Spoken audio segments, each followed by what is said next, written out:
Claimed by the Ultima Wolf. The Omega Selection. Book 3. By Lacey Carter Anderson. Narrated by Beth Ann Rutherford. 1. Faye. Kurt's scent is all around me, and his scent is suffocating me, like a vice around my neck that just keeps getting tighter and tighter. Or maybe that's just my terror. He's leading me through the woods, a knife pointed at the small of my back, as though he needs a weapon to have the upper hand. Without my men, Kurt can kill me as easily as he killed Sarah and my brother. I'm a weak Omega on my own, completely at his mercy.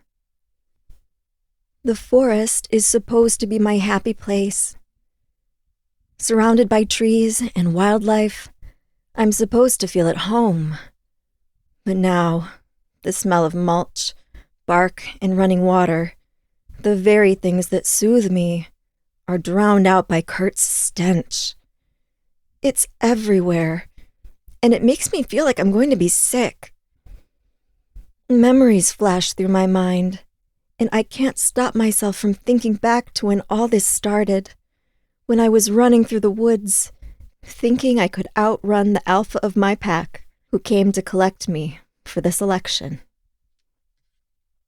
If only I had been smarter then, if I'd just left my cabin sooner. Had I outsmarted that alpha and gotten away from him, I wouldn't have been dragged to the castle for the selection, and Kurt wouldn't have been brought back into my life. I might have been hauled back the next year, but maybe by then, Kurt would have left with an Omega, and I would have been safe. Nice day, isn't it? Kurt asks, happily behind me. My thoughts instantly deny his words as sweat beads down my back. Nice day? No, this is the furthest thing from a nice day.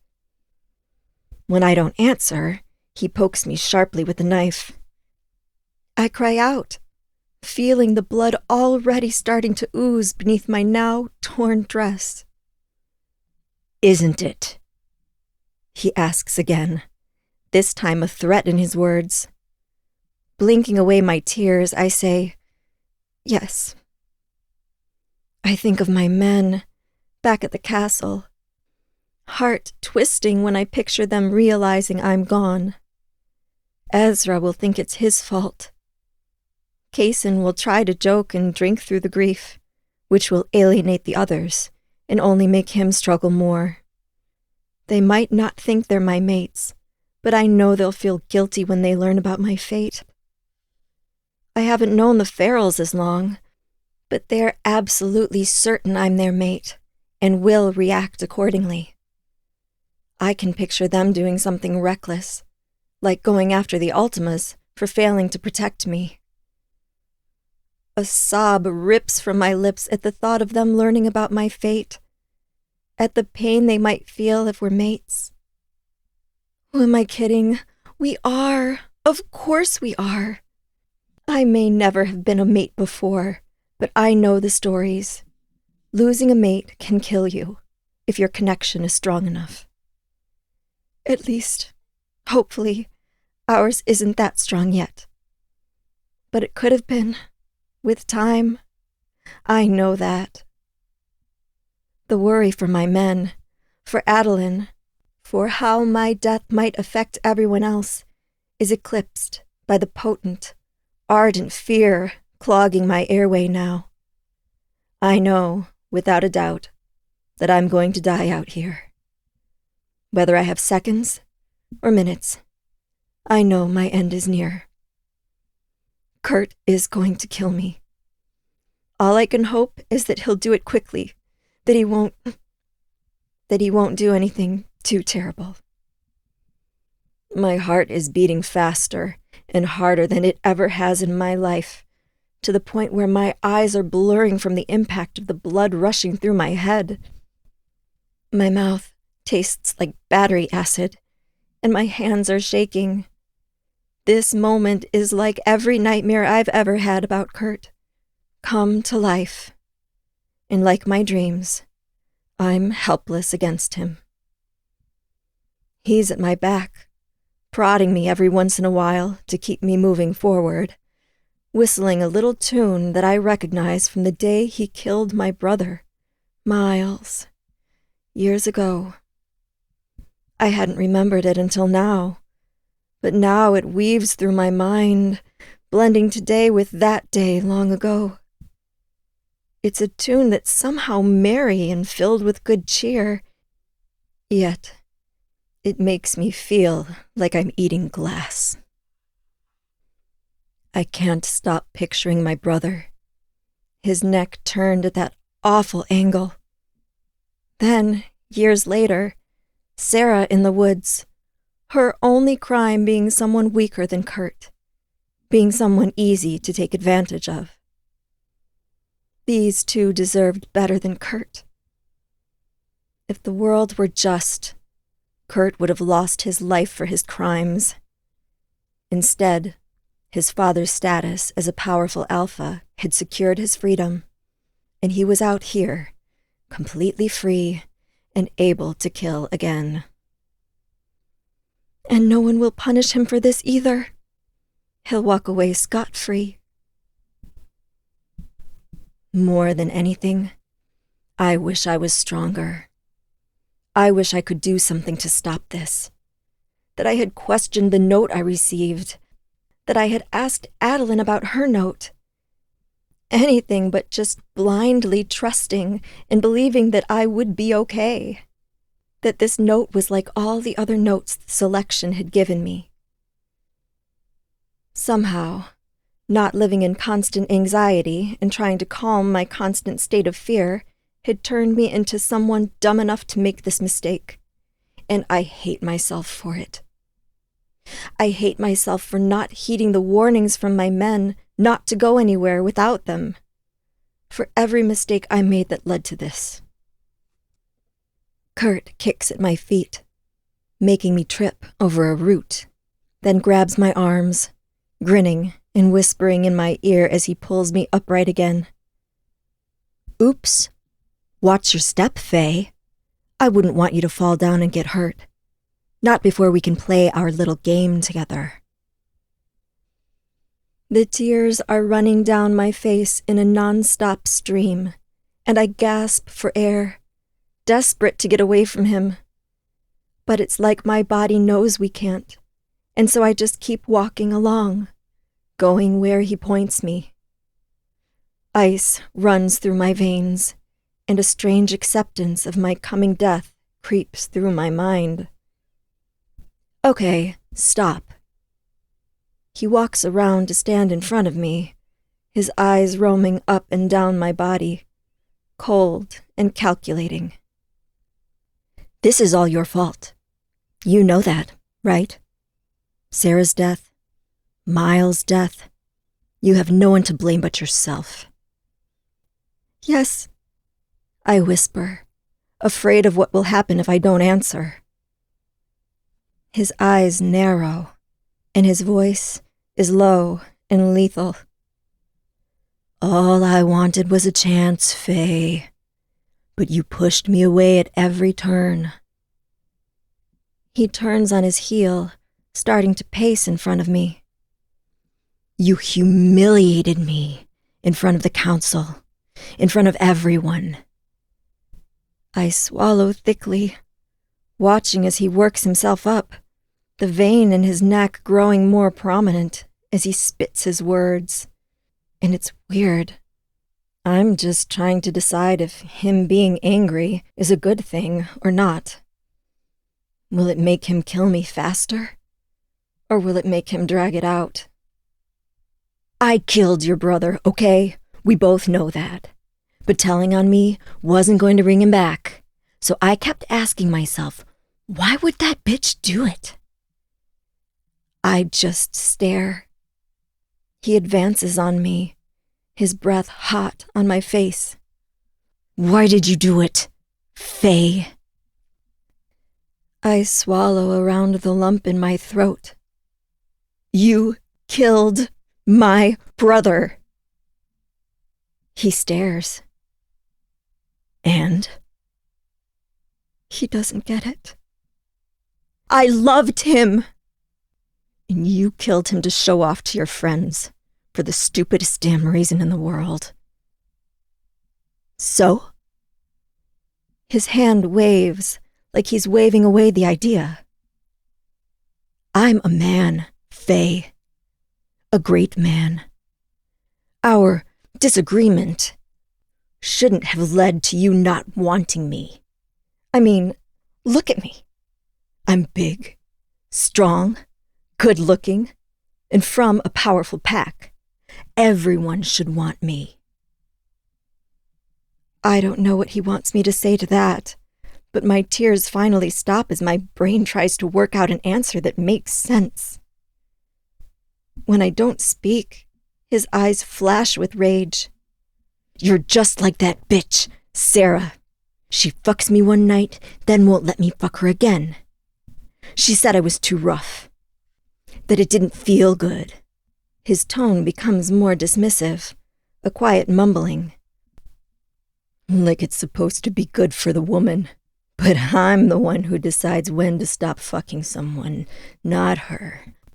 All you women are the same, only good for one damn thing. My heart races faster. His dark eyes meet mine, and pure hatred fills their depths. You wanted to cut me out of the selection? Keep me from participating with your little group of guys? Well, now me and you are going to play our own little game. A whimper slips from my lips, and he delights in it, a wide smile spreading across his face. I suck in a breath, desperate for oxygen, but it's like my cells have forgotten how to use it and how to acquire it in the first place. Anxiety courses through me, and I wonder if I'm simply going to pass out from fear and never wake up again. Or if maybe that's the best way this could end. I'm even going to be kind enough to give you a few minutes head start, he says, grinning, his teeth startlingly white in the rising sun. See? I can be fair, reasonable. You would have seen that if you had even given me a chance, Faye, darling. I swallow hard. I know it's not true. I know that had I given him a chance, he would have proved exactly who I already know him to be. But there's a small piece of me, far in the back of my head, that keeps questioning what I did to deserve this treatment. The death of my brother, the constant abuse from Kurt since then. Surely, I must have done something wrong to warrant all this punishment. Because the only alternative is that the universe is just random and cruel. And that's even more terrifying. He steps closer to me, his eyes sparkling, his finger grazing over the pulse point on my neck. You smell so good, Faye, he growls, and a new fear courses through my veins. Suddenly, I fervently hope that I die before he gets his hands on me. I would rather be dead than let him touch me. And I want to chase you. Are you going to kill me? I ask, feeling defiance rise in my chest. I lift my chin up to meet his eyes, knowing it might be a mistake. I'm just an Omega, out here in the woods, with nobody to defend me. But I'll regret it forever if I die lying down. When you catch me, are you going to kill me? That's a great question, Kurt says, his breath rancid as it fans over my cheeks. You always were a smart one. He stands there for a moment, his eyes roaming over me, his fingers just centimeters from my skin. Then he laughs to himself, and turns away. "Eventually," he says, tilting his head when he looks at me over his shoulder. "But we don't want to rush things, do we?" "1, 2, I stiffen, eyes wide, watching as Kurt laughs through the next few numbers. 8, 9, 10. When I realize he's serious, that he's counting down, giving me a chance to run, I turn, bolting through the trees as fast as I can, my mind racing just as fast, trying to figure out what the hell I'm going to do to get myself out of this mess. Except, no solution comes to my mind. None. All I can do is run. 2. Faye. My body urges me to shift into my wolf form, my instincts kicking in, telling me that I'll have a much higher chance of survival if I do. But I know better than that. I know that no matter what I do, Kurt is going to catch me, and he's going to kill me. Whether in our human form or our wolf form, he's bigger, stronger, and faster than me. Hell, my own alpha was able to catch me, and I'd had a huge head start. I have no chance against Kurt. None at all. "Think, Faye, think," I tell myself, my mind spinning. There has to be a way out of this. There has to be an ending for me that isn't violent and bloody. I just can't think of one. I trip on a root, fall, and hit my knee hard on a rock. Fuck. That's just what I needed. I ignore the blood and the aching and get to my feet, hobbling along, trying to keep the tears from running down my face all over again. Crying isn't going to help anything, but that doesn't stop a sob from ripping up my throat. Hitting my knee and leaving blood already means I'm making an easy trail straight to me. I need to be smarter. I needed to be better and smarter. If that's even possible. A branch smacks me in the face, and I have to bite my tongue to keep from crying out in shock. The path I'm cutting through the woods is probably clear as day to someone like Kurt, who surely grew up hunting with his father. If I were back home, I'd know enough of the area to choose ones where I'd be less likely to be detected. But this place is a mystery to me. I'm trying to pay attention to branches, to grass, to everything, but it's impossible. The woods are thick here. There's no way not to leave a trail. Maybe if I keep going, the woods will thin, I whisper to myself. If I have enough time. My brain scrambles, trying to determine if the few minutes Kurt planned to give me are up yet. If they are, I should be looking for a place to hide, not continuing to run out in the open. But if I have more time, I need to keep trying to put as much distance between Kurt and myself as possible. Is he already coming for me? My ears strain, trying to hear if he's following close behind me, but I can't hear anything over the sound of my rapid breathing, over my heaving as I try, desperately, to get oxygen into my lungs. The quickness of it makes my head light, and I move through the woods like I'm in a nightmare. Every snapped twig around me convinces me that this is it. I'm dead. He's found me.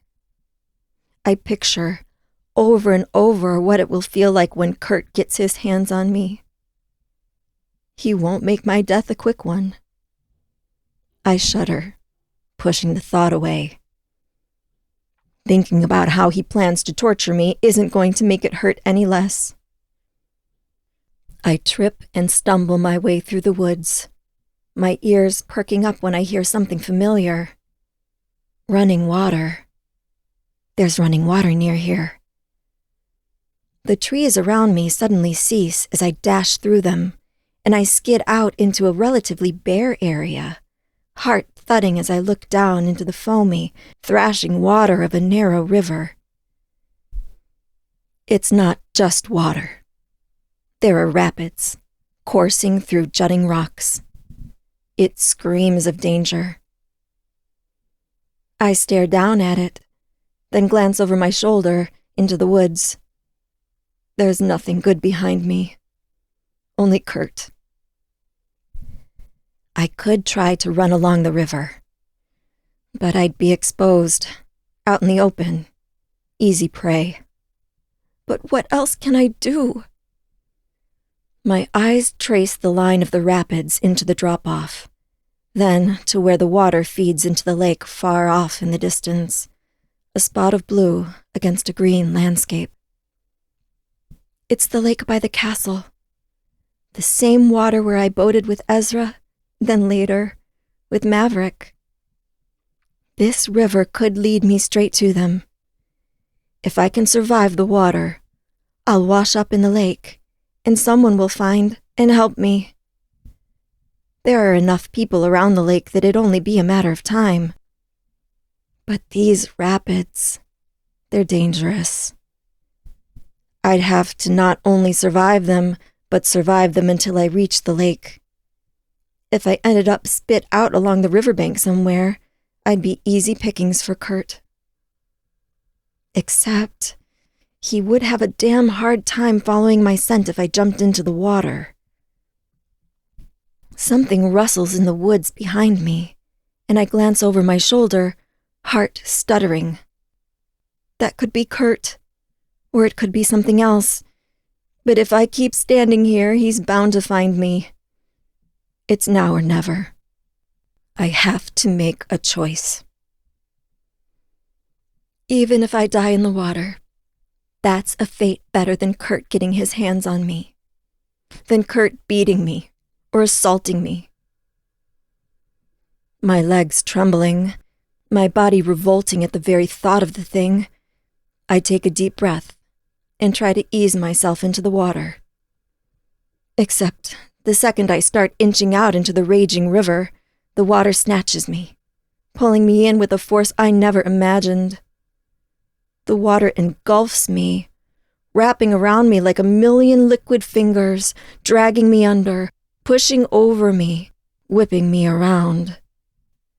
When I surface a moment later, desperately trying to take a breath, my sopping wet hair slaps over my face and acts as a screen, depriving me of breath as the water pulls me under again.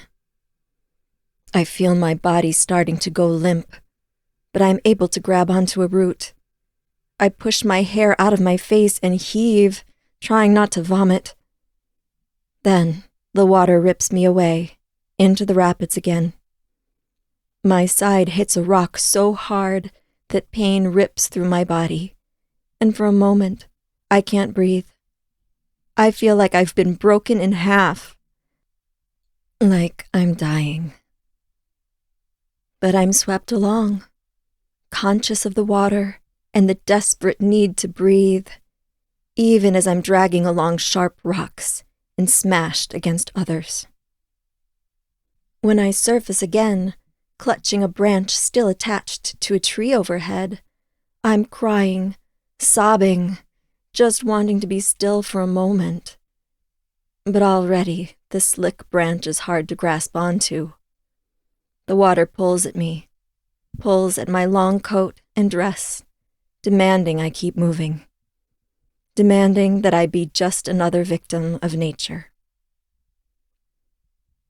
As a little girl, I had wandered down to the pond near my cabin and fallen in when I was still too little to know how to swim. My brother found me in the water and dragged me out. On shore, he'd cried, repeating that I'd almost drowned over and over again.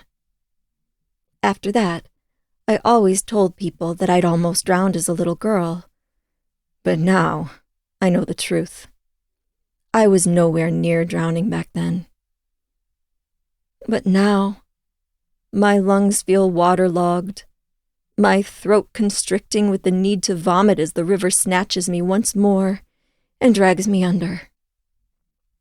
I'm tossed and turned beneath the river's surface, being smashed into anything and everything along the way, not knowing what will kill me first, the lack of oxygen or the rocks.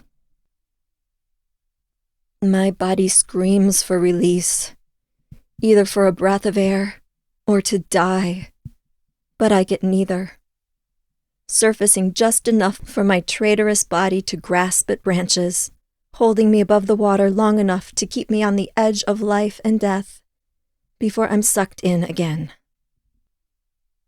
Minutes, hours even, pass by, the water smashing me into rocks, letting me surface just often enough to stay alive, then pulling me back down. For a while, I'm aware of nothing outside of myself in the river. But then I slowly realize the water has calmed. I'm drifting like a leaf, rather than being tumbled like a tiny creature by ocean waves. Finally, I'm pushed onto the shore, my pulse thrumming through my eyelids, my head aching terribly. For a minute, I can't quite believe that I'm still alive, but the way my body screams in pain makes it hard to ignore. I made it. I survived. With any luck, my tumble through the water will have hidden my scent well enough that I can get away from Kurt in one piece. Except that I'm not in the lake. I'm not just outside the castle. I'm still on the river. Panic awakens inside of me, threatening to swallow my whole chest, but I squash it down. Panic won't help me now.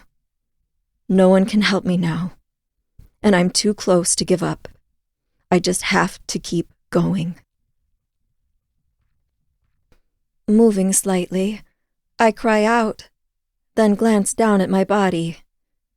Blood covers my entire side, and just the single movement had made the injury come alive with pain. There are more injuries, more patches of blood, more spots where my body feels wrong, but my side is the worst. And yet, I have to keep going. I have to keep going.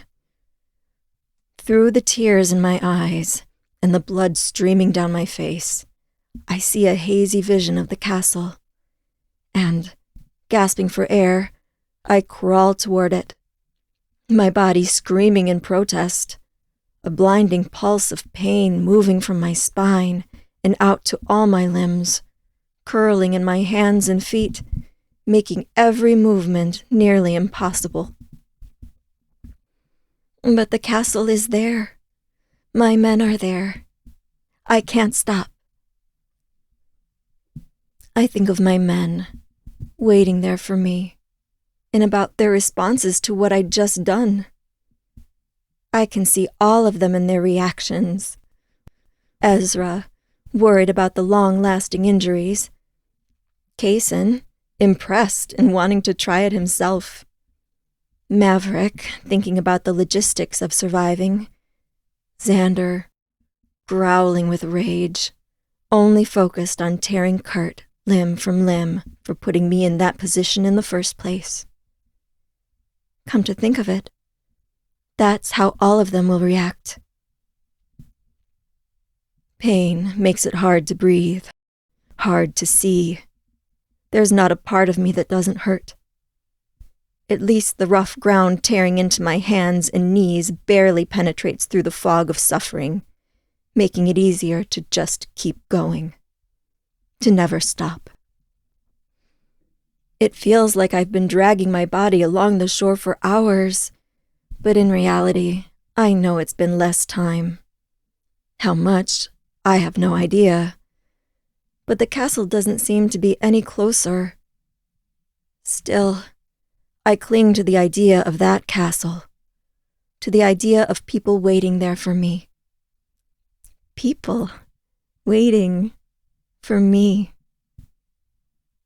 I taste blood when I smile, but it's worth it. For the first time in a long time, I'm not alone. At least, I won't be when I get out of these woods and far from Kurt. Going somewhere? As though just thinking about him could conjure him, Kurt steps out of the bushes to my side, breathing hard, his eyes murderous. And, before I can answer, scream, or even close my eyes, he's on me. 3. Xander. I tear through Faye's room. Her scent is everywhere. Every item is a reminder of my sweet mate. But there's nothing to indicate where she might have gone. No note, no diary entry. Nothing. The door to her room comes flying open, and Maverick stands in the doorway. The large feral's face is flushed, nearly as red as his long hair. His shirt is buttoned incorrectly, and he's not wearing shoes. Each of us had set off to comb through the castle for any sign of her. But no one had yet returned to tell me they'd found her. I hated that I had been the one commanded to remain in her room in case she returns, or in case I could find some clue to her disappearance. I'd much rather be out searching for her. Anything? I ask him. Maverick's green eyes flash with pain. Nothing. Kurt's room was empty. There's no sign of him in the castle, and no clues as to where he might have taken her. He might not have taken her at all, I say, but the words fall flat. Our mate had been given specific instructions not to leave her room without us. I had wanted to start a rotation for us staying in her room with her, but I hadn't made the suggestion, worried that the idea might push Faye further away from us. Even knowing that the selection doesn't allow us to spend the night at this point wouldn't be enough to stop me. The others had seemed so certain that if she didn't leave her room without one of us by her side, the guard in the hallway was enough. They were wrong. Did you question the guard further? Maverick asks, pacing the room as I go back to tearing it apart. He said she'd left early in the morning, in a dress and a coat, after being given a note of some kind. He had no idea where she was going, but she had been alone at the time. Fuck! Maverick shouts and pounds his fist against Faye's dresser. Where could she be? Kaysen is suddenly in the room. His blonde hair is disheveled. He's still wearing his pajamas, a cotton t-shirt and sweatpants. He'd been asleep when I'd come to visit Faye early in the morning, to be with her while she got ready for breakfast. When I'd found her gone, I'd run to get the others, knowing the 4 of us searching was better than just me. Anything? Kaysen asks, desperation in his voice. I shake my head. Maverick looks at him, and his expression says everything I can't. Kaysen tangles his hands through his hair and lets out a string of curses. Nothing at the greenhouse, the lake, or any of the property around the castle. Have you heard from Ezra? Materializing as if from thin air, Ezra arrives. He's dressed in his usual attire, dark slacks and a dark blue shirt. Even his hair has been styled. But that's because he'd been awake and ready for his day when I'd come to him. His appearance did nothing, however, to take away from the wild look in his eyes. I'd never seen Ezra like this. Didn't even know he was capable of falling apart like this.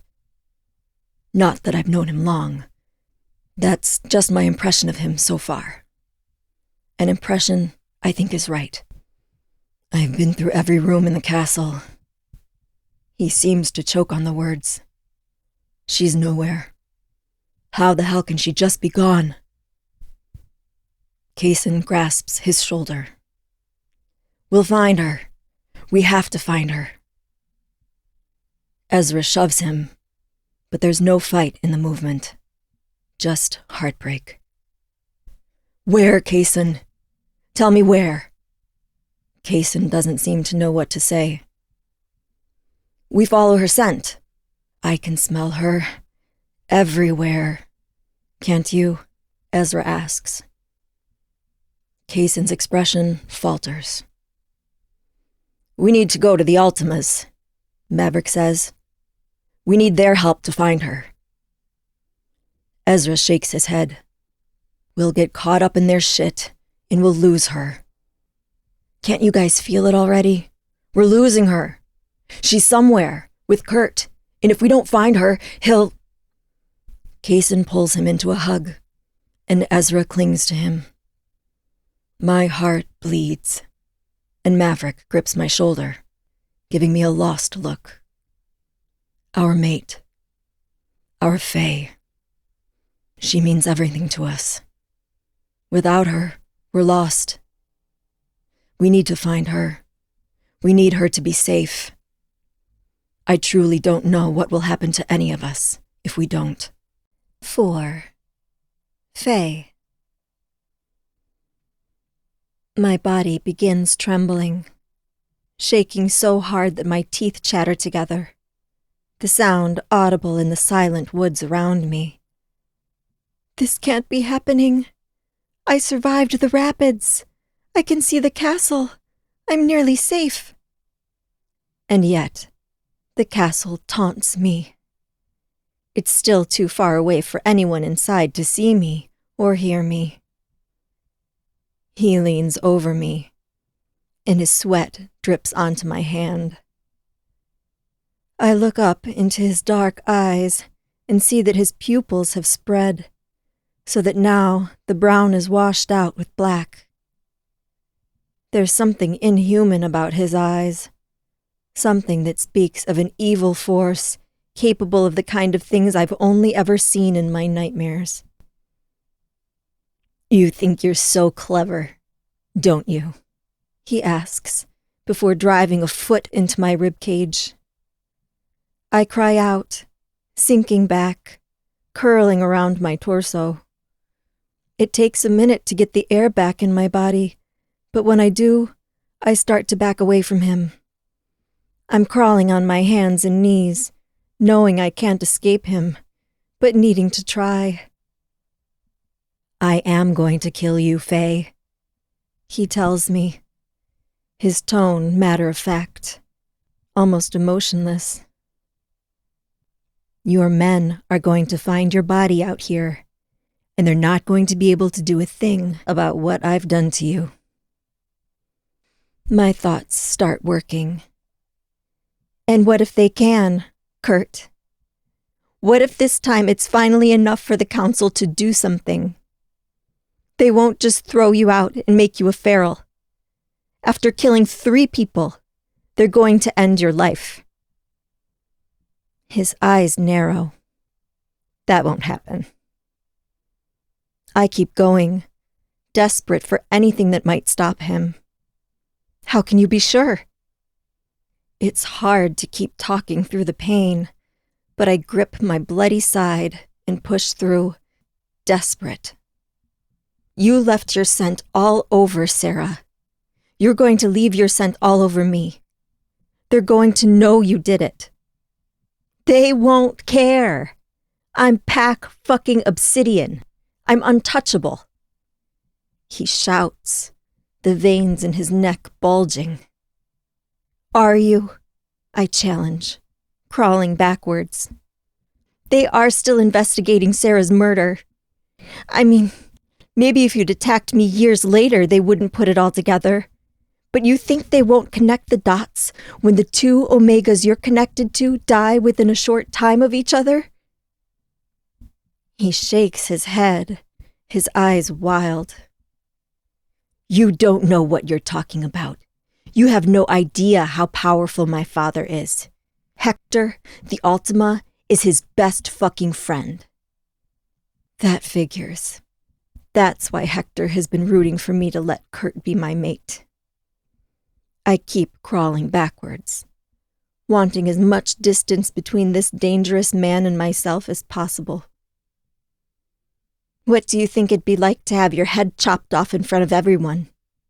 To bring that kind of disgrace on your father and your pack?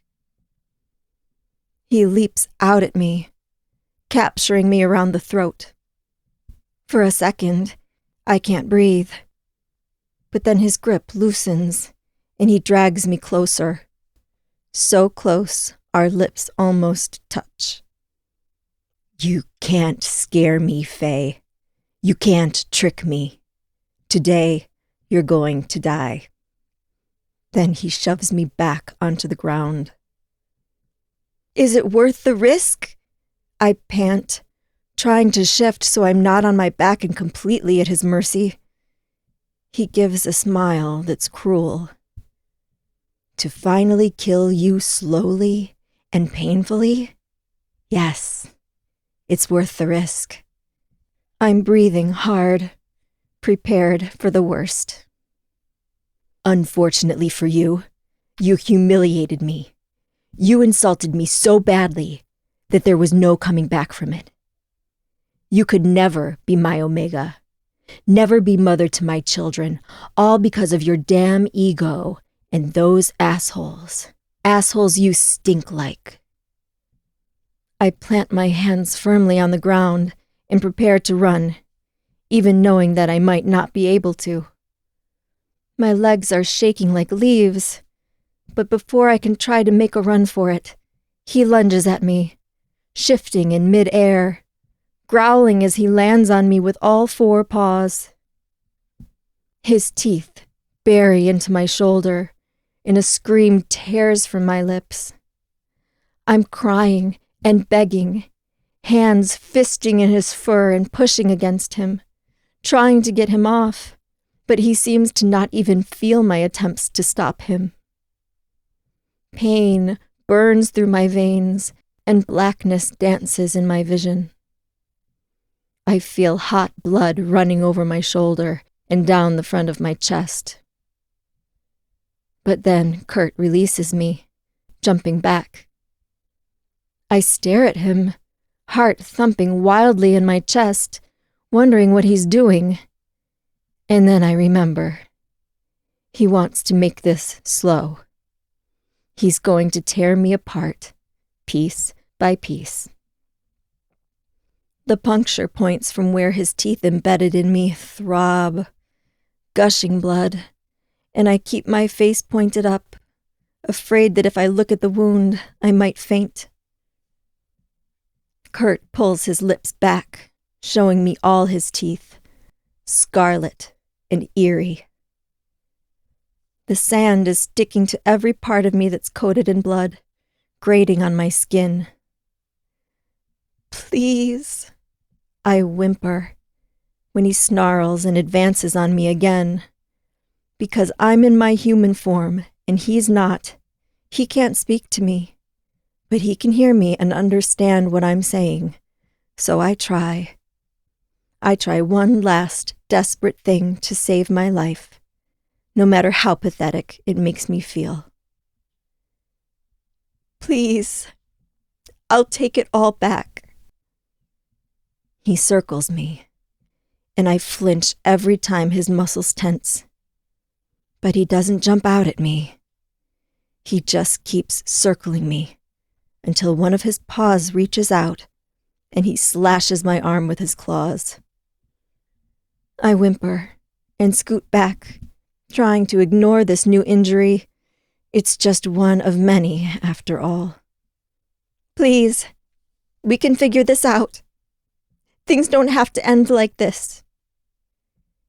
He growls again and leaps forward, slamming me back onto the ground. I hold painfully still as he steps back and runs his maw over my stomach, his drool dripping down onto my bare skin. I realized the top of my dress was torn at some point when I was in the rapids, and now my entire stomach is exposed. Kurt buries his nose in what's left of my shirt, smelling, and the sensation is so horrific, I want to crawl outside of my body.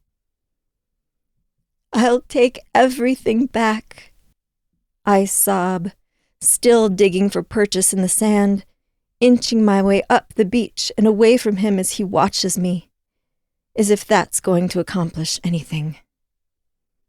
Every bone in my body aches, but still, I try to crawl away from him.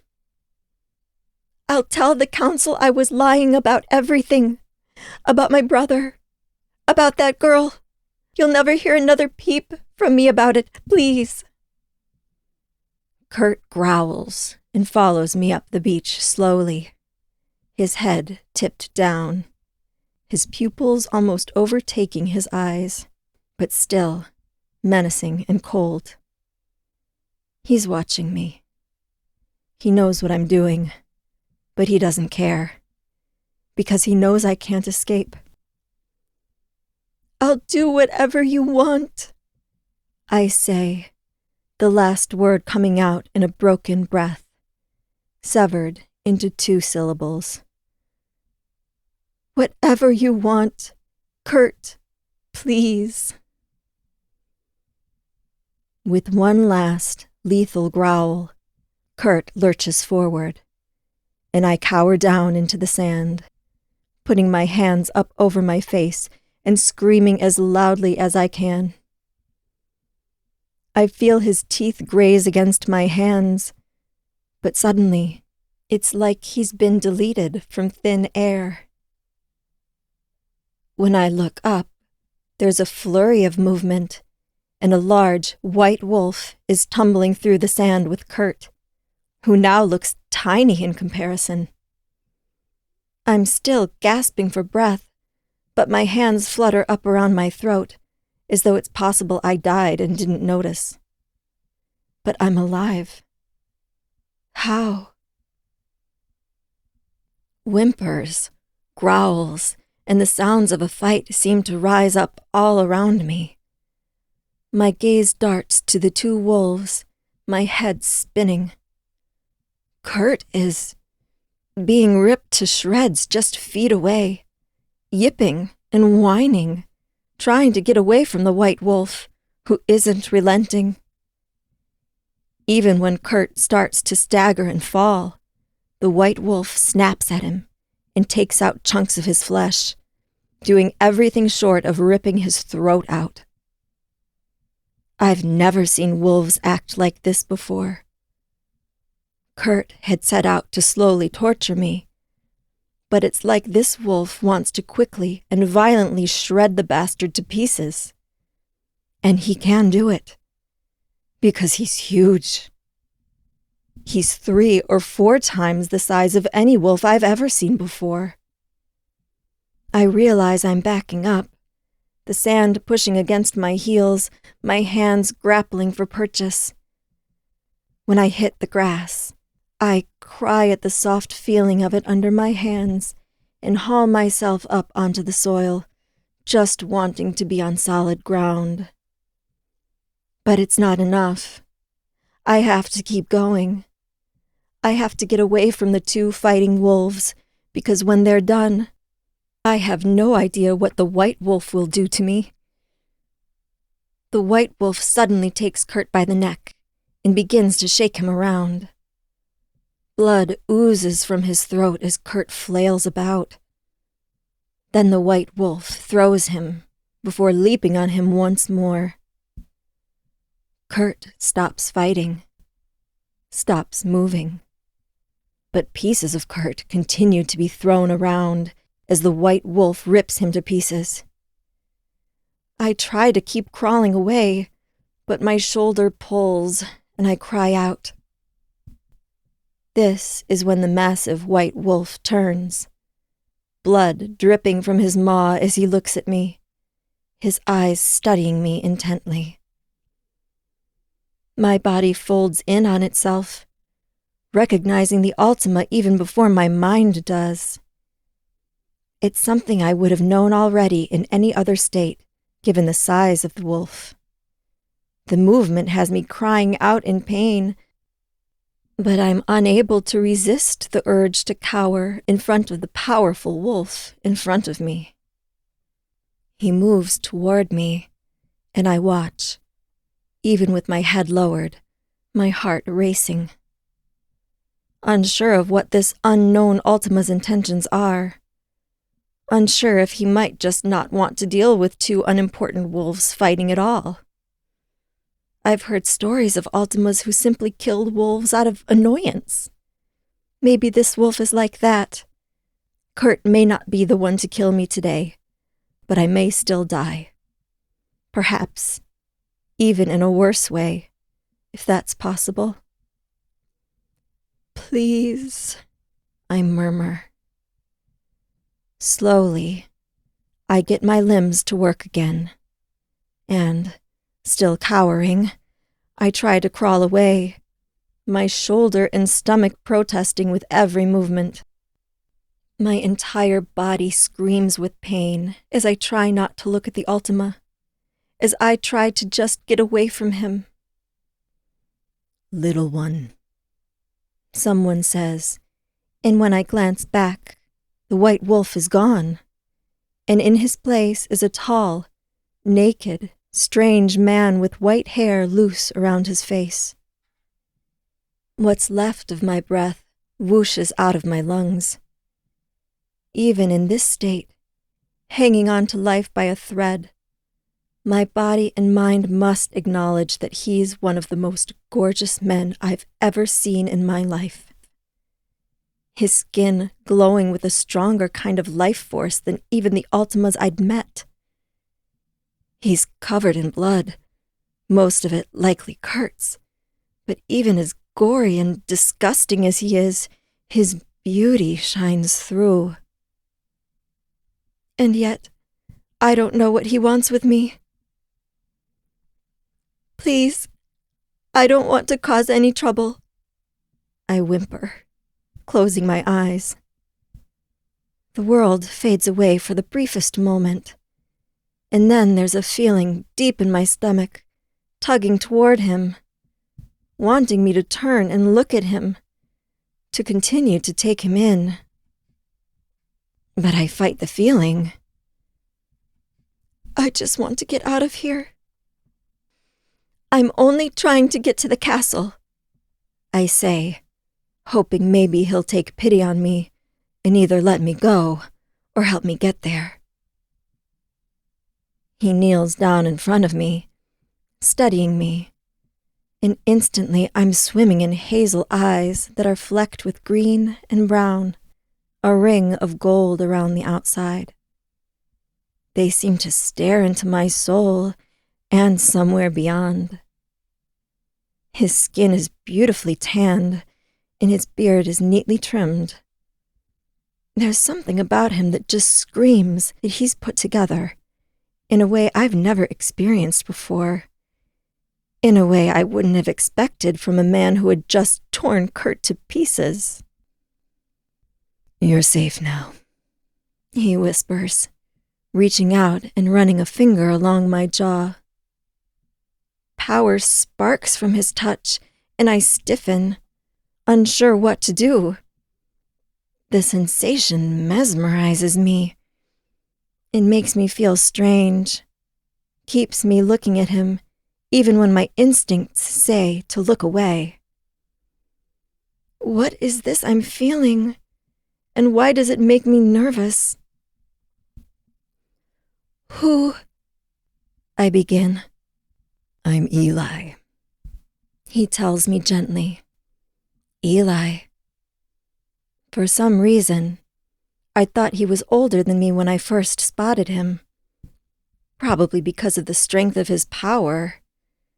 But as my gaze slides over his smooth skin and his sharp cheekbones, I realize that he can't be much older than me.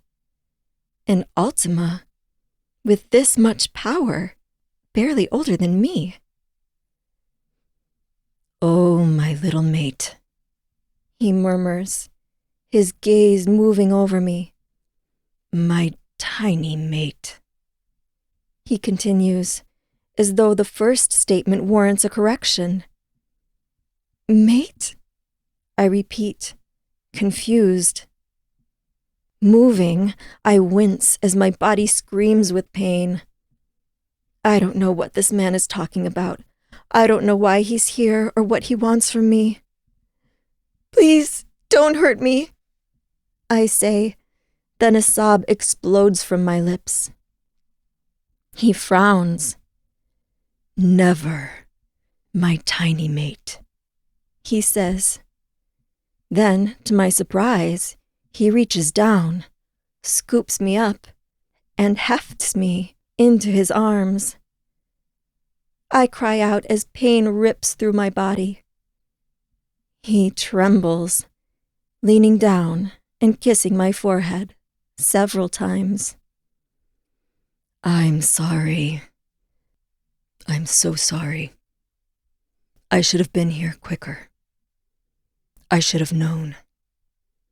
Tears roll down my face, and I sniff, but I don't move.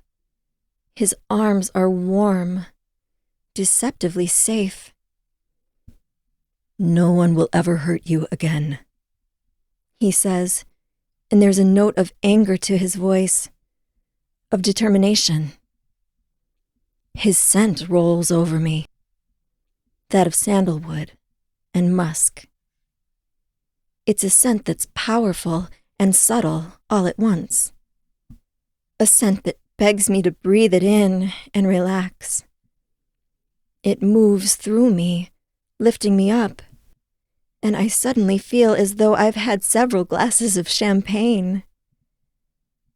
It could be the relief of not having to hold myself up any longer, or the intoxicating way he smells, but I suddenly don't feel the pain from my shoulder, or my back, or my stomach. Even the headache pulsing between my temples abates, leaving nothing but a pleasant, warm buzzing throughout my body. He carries me away from the beach, but before we go, I catch a glimpse of Kurt's mangled, bloodied body, lying on the sand like a wet towel. His blood and chunks of his fur and flesh littering the area, almost like he walked over a grenade. "Oh, gods," I murmur, just before my head lolls back, and everything goes black. 5. Eli. Fear and anger course through me as I carry my mate through the woods. My expansive manor and the castle had been an equal distance from our location, so I chose to head to my home, knowing I have the best healers in the country, and my mate will need them. Looking down at her, it's hard to ignore the anger that flares in my chest. That fucking piece of shit had been hurting her. He'd been playing with her. So I'd shown him what happens to anyone stupid enough to touch what belongs to me. If the man survives, he will have reminders of what I'd done to him for the rest of his life. I only wished that I killed him. But my mate needed me. And there would be time to kill him later, if he even survives his injuries. And I'll always be here, I tell her softly. I shift her, ever so slightly, amazed by how little she weighs. I've seen small omegas in my travels, but I've never seen one as tiny as her. And she is my mate. The thought sends a warm feeling through my veins. She just needs to be healed. My heart hammers in my chest. Her injuries are bad. But surely they wouldn't kill an omega. even an Omega as small as her. Could they? My mind starts to work. Ultimas heal the fastest of all the wolves. Then alphas, then betas, then omegas. I would recover from such injuries within a day or two. But her? I've never spent much time looking into the limits and capabilities of an omega's healing ability. Now, I wish I had. No, she'll be fine. She has to be. When I walk into my home, the servants are practically shaking. Their heads bowed so far down it looks like their necks might snap clean off. I know the anger rolling off of me is enough to make them all inch to the floor, their bellies on the marble, if only to get low enough to appease me. I don't want that. I've never exploited my powers as an Ultima, but right now, I can't stop it.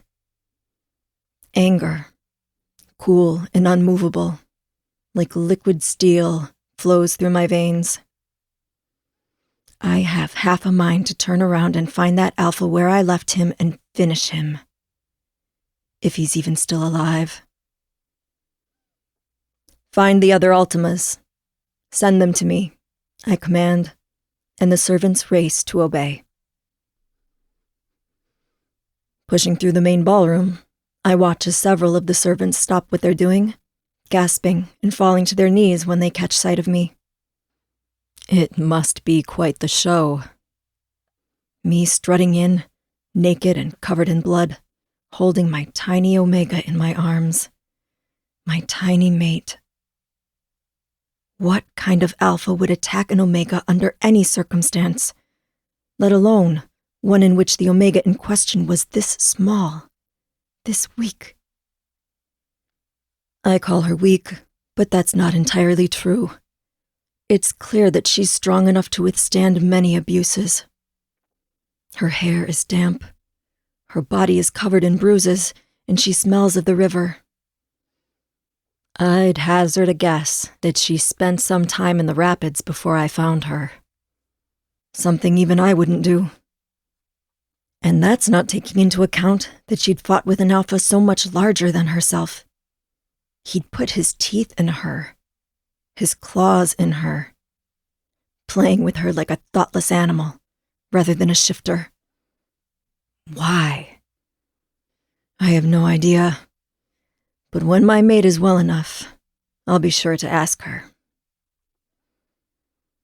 Moments like these make me wish I'd accepted a damn spot on the council. I preferred traveling and helping packs in need, and didn't want to restrict myself. But if I were on the council, I'd no doubt know her attacker. If I'd been on the council, I would have met this Omega on her first day at the selection, and she never would have ended up in a vulnerable position. But I'd also have to deal with those pricks, Brock, Hector, and Lance, all the time, and I'm not exactly a patient man. Two servants gasp, pressing themselves against the wall as I stalk down the hallway. When I finally reach the tall double doors, I kick one of them in, watching as 4 healers all stop what they're doing, their heads snapping up at me, then immediately lowering down. "Master," the one closest to me says, his body already trembling. I imagine it's taking every ounce of his willpower to remain standing. "What can we do?" "Help her," I say, cutting him off and sitting on the largest bed in the back, the one that's typically reserved for me when I come in with an injury. It's been a long time since that happened, but I'm especially grateful that we have a bed capable of accommodating my size, because there's not a chance in hell that I'm going to be letting go of my tiny mate anytime soon. Now that I've found her, I will never let her out of my sight again. She will be cared for and worshipped the way my mate deserves. "What happened to her?" one of the healers asks as she gathers her equipment. "An alpha tried to kill her," I explain, each word dripping with rage. and I didn't reach her fast enough to stop it. I think about the moment I'd first scented her, about following her along the road from the town to my home. I'd just gotten back from helping a neighboring pack, so the last thing I expected was to pick up the irresistible scent of an omega on the road. Instantly, I knew her scent belonged to my mate. Instantly, I knew my life would be changed forever after that moment. And then I heard her scream. I have never known pain like that. Have never known anger like the fury barely contained within my body, knowing some male was hurting my mate. Even now, my bones are aching with the urge to shift, to go back to that wolf and tear him limb from limb, leaving his carcass for the buzzards, reducing him to nothing more than food for the maggots. It's what he deserves. It's what he truly is. When I smelled her blood and knew that someone, a shifter, an alpha was attacking her, it was like I lost complete control. And for a man who thrives on control, the experience was shocking. I'd tasted his blood, heard his cries of pain, but all I wanted was to hurt him more. Slowly, to draw out his suffering, until the moment she cried softly, and my focus had switched to her. Then I'd seen how terrified she was of me, how the shifter, the one attacking her, had ruined her trust in men, in what we do when we shift into our other forms. I'd forced myself to withdraw, to leave him with his injuries and his life, for her sake. After going through so much, the last thing she needed was to witness one more atrocity. Now, the healers are frantic, pressing salves and balms into her body, asking me to shift her this way and that so they can get a closer look at her. One is undressing her from her tattered dress, revealing more and more injuries with each article of clothing that's removed. Another is carefully placing slivers of seaweed into the puncture wounds on her shoulder. I get the impression they're most worried about the wounds caused by the alpha at her shoulder, and the one I suspect is from the river on her side. They're checking for internal bleeding from the injury on her side and trying to stop the bleeding from her shoulder. It's scary to watch them, to see the concern on their faces. But these healers are the best. Their practices are ancient and effective. They can save her. I know they can. I'm just thankful she's unconscious for this part. Hopefully, by the time she wakes up again, most of the pain will be gone. She'll be stitched up and the bleeding will be stopped. And then she'll just have to focus on healing, which she'll do well, because I won't allow her to focus on anything else. The door bursts open, and I watch as 3 Ultimas walk in, looking rather out of breath. Brock, Hector, and Lance. The Ultimas that make up the council knew to come when I called, because as much power as everyone believes they have as the council, I have more. My time spent helping the many packs in our country has made me so many allies that should I choose to ever stand against the council, I'll win. Their eyes roam through the room, landing on me and my tiny mate. They straighten their clothes and rush toward me, even though their movements are somehow measured. I get it. They don't want to seem like they hurried over, like I can command them. Eli, Hector says, and I tighten my hold on my mate slightly when I see his gaze focus in on my mate with a mixture of confusion and horror. What are you doing with that, Omega? I watch with annoyance as the healers struggle to continue doing their work in the presence of 4 Ultimas. Yes, I know they're powerful, but my mate's life is more important. I meet the healer's eyes, one at a time, to encourage them to keep working, despite the most rude interruption of the council, walking into my home like they own it. An insult I will deal with later. I struggle to fight the wolf down inside me, which demands I defend my territory. They should be waiting out in the foyer, like any other guest. It shouldn't be until I'm ready to speak to them that they're allowed to enter my home. But no bother. Things must be discussed, so I may as well discuss them now, as long as the healers continue to do their work. First, I would like to introduce you to my mate. My words are met with silence. Each man looks at the woman in my arms and probably believes I'm disappointed to have discovered that my mate is so weak after all this time. I read the thoughts on their faces, and yet, they're wrong. I do not need a strong mate. I am strong enough for the both of us. I need her. Faye is your mate?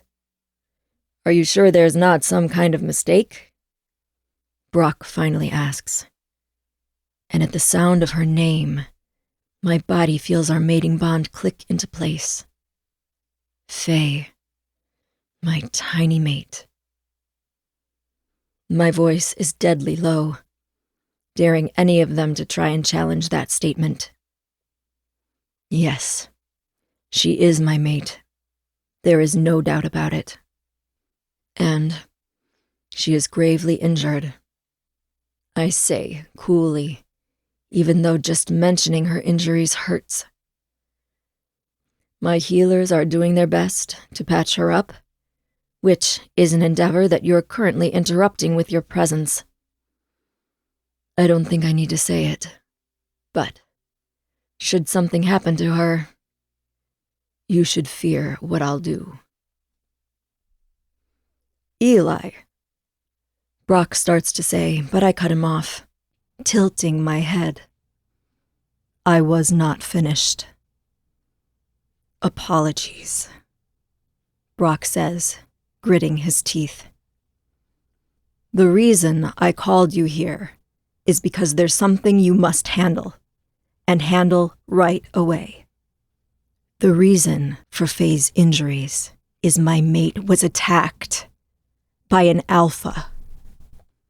I note that the 3 of them don't look particularly surprised by this fact, and I raise an eyebrow at them. Why the fuck aren't they surprised? If they suspected such a tiny Omega would be hurt by an alpha, then they should never have allowed it to happen. Yes, well, Hector begins, but says nothing more. Rage flashes through me. You know the alpha who attacked her. Lance finally speaks up. We suspect we do. I grind my teeth together. Hopefully, he's not important to you, because that alpha is currently dying in the woods, though he may have already bled to death. It doesn't matter to me either way. Frankly, I think we should let him die. Hector's eyes widen with panic. So he does know the bastard. How the fuck did they allow this to happen? I take deep breaths. I can handle them later. My mate is my focus right now. Brock and Hector turn immediately, going back the way they came. But Lance stays in the doorway, surveying the scene, watching the healers as they work hard over my mate, trying to heal her wounds as well as they can. And unlike the others, he seems less concerned about the dying alpha and more curious about me and my mate. Knowing him to be a man who roots for the underdog, I believe he's pleased about the turn of events that led to Faye being my mate, and this alpha being dog food. "Eli," Lance says after a long moment, his eyes meeting mine, holding them. "Welcome back. It is always such a pleasure." I give him a smile that's all teeth. It won't be. Not for anyone involved in my mate being hurt. 6. Faye. I'm engulfed in an incredible scent, like a perfect blend of herbs, completely distinct, but none of them possible to pull out individually. And then I'm able to pick out specific notes: sandalwood and a delicious musky scent. My body recognizes it as something safe, something soothing, and relaxes immediately. I like that scent, but what is it? Where do I know it from? The questions nag at me as I slowly wake up, and once I become more alert, I become aware of just how badly my body hurts. It feels like every inch of me was run over by a truck, multiple times. Why do I hurt so badly? As I breathe in the soothing scent more, I realize it belongs to someone. A man. A shifter. His arms are around me. His chest is under my cheek. He holds me gently, like I'm something small and fragile, which makes absolutely no sense. Why would this strange man be holding me closely while I'm injured? My eyes flutter slowly open, and I try not to move, afraid of how my injuries will feel if I do. We're in what appears to be a mix between a throne room and a drawing room. It's a large room, perfectly decorated with a fire crackling nearby and a nice sitting area, which is where we're at. The man is sitting in a large chair, with me cradled in his arms. Again, I have no idea why. I lift my aching head to find him looking down at me, his white hair loose around his shoulders, his face serious as he gazes at me. Blood splatters in his hair and on his face. Every muscle in his body tightens, and he looks me over, as if checking that I'm all in one piece. The urgency that comes over him confuses me.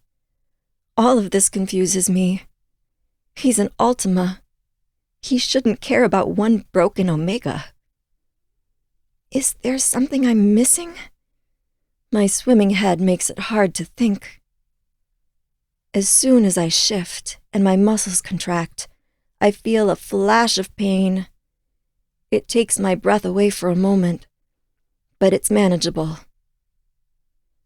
Looking down at myself, I see that I'm in a tank top and shorts. The rest of my body is bare, exposing bandages and bruises that cover most of my body.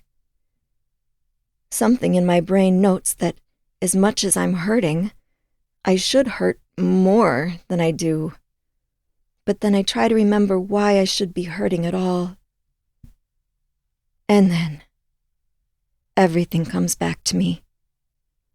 The carriage ride to nowhere, Kurt waiting for me, my body being battered by the river, Kurt's attack when I'd thought I might be safe, and the white wolf, the Ultima, the man who saved me, the one I'm breathing in even now. Kurt almost killed me. A tremor seems to run through my body, but then I'm shaking uncontrollably. Tears fill my eyes, and it becomes hard to breathe.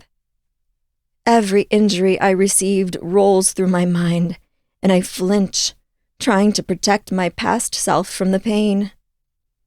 It's okay, tiny mate, the man holding me says, and I look up at him, meeting his eyes, tears running down my cheeks. I gasp, remembering how Kurt had his teeth in my shoulder, and bring my hand to that spot, finding that it doesn't hurt as much as I thought it would.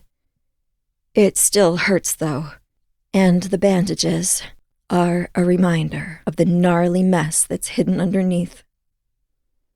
An alpha might easily heal from such a wound, but for me, it'll take time, and a terrible scar will be left in its place. A reminder of what Kurt did to me. My body is shaking too hard, and I clutch onto this man, this Ultima, letting him hold me tight. I'm afraid that if he lets me go, I'll collapse. I'll fall into pieces, with no one left to put me back together. You're safe now, he tells me gently, holding me just a little closer. Am I? I whisper, teeth chattering.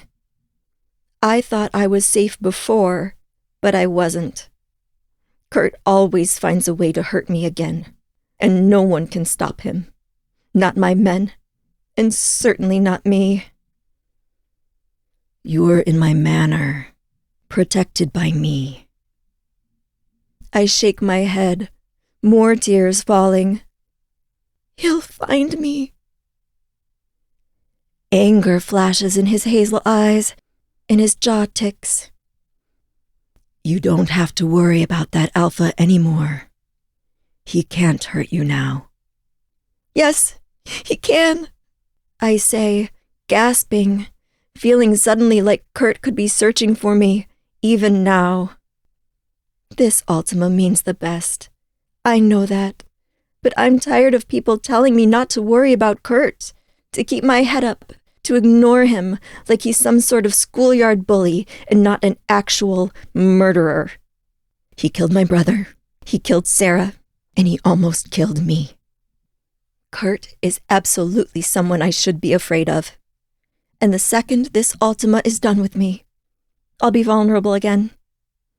I mean, I know my men will fight to protect me, especially after what just happened, but the council will find a way to stop them, to allow Kurt to access me once more. Darling, he's never going to hurt you again. I can promise you that. The Ultima insists, nuzzling his nose into my neck. I stiffen, surprised by what he's doing. Necks are vulnerable areas, usually only meant for mates. He shouldn't be touching me like this. And he absolutely shouldn't be making me promises he can't possibly keep. He can, I say, holding myself absolutely still. He can because he has, and he just does it over and over again, because the council refuses to do anything to stop it, because his dad is a powerful alpha, because Kurt is powerful. Tiny mate, he says, putting his hand, which is so large it practically engulfs my face, on my cheeks, and guiding me so I meet his eyes. He chuckles darkly, his eyes darting between mine. Someone like Kurt doesn't even understand the meaning of the word power. Another wave of his scent washes over me as he says this, and despite the logical part of my brain protesting, I relax into his arms, taking a long, deep breath. Why does this Ultima smell so good? I've never met an Ultima who smelled good before. And why do I feel so relaxed around him? The last thing I'd normally feel around one is relaxed. You're an Ultima, I say, stating the obvious as I stare at him, my chest constricting. Part of me feels like I should shrink back, away from him, but another part of me feels completely comfortable in his arms. It's strange, completely unexpected. My desire to bow down before him just isn't there. "Yes, I'm an Ultima," he says, his eyes sparkling with amusement. "Very observant of you. My name is Eli." Eli. I haven't heard of him, but I bet Adeline has. There are so few Ultimas that everyone knows every Ultima, except those of us raised alone in the woods. I stare at him, hesitate, then decide to go for it. "Why did you help me when Kurt attacked me?" I ask, remembering how he'd come in, just before Kurt had the chance to finish me off, and fought the Alpha. "I'm not even in your pack." "Firstly," he says, his eyes darkening, "any Alpha or Ultima should have stepped in to help you in that moment. What he was doing was despicable, outside the realm of anything I could imagine an Alpha doing. Secondly, I have traveled to the ends of the earth to find and help you, because you are my mate." Huh? My brain sort of sputters. Mate? He had been calling me that, but it hadn't really registered. I'd thought there was another meaning behind it. I don't know, but my head hurts, and this all feels like too much. I can't be his mate. It just isn't possible. I'm a pathetically weak Omega, and he's an Ultima. If this is a joke, it's a bad one. "What?" I finally ask on a breathy laugh, pulling my face back from his. I realize that while we were talking, our faces drifted closer and closer, the movement imperceptible to me. "No, I'm sorry. You must be mistaken. There's something in the way he looks at me, something dark and possessive, and not at all the way an Ultima should be looking at a terribly weak Omega, when there are so many much stronger ones. Better ones." "You are my mate," he says, chuckling and shaking his head like my denial of such a crazy thing is ridiculous. "But it's okay if you need more time to grapple with that information." I don't. I stop when the door opens and a woman approaches us, clearing her throat softly. "Sorry to interrupt," she says, her eyes darting between mine and the Ultima's. "I wanted to update you on your medical information, miss." I stare at her, flabbergasted at the unnecessary deferment, the respect rolling off her in waves. She's a beta, and I'm an Omega. Normally, a beta like her wouldn't be the least bit nervous to approach me and give me information. I glance up at Eli, wondering if just being near him is enough to grant me additional respect from others. "Yes, thank you," I manage, feeling awkward. She takes a deep breath, squaring her shoulders as her gaze darts between us. "You have some contusions, and when you first came in, there was some internal bleeding, stemming from an injury to your side, but we were able to sort that out. Your shoulder has been stitched up from a significant bite, as have the claw wounds on your stomach and arm. We used healing herbs on nearly every inch of your body to speed up your body's natural healing abilities, along with herbs to dull the pain. Now, you'll just have to wait for your wounds to properly close and heal, and for the discoloration of your bruises to abate. There should not be too much pain in those areas, but if you start to experience it, just let us know and we can remedy that for you." Eli's grip has tightened around me more with each word the healer spoke, and he presses a feather-light kiss on the top of my head, anger rolling off of him in waves. The healer looks nervous, bowing low, and I realize it's from the Ultima's presence, an inclination that I'm, strangely enough, not feeling. Both their gaze lock onto me, and the tension in the room increases. I try to think of what I could possibly say in this situation, but nothing comes to mind, so I just open my mouth. I will let you know if I need anything else from you. Thank you. Oh, and as for the puncture wounds in your shoulder, she says, stepping to the side and hovering her hand over the shoulder where Kurt bit me. I close my eyes, trying to keep the images from popping back into my head. They were deep. We cleaned them and packed them with a special kind of seaweed for a while before stitching you up. The seaweed has healing properties and will help to preserve the muscle there as you recover.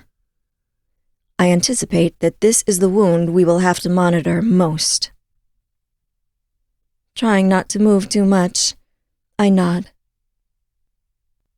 Thank you, Eliza, Eli says. She bows and hurries back out the way she came. Eli leans back further, settling in. Everything about him seems calm, almost pleased, even though he's covered in blood and seems to be, well, naked, although I can't quite see all of him. I have no idea why he seems so happy. Holding me like this can't possibly be comfortable. I begin, choosing my words with care, not wanting to upset the Ultima. I appreciate you and your people caring for me. He smiles down at me, his eyes filled with adoration. You're my mate. Of course I'm going to care for you. It's my job. There's that word again. Mate.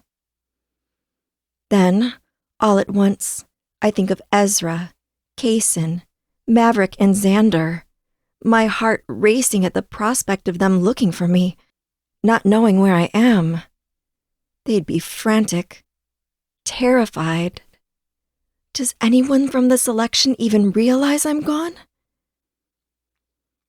How long have I been here? He regards me strangely. 5 or 6 hours. 5 or 6 hours, plus the time I was with Kurt. I've been away from my men for a while. They'll have noticed something was wrong. Unless they're already here. Have you seen my mates? I ask, voice weak. They might be looking for me. You have other mates, Eli says, his eyes softening with amusement. Of course you have other mates. You're beautiful. I shake my head in embarrassment. And how many of those are there? I drop my head, a blush blooming over my cheeks. 4. From the selection. He gives me a glib smile, his entire face at ease as he gazes down at me. 4? Is that right? I'm not surprised. Your scent is particularly intriguing. I scented you all the way out on the road. Oh, I whisper, blushing, staring down at my hands. He continues. Had I known you were already connected to other men, I would have sent word to them already. No bother, though. I'll send a message and let them know you're here. Thank you, I manage. He kisses the top of my head again. Anything for you. How I came to this election hoping to leave without a mate, and instead now having a pack of them, I don't know. I mean, technically, Kaysen and Ezra are just pretending to be with me, but there's at least 3 others who seem to really feel this connection. And I'd be lying if I said I didn't feel a connection to all 4 men back at the selection. What I do know is that there's no way I could have an Ultima as my mate. He's much too strong to be mated to someone like me. Surely, he'll realize he's mistaken eventually. Won't he? But with 4 mates, Eli muses, surely at least one of them should have been there to protect you. Why were they not? I don't like the idea that he might be blaming my guys for what happened to me. The only person to blame is me, and my stupid self for being so trusting, so naive, even when I knew there was a dangerous man coming for me. But how do I explain that to this man? It wasn't their fault. I was tricked. I say, the embarrassment flushing through me, hot and shameful. I received a letter that I assumed was from my men about meeting them for a surprise. It was instructing me to get in a carriage and go somewhere. When I got there, it was Kurt who was there instead. None of my mates even knew I was gone. I'm starting to notice something with this man. He has the aura of a king. Even when he's sitting up, it feels like he's reclining. Bored or calm. I'm not sure which. But topics concerning me make his energy shift in a way that's almost visual. He goes from calm to ready to strike without even moving. It's just something you feel about him, like knowing when a predator is simply walking past, or when a predator is ready to strike. That change comes over him now, even though he still holds me gently. Even though there's only the slightest tension in his shoulders. They should never have left you to sleep alone, Eli says, the faintest growl in his voice. But that's not for you to worry about. I will ensure they're in line once they arrive. You don't need to do that. Nonsense. I'm your mate. My job is to make sure that you're always safe and loved. I stare, not sure what to say. Sir, truly, it would be an honor to be your mate, but you can't possibly be. He smiles again. Faye? Yes? You've been through a lot. Don't worry about any of this. Just relax and focus on healing. He calls in a servant and gives them the names of my men and to send word that I'm here. The servant rushes back out without a word. With that, he shifts his arms, tucking me further into his hold, humming contently. I want to argue, to say something, but the truth is, I'm exhausted, and his arms feel so incredibly good. After a moment, I let my eyes close, resting and enjoying being in his warm embrace. 7. Faye.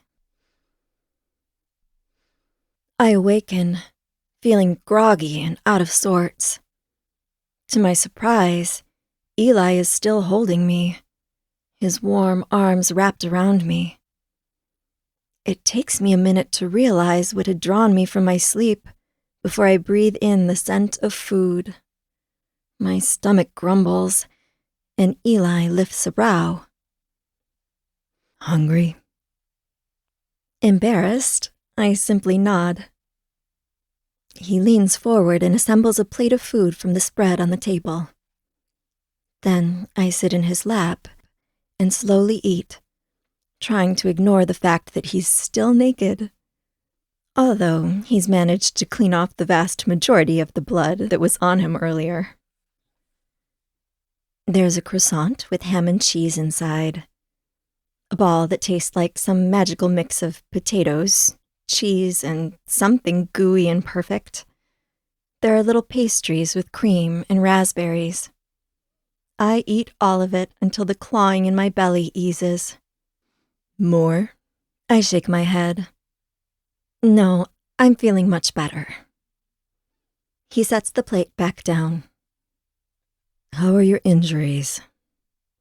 I shift a little and wince. They hurt, but they're much better than I thought they would be. That's because my healers are the absolute best in the country. I watched everything they did to you, and I believe you'll be just fine with enough time.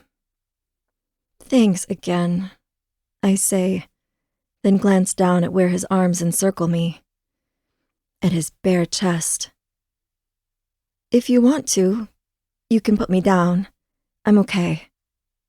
His arms tense around me. I'd rather not. I look at him in confusion. He sighs. Listen, Faye, I understand there's a certain reputation when you're an Ultima. But the truth is that I've spent most of my life surrounded by people who bow down to me and had no one who stands at my side. I help out packs in all the various territories and keep myself busy assisting shifter kind. But all I've ever wanted is a mate. A woman to stand at my side, to have children with. And now that I have you, I have no intention of letting you go. I don't know what to say to all of that. He needs me? He wants me? The door to the sitting room bursts open, and I smell my men before I see and hear them, but only just. They're being plenty loud, like a pack of wild animals, destroying the stillness of the castle with ease. When their eyes land on me, they widen, and they make a beeline for where I sit on Eli's lap. Faye. Ezra says my name, almost in disbelief as they race to where Eli is holding me. When I wiggle a bit, Eli reluctantly releases me and helps me to my feet. He stands, his arm around my back to keep me steady. I'm glad he does it, because my legs tremble, sore and exhausted after all I've been through. It's nice to actually be on my feet, though, but I'm not sure I can be on them for long. Hi, I greet all of them awkwardly. Gods, Kaysen murmurs, his eyes landing on my body. Ezra's gaze rakes over my body, as though identifying every injury. Are you okay? I glance down at myself and remember that I'm wearing a pink silk tank top and matching short shorts that do little to hide the bruises, cuts, and bandages that cover my body. Some of the worst ones are on my stomach. I flinch, realizing just how bad I look. Kurt. Ezra growls, reaching out for me, but then letting his hands drop before they come into contact with me. Maverick comes to my side, silently placing a hand on my bicep, his fingers trailing gently. You're hurt. My gaze moves between them, drinking them in. Ezra's normally neat, dark hair is a mess, looking like a storm had swept through and destroyed any gel that might have been holding it back at one time or another. His shirt and pants are wrinkled, and his shirt untucked. Kaysen's blonde hair, usually styled to stand up on the top of his head, falls into his dark eyes, and his clothes are a mess of grass stains and other things I'm not even going to begin to identify.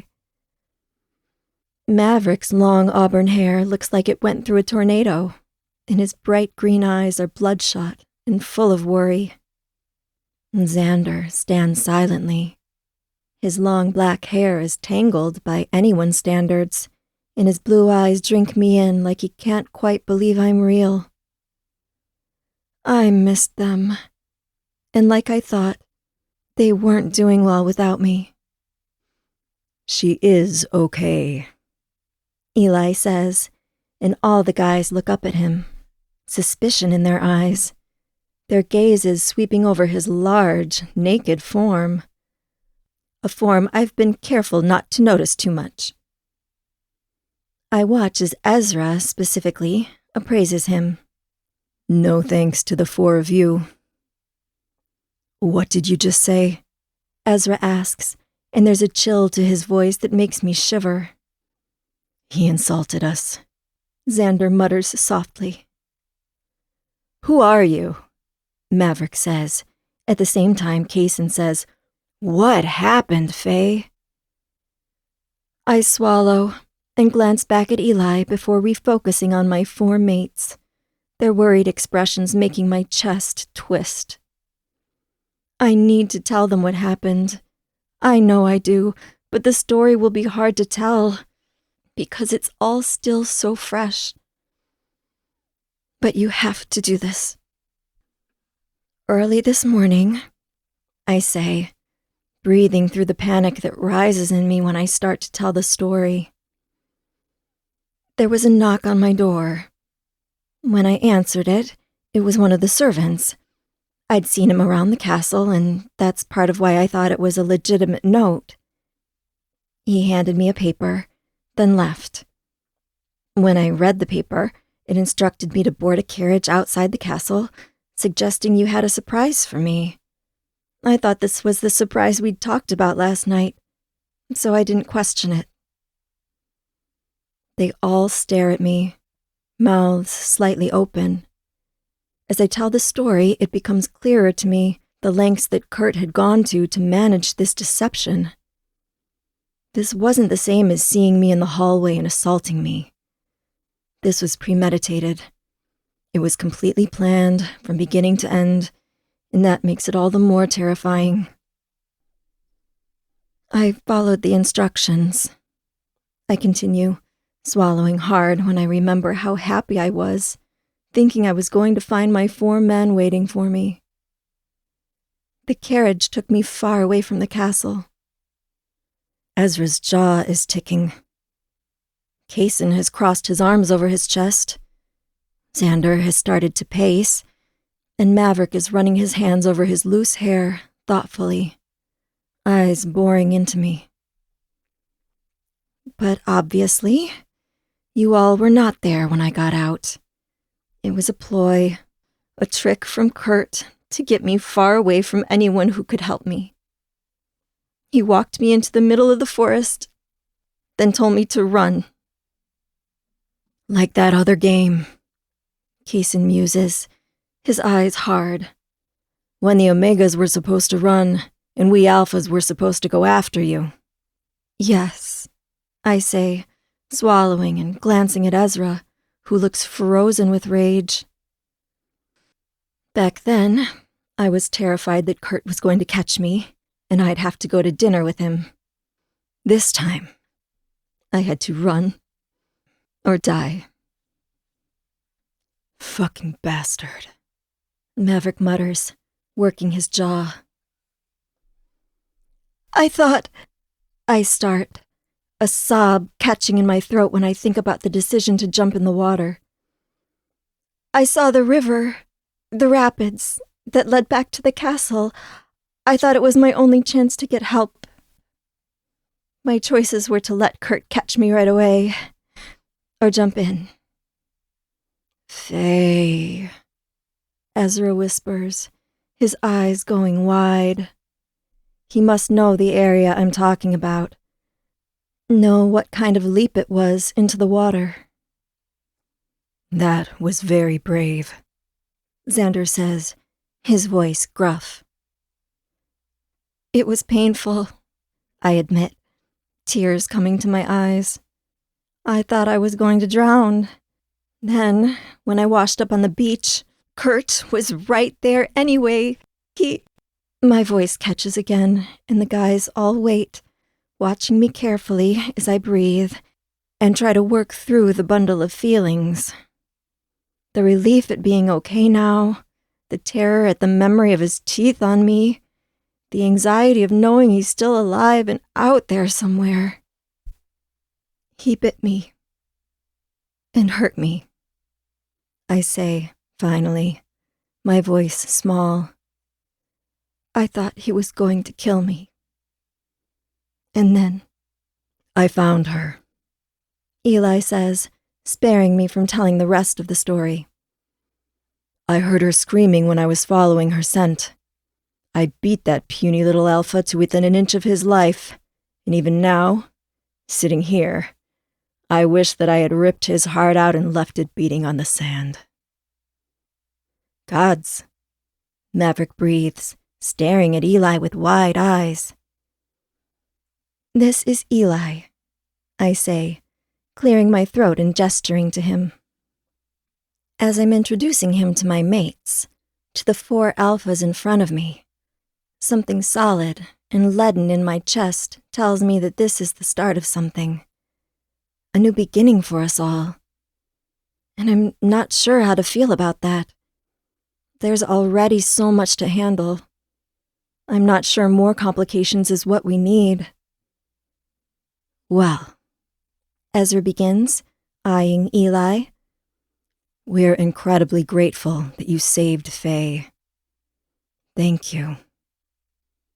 If we couldn't be there, I'm glad someone was, Kaysen tells him, reaching out and shaking his hand. And it seems your healers did a good job with her, Maverick says with a smile. As terrible as all of this was, we're glad she got the help she needed. We should take her home now, Xander says, his words full of an unspoken emotion. They go to reach for me, and Eli steps into their path. I don't think you completely understand. Faye is my mate, Eli says, and I watch as the guys all react in their own ways. Ezra looks like he had suspected as much already. Maverick and Kaysen look equally shocked and confused, and Xander looks like he's still hung up on the last part, about how Kurt was beating me. Overall, there doesn't seem to be any happy reactions. Me? My mind is still reeling over all of this. I feel like Eli is just calling me his mate, hoping if he says it enough times I'll believe it. An Ultima, Ezra says, his eyes flicking between mine and Eli's. I blush, swallowing, still unable to believe it myself. Yes, Eli chuckles, as though our constant disbelief is very funny to him. An Ultima. This will shift the dynamic of this group, as I'm sure you all understand. Naturally, I am more powerful and influential than the 4 of you, which will lead me to make more of the decisions. Our natural instincts will guide us in that direction. I watch as the men stare back at him silently.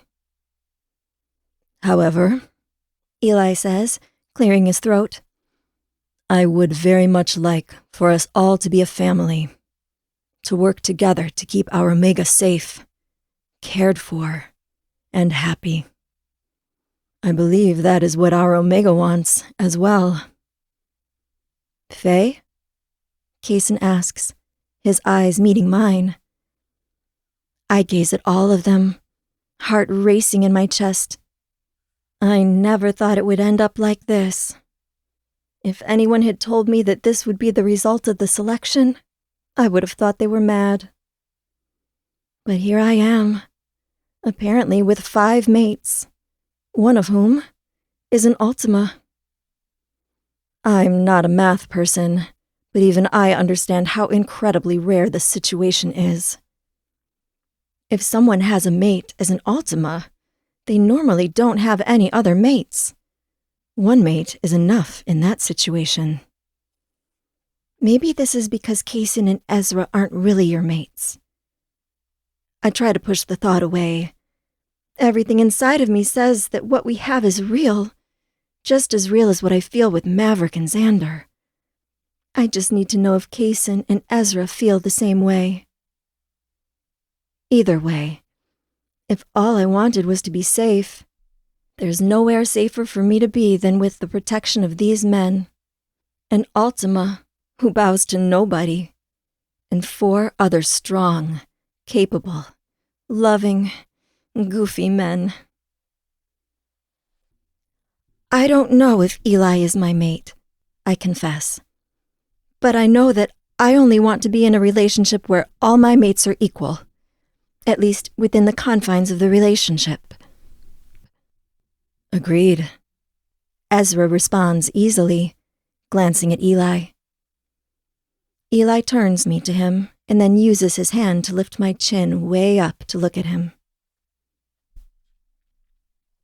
What makes you doubt I'm your mate? I'm trembling. You're an Ultima. I'm a weak Omega. This isn't how things work. He doesn't let me look away. His gaze holds me in place. But when you look at me, can you honestly say you don't feel the connection? I don't know what to do, what to say. Do I feel a connection to Eli? Of course I do. But I barely know him. Power radiates off of him in waves. It just doesn't seem possible. Choosing my words with care, I say, I feel something, but it's overwhelming. He smiles, then leans down and kisses me lightly on the lips. Unions with Ultimas can be hard in the beginning, as you adjust to my influence. Ezra tries again. So this is what you want? The 5 of us? I wonder if he actually means that. The 5 of us. Or if he's still keeping up the ruse. A crazy image comes to my mind of me, pregnant, surrounded by these 5 men. All of us, together. A family. The first real family that I've ever had. Yes, I hear myself say, the smallest smile gracing my lips. I do. I want that. Kaysen sighs loudly, but there's a smile teasing his lips. So, now we have an Ultima in our little group. That will complicate things, Maverick says. But I can't imagine Faye being in a safer position, Ezra says, thoughtfully. Definitely not. Xander grunts. Even though egos might get in the way a bit, Kaysen cautions. Yes, but there could be a benefit to having your influence, Ezra says, his voice still slightly tense as he addresses Eli. Can you finally take care of this situation with Kurt? The council would not listen to us, but perhaps they'll take your claims more seriously, due to your position. I feel Eli's power wash over the room, and it's impossible to ignore the anger he feels at the mention of Kurt's name. His face remains still. His hands on my back are steady, but his anger can't be ignored.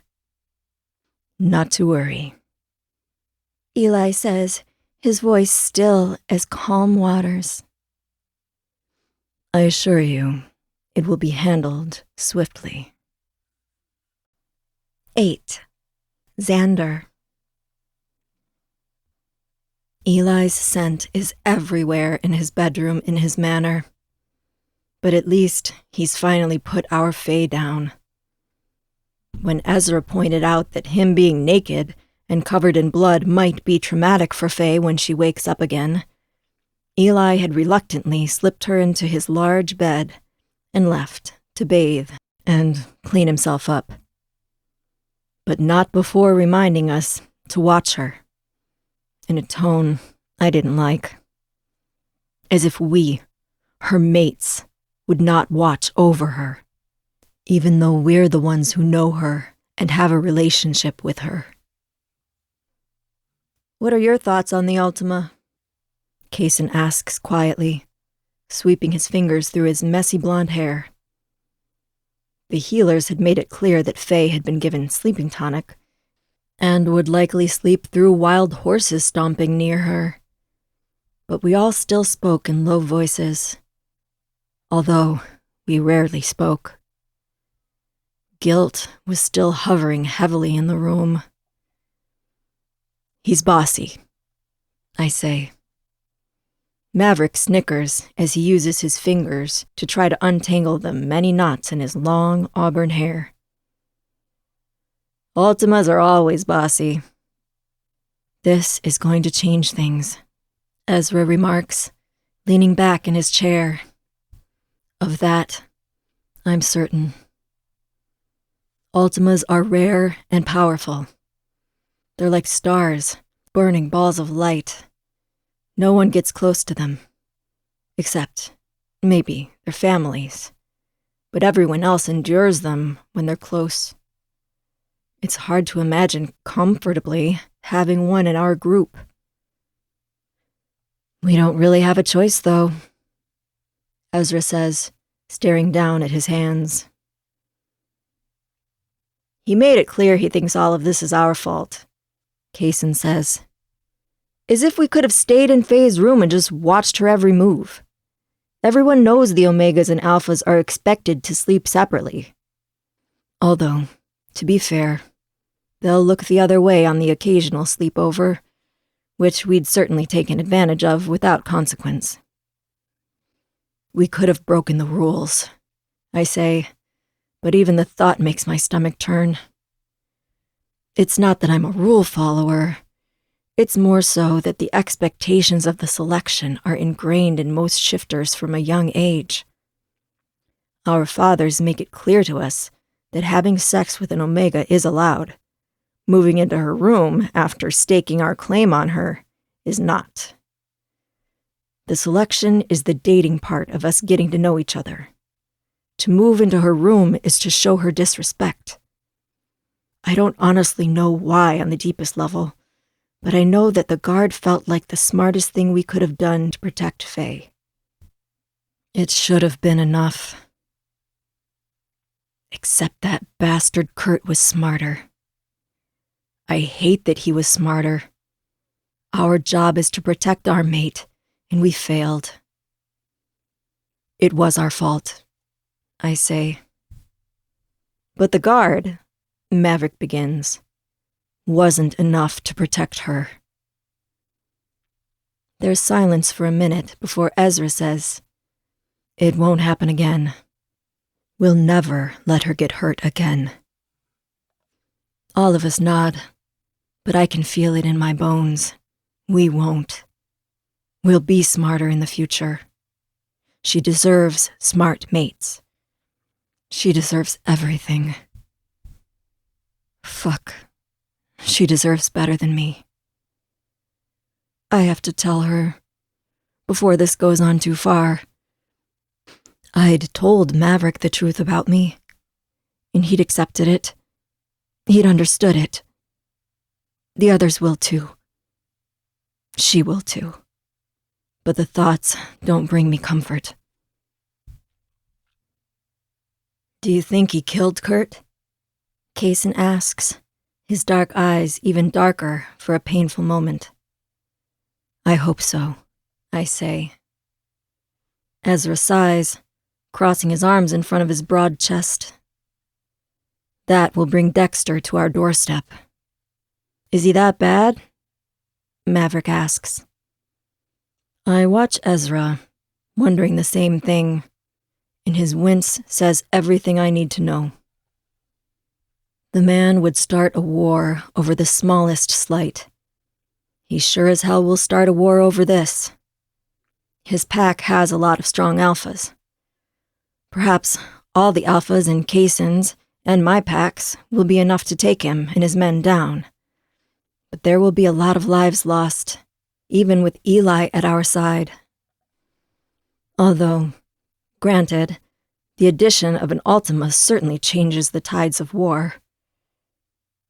He rubs his hands over his face, like he's imagining the lives that will be lost. But there's nothing that we can do about it. Suddenly, the door opens. Eli steps in, looking like a giant in a room of large men. His gaze instantly goes to Faye, and he crosses the room to peer down at her tiny form. We all watch in silence for a moment as he watches her breathe, and a smile crosses his face. Everything inside of me tenses. I still don't like the man looking at my mate like that, like she's his. In a white button-up shirt and white pants that contrast greatly with his tanned skin, he comes toward us and pulls out a chair to sit in the middle of us, like that's his place, like he's already in charge of us, and we must simply follow his lead. "What are we talking about?" he asks, his tone arrogant. My mouth twists. "About Dexter and what he'll do," Ezra tells him slowly, carefully, and I can sense his mistrust too. Eli flicks his wrist, and his tone is cocky. Dexter may be seen as a powerful alpha to lesser men, but he is nothing to me. Should he choose to start a war over the destruction of his son, I will call to me every pack that has thrived under my authority, and I will tear every alpha of his pack into so many tiny bits and pieces that I can use them to fertilize my gardens. I have to hand it to him. He has a way with words. Ezra looks at him, unconvinced. Are you so certain of the loyalty of all these packs to you? Eli leans back in his chair, smirking. Abso-fucking-lutely. I guess there is some benefit to being bonded with an Ultima, Ezra says softly. The big Ultima looks at the other man, and something softens in his face. I guess I never asked how the four of you felt about me becoming Faye's mate. I apologize. The Ultima in me is a big cock who acts first and asks questions later. Kaysen and Maverick exchange a look, and I can tell they're trying not to smile. We're not sure how we feel yet, Ezra tells him honestly. Fair enough, Eli answers. Then, after a long pause, but you should know, you'll get used to my influence over you, my power. It will calm. And you could ask for no one stronger to protect Faye. With me, all of you will be able to offer her anything she wants. If she wants to see the world, she can see the world. If she wants a dozen children, they will live in luxury. Cars, jewelry, clothes, there's no limit. For her, or any of you. If your packs need help, I will help them. I will make them strong, powerful, and unstoppable. All you need to do is ask. Kaysen laughs, his blonde hair falling into his eye as he does so. Can you get an old asshole to step down and let his son rule a little? Eli answers without hesitation. I can. Like I said, there's no limit to what I can do. And then, his cocky demeanor vanishes. Except, heal one tiny omega. To my surprise, Ezra puts a hand on his shoulder and squeezes. You got to her as quickly as you could. I should have been faster.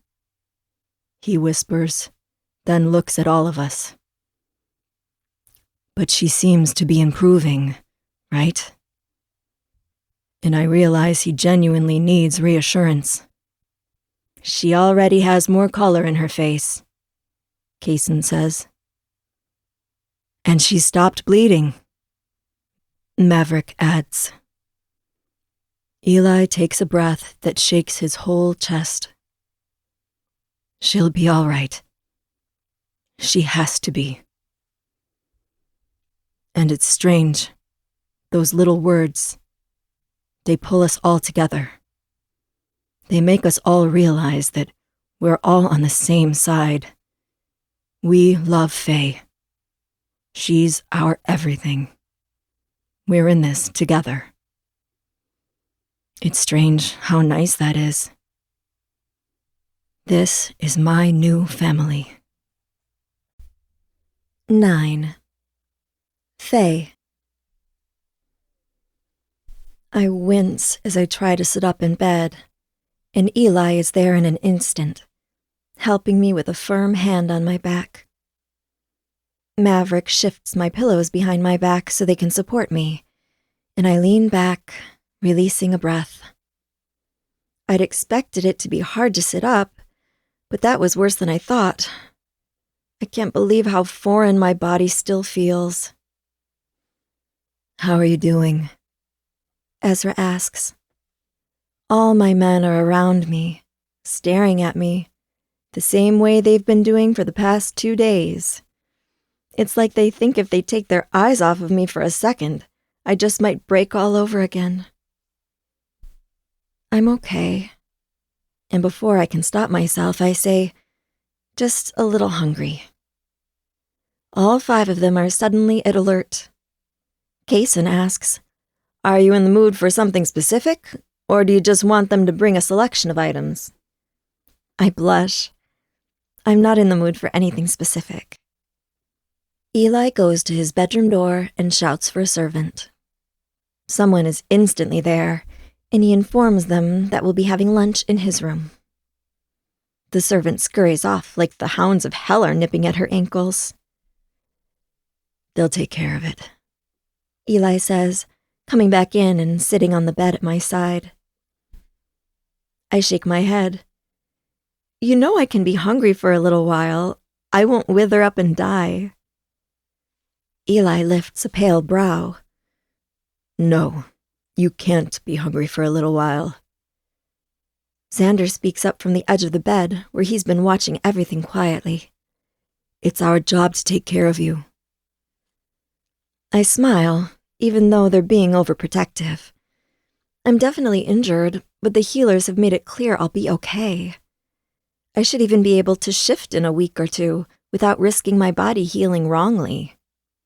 Shifters don't shift to heal large injuries like mine. So I'll know I'm well fixed up when they finally let me do it. But a week or 2 feels really long with my men suffocating me. It'd be nice if they could calm down just a little. Do you want one of the magazines Adeline sent you? Maverick asks. That'd be nice, I say, because anything would be better than them all just staring at me. He comes and brings a magazine over, handing it to me, before sitting near the foot of the bed. All eyes are still on me when I flip away from the pretty woman on the cover and start turning the pages of the magazine. Instantly, I find a quiz. What kind of ice cream are you in bed? I say out loud. Everyone comes and sits around the bed, smiling. You want to play? Maverick asks. I lift a brow. Why not? Then I flip to the first question. What do you have in you? Chocolate, candy, nuts, or fruits? Definitely nuts, Kaysen says, pointing to his crotch. All the others eagerly agree. My face feels hot. Okay, mentally checking off nuts. If you like to be drizzled on, what do you prefer? Chocolate, whipped cream, or strawberries? There is silence as they stare at me, and I have no idea why things are suddenly so awkward. Ezra clears his throat. I think men typically do the drizzling, don't they? Kaysen starts moving his hands around, like he's visually trying to picture the way it works. I guess the closest would be whipped cream? No, man, Maverick says, shaking his head. I don't want your whipped cream on me. I blush, suddenly realizing what they're saying. Okay, let's skip that one. How big do you prefer your ice cream scoops? Big, medium, or small? Kaysen leans closer and pretends to cup my breasts. Big, he murmurs, while I smack at his hands in horror. Definitely big, Xander says, gaze locked on my breasts. Oh my gosh, I groan, then go to the next question. Do you like to put your ice cream in a large space, like a cup, a medium space, like a cake cone, or a small space, like a sugar cone? They're all staring at me again, this time at my crotch. Small spaces are best, Maverick whispers. Yeah? Eli asks, looking intrigued. Very small, Kaysen says, laughing. I put the magazine over my face. Okay, let's go to a different page. Whatever you want, Jellybean, Ezra says, laughter in his voice. I flip through the magazine until I come to another fun page. What emoji are you in the sack? Eggplant, Kaysen shouts. Eggplant and sweat drops, Maverick says, smirking at Kaysen. Same thing, Kaysen challenges. You just wish you would have thought about it, Maverick says, then sticks his tongue out. I glance at Xander. He looks down at his shoes. I have no idea. Maybe lips? I suggest gently. He looks back up at me and smiles. Lips would be good. Probably the tongue emoji, Eli says, looking thoughtful. Why? I ask. You'll see. He winks at me. Embarrassed, I look at Ezra. His expression is thoughtful. A simple winky face for me, I think. I laugh, then wince as my stomach hurts in protest. All of them tense. Eli asks, Are you hurting? Do I need to get the healer? Shaking my head, I attempt a smile. I'm okay. They look like they're going to get the healer anyway. But then the servants arrive with food.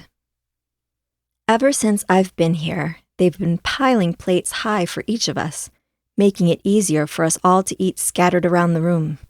Each of us is handed a plate, including me, and I stare down at all the yummy treats, grateful for the food.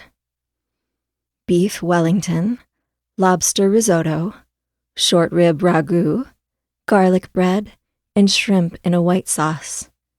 I know before I eat it that it'll be good. But we all eat together in silence, shifters enjoying our favorite pastime, eating. I don't manage to eat a ton before I'm full, but I've enjoyed every bite. Are you done already? Eli asks, looking with concern at my mostly full plate. You need to get strong, Xander says, seeming unhappy. I'm okay, just full, I tell them with a laugh. Remember, I'm a lot smaller than you. I don't need as much food as you do. None of them seem happy with my answer, but they let it go. Everyone finishes. The servants come back for our plates, and I yawn. Are you tired? Eli asks. I don't want them to overreact, but I nod. They're instantly on their feet, helping me to get settled laying in the bed, fixing my pillows and blankets, then tucking me in. I don't need to sleep, I tell them, followed by another yawn.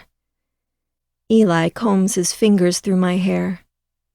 Still, maybe just close your eyes and try to sleep. I close my eyes, but I'm not sleepy. We know, Ezra whispers, then kisses the top of my head. Just relax.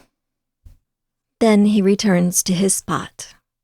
And as silly as all of it is, I find myself drifting back to sleep. My body needs more time to rest and heal. 10. Faye. 2 days later, I'm wincing as I pull an elegant pale pink gown over my shoulders. My lady's maid helps me secure it in the back, like I'm some kind of princess, rather than the nobody I am. My maid is cautious of my injuries, leaving it looser than normal, so it doesn't pull too tightly on my wounds. They still ache, but they have healed well over the past 4 days, under the care of Eli's healers. It also probably didn't hurt that I've barely left Eli's bed. Between Eli, Ezra, Kaysen, Maverick, and Xander, it's been hard to even go to the bathroom without one of them carrying me. It's been sweet, and also a tiny bit annoying. As someone used to being by herself, all this time and attention from 5 men is a lot to get used to. Are you sure Eli will be okay with you leaving his bed? My maid asks, her voice trembling slightly. I'm worried that if any of them have something to say about it, I say, meeting her eyes in the mirror, they can talk to me. Don't worry about them taking it out on you. Okay, she says, dipping her head and letting out a breath. I can't imagine Eli punishing her for my decisions, but I know this will help to put her at ease. The thing is, I kind of wish they hadn't left her hovering over me, because I would have dressed myself, and she wouldn't be involved in this at all. Leaving my bed is definitely going to upset them, considering how concerned they've been about me, but I'm going to lose my mind if I don't get out of this place, see something different, and get some fresh air. Not that I'll go far. I learned my lesson. Adeline will be happy to see you, the maid says while brushing my hair. I stiffen. Is Adeline here? Her back goes rigid. Well, yes, miss. They weren't sure if you were ready to have visitors, but she waited just in case. I assume they said something. They didn't, but I don't tell her that. Where is she? In the drawing room. I smile. Then I'll be heading there as soon as I'm ready. Once I'm properly dressed and my hair is done up nicely, I slide on some silk slippers and pad down to the drawing room, grinning when I see Adeline sitting there. Her eyes widen when they fall on me. She looks beautiful, as always. Her light brown hair swept up in a braid that encircles her head, and she's wearing a green dress that brings out the green in her hazel eyes. Faye! She says when I wrap her in a hug. Some of my cuts and bruises ache and groan in protest at the touch, but I ignore them. The feeling of her arms around me worth the pain. My closest friend. My only friend. It's so good to see her. I'm just happy that after so long apart, we've already reformed such a strong bond. Adeline, I say, feeling tears come to my eyes. I've missed you so much. I've missed you too, she says, already wiping away tears from her face. Everyone is buzzing with gossip about what happened to you. There's talk that you... Well, that you... It's probably true, I say, taking a sharp breath, not wanting to talk about what happened just yet. Do you want to eat lunch? And I can tell you about it? Lunch sounds amazing, she says, and I notice her gaze running over the luxurious room like she's trying to picture just how good the food would be in a place like this. My gaze meets with the butler, who is standing silently beside the door. Would it be too much of a bother to have lunch in the dining room? The beta shifter gives me a little bow. Me, an omega. It's something I'm still not used to. Of course, miss. It will be brought right away. Then he turns on his heel and strides away. I smile at Adeline. Then we can properly talk about everything that happened. You don't have to, if you don't want to, she rushes out to say, which is really sweet of her and makes the thought of telling her a little easier. I don't mind. I just want some food in me first, I say, taking her hand and leading her from the drawing room into the dining room I'd spotted earlier.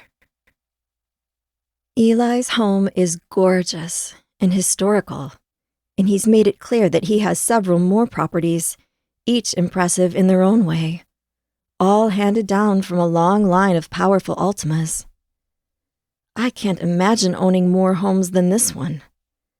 The primary house is a mansion, with sprawling gardens and more rooms than I know what to do with. Just today, I'd started exploring in my pajamas, before getting caught by a couple of servants and deciding to get dressed and see the place properly. At least for the small window my men are distracted. Now that I've escaped my bed rest, I want to spend as much time as I can seeing what other secrets such a beautiful home hides. The dining room is massive, brightly lit, and is all white and golden wood. There's a huge white table in the center of the room, with 24 white chairs and a chandelier hanging above it. Fresh flowers line the table, and sconces with flickering candles are on all the walls. Wow, Adeline murmurs. Right? I can't believe a place like this exists, and so close to the selection.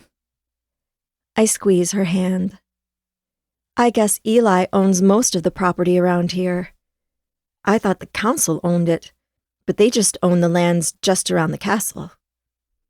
She whistles. I can't believe Eli the Ultima, let you stay here. I laugh, knowing she's going to be shocked when I tell her about my newest mate. You have no idea. We go to the table together and sit down across from each other. Tell me what's been going on with you, I say. With me? You sure? She asks in disbelief. I laugh. I'd love to know. She bites her lip, and a smile spreads her lips. You know the Alphas? The brothers I was telling you about? Yes. They're my mates, she says, the words exploding from her lips. My jaw drops. You're kidding me? No! And then she starts babbling excitedly. Orion and Kai are amazing. They're from Pack Iris. They have 3 sisters and 4 fathers. Apparently their family is super fun, and their pack is amazing. They can't wait to bring me home to introduce me to their family, and I'm so excited about all of it. I get to move to a beach town with 2 incredible men who hang on my every word. I guess their moms had told them to go slow and not claim an Omega right away, even though they'd felt drawn to me from the very beginning. But they couldn't wait anymore. She seems to run out of words, then squeals. I smile. I'm so happy for you. And I am. Adeline deserves all the best in life. Servants come in and set out plates and silverware. More servants come in, and I start to wonder just how many servants Eli has. And that's just at this house. It's insane. So, I say, as one of the servants starts pouring us drinks, as other servants come out with more food. Adeline watches in stunned silence as we're waited on hand and foot. I already see some of my favorites: lobster salad, truffle pasta, duck breast with orange glaze, crab cakes, and avocado and burrata toast. You'll love the orange duck, I tell her as I spear a succulent piece with my fork. Orange duck? She laughs. I thought your favorite food was rabbit. I blush. Yes, well, I might be adjusting to some different things since leaving home. And you won't miss these things when you go back? Her eyes are shimmering, like she already knows the answer. Well, I guess there's a lot for us to talk about. Shoot, she says, slowly picking up her fork, her eyes rising to meet mine. I tell her the entire story, starting from the moment I received the fake letter. Her eyes get wider and wider, and by the time I get to Eli attacking Kurt and saving me, she's gone several shades paler. She sets the fork down and reaches out to take my hand. God's Faye, she says, tears in her eyes. You were so brave. That's what everyone keeps saying, I say and laugh, feeling awkward. But all I did was run away. Bravely, Adeline says, smiling gently. Back at the castle, people are talking. They say Kurt attacked you, but there are also rumors that you have an Ultima mate. Both things seem equally important to everyone, since Ultimas so rarely find their mates. So I guess now that I know that Kurt attacking you was true, is it also true that you ended up with an Ultima as your mate? Is it the one who owns this house? Yes, I say, nodding, hearing Eli's voice in the back of my head saying, It's our house now, tiny mate. My mate. She whistles low. You're one lucky Omega. I laugh. I guess. But the thing is, I'm not as lucky as she thinks. I still don't know if Kaysen and Ezra see me as their mate. I might be walking away from the selection with 3 mates and a hole in my heart. She flinches. Right, sorry. I meant you were lucky to have an Ultima as your mate, but not when it came to all the stuff that led to the Ultima finding you as his mate. I eat, but it's hard to taste the food when thinking about the man who nearly killed me. Well, Kurt is at the castle, Adeline says, pushing a piece of truffle pasta around her plate. The healers are doing their best with him, but the Ultima must have done a number. The council has been talking about what punishment is fit for Kurt, but they have to make sure he lives first. They're talking about how he lost an insane amount of blood, and how his legs may not function correctly from the muscle damage. It was gruesome, I say, nodding, but probably no better than what he planned to do to me. Adeline stops when the hallway fills with noise, voices bouncing off of one another, and the men walk in. Eli at the helm. There's a panicky energy to them, like they're a wild pack on the hunt for something they must find. When their gazes land on me, the energy shifts, even though they still rush towards me. Adeline bows her head, nearly touching it to the table when Eli walks over and takes my face in his hands, his eyes running over me frantically. I stare back at him in shock. I knew the guys wouldn't like me leaving my bed, but I didn't know they'd panic and go crazy. Faye, Kaysen says, hovering around me with the others. Are you okay? Me?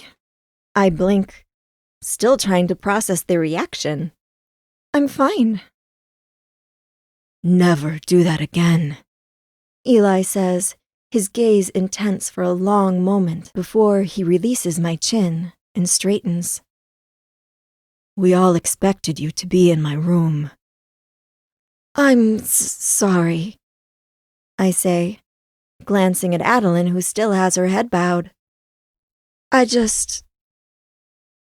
What is it? Eli asks, his voice softening. He takes a step back, furrowing his brow. You can always be honest with me, Faye. Well, I'm feeling stir-crazy, I say, laughing awkwardly, my feet shifting under the table. Your healers did a really good job. I'm feeling much better. Definitely well enough to be moving around and seeing my friends. I don't want to spend the rest of my life in bed. Noted, Eli says slowly, his eyes traveling over me. I certainly don't want you to feel like a prisoner in your own home. If you're feeling better, then you have free reign of the house. But don't push yourself too hard. You could re-injure yourself. Thank you, I tell him softly, then glance at the other men, who all seem more relaxed now that they know where I am, and that I'm safe.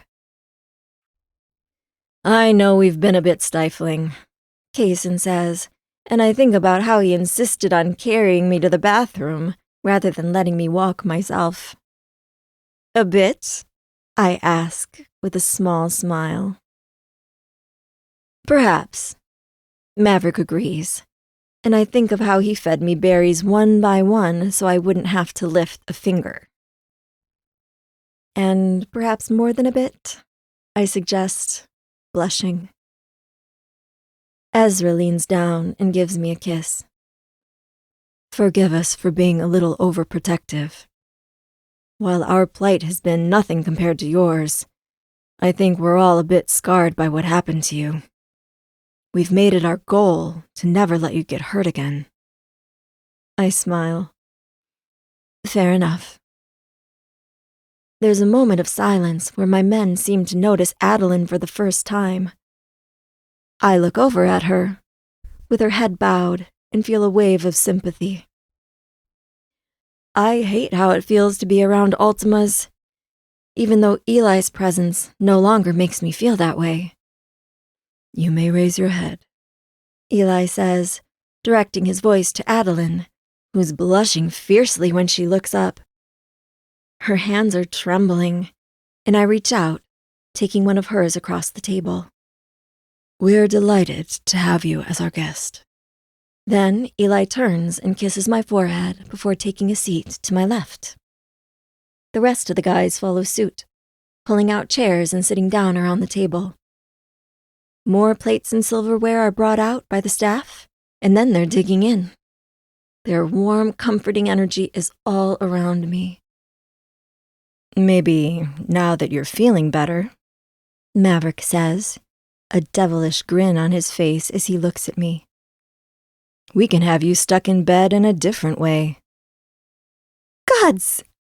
Adeline coughs, and I stifle an embarrassed laugh as she takes a drink and tries to hide her own embarrassment.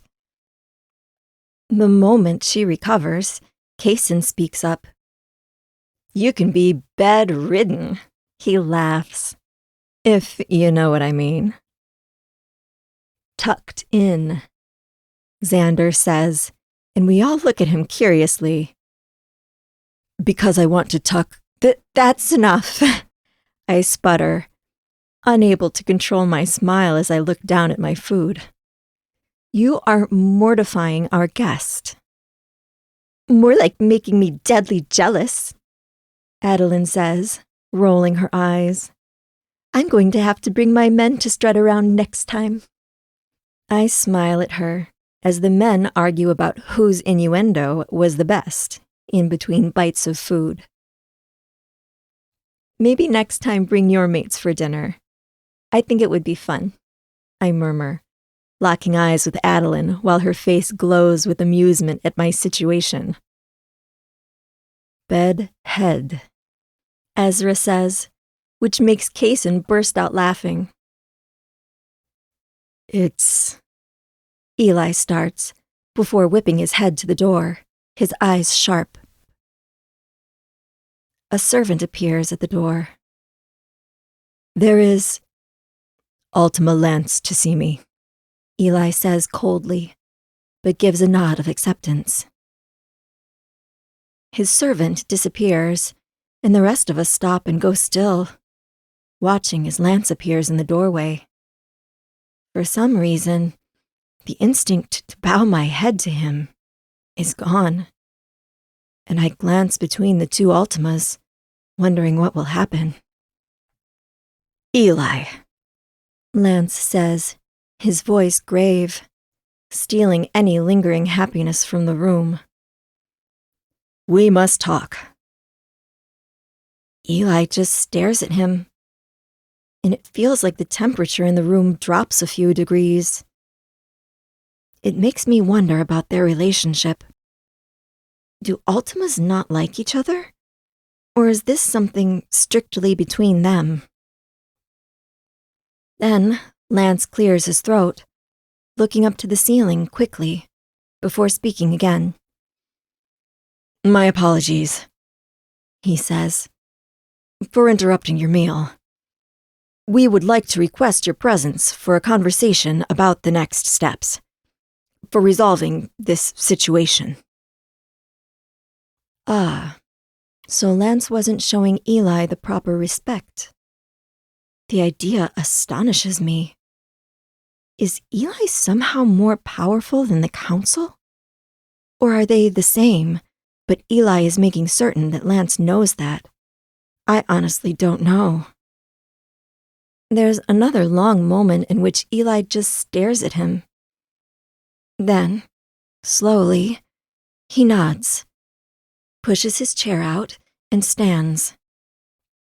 Well, come on, he says, when he gets to the door, looking back at all of us. We can do this as a family. 11. Ezra. We're all seated at a table in the castle, in the council's room, tension singing between us. On our side of the table sit the four of us alphas, along with Eli and Faye. None of us are flinching under the Ultima's stares. These men had failed our mate, leading to her being hurt, and they sure as fuck better be ready to right their wrongs, if they know what's good for them. The instinct to bow to the Ultimas is much weaker than usual. With Eli at our side, the power dynamic has shifted. Something about being connected with him has changed something fundamentally about the sense of hierarchy that we usually feel with Ultimas. And it's not something I was expecting. As much as it's weird having someone with more power than me sharing Faye, I have to admit, it isn't necessarily a bad thing. I can handle anything if it makes Faye safer. Because the truth is, no matter how I see my future now, it has Faye in it. Faye is my world. She's my mate. I just need to tell her that. If that means Eli is a part of my future too, then I can accept that. Plus, the Ultimas are tense. They're not the cocky assholes I'm used to. Probably because Eli isn't happy for a variety of reasons. For one, Eli had made it clear that he wasn't happy about having to take Faye out of the house while she was still healing. Something we were all in agreement with. But we'd done it anyway, because we knew it was important for her voice to be heard. We had all fussed over Faye on the carriage ride over, concerned about both her mental health and her physical health, even though she reassured us she could handle it. Truly, she was amazing. I couldn't believe anyone could have this much inner strength, but especially such a small woman. But I've come to realize that Faye is like one of those small trees. When the storms come, they whip back and forth, never breaking, while the tall trees fall around them. I just hope she can handle this too. Eli has also warned us that had the council simply taken care of the issue of Kurt, they wouldn't be calling us over to talk, so we should be prepared for bullshit. And we were. After all we'd seen from the council, any faith I ever had in them was gone. These men did whatever would cause the least amount of waves, not what was best for our people. But they sure as hell better prove me wrong in the way they handle Kurt. Eli, Lance finally says, his fingers steepled in front of him. Thank you for agreeing to grace us with your presence. You are very welcome. Eli barely gives a nod in acknowledgement, again giving us the impression that although they're all Ultimas, Eli is somehow above them, if that's even possible. As you know, Brock says, his dark gaze sweeping over all of us, there is a situation we must discuss. I agree, Eli says, and I watch him take Faye's hand under the table. Faye and Eli are sitting directly across from the Ultimas, while Kaysen and I are to their left, and Xander and Maverick are to their right. It's nice that there's more of us than them. Nice to see them rattled, too. The Ultimas exchange a look. Lance seems uncertain. Brock seems focused, and Hector seems pissed off. Their moods perfectly capture the three men. Lance, from the beginning, has seemed to be more on our side.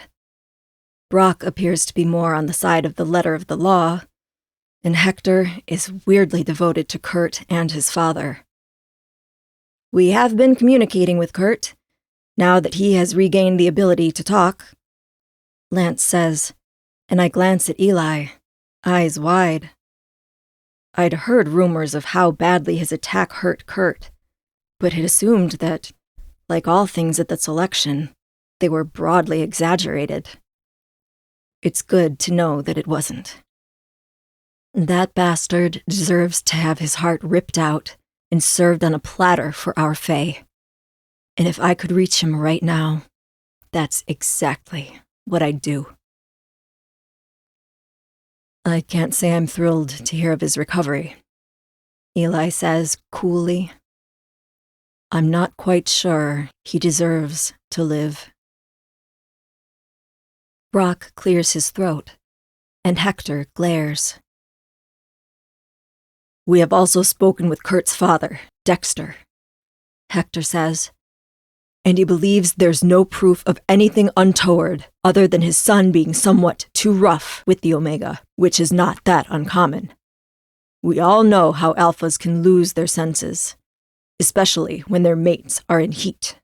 Dexter agrees that Kurt should be disciplined for being too rough with the Omega, but believes Eli's attack and the resulting injuries, some of which could take months to heal, is punishment enough.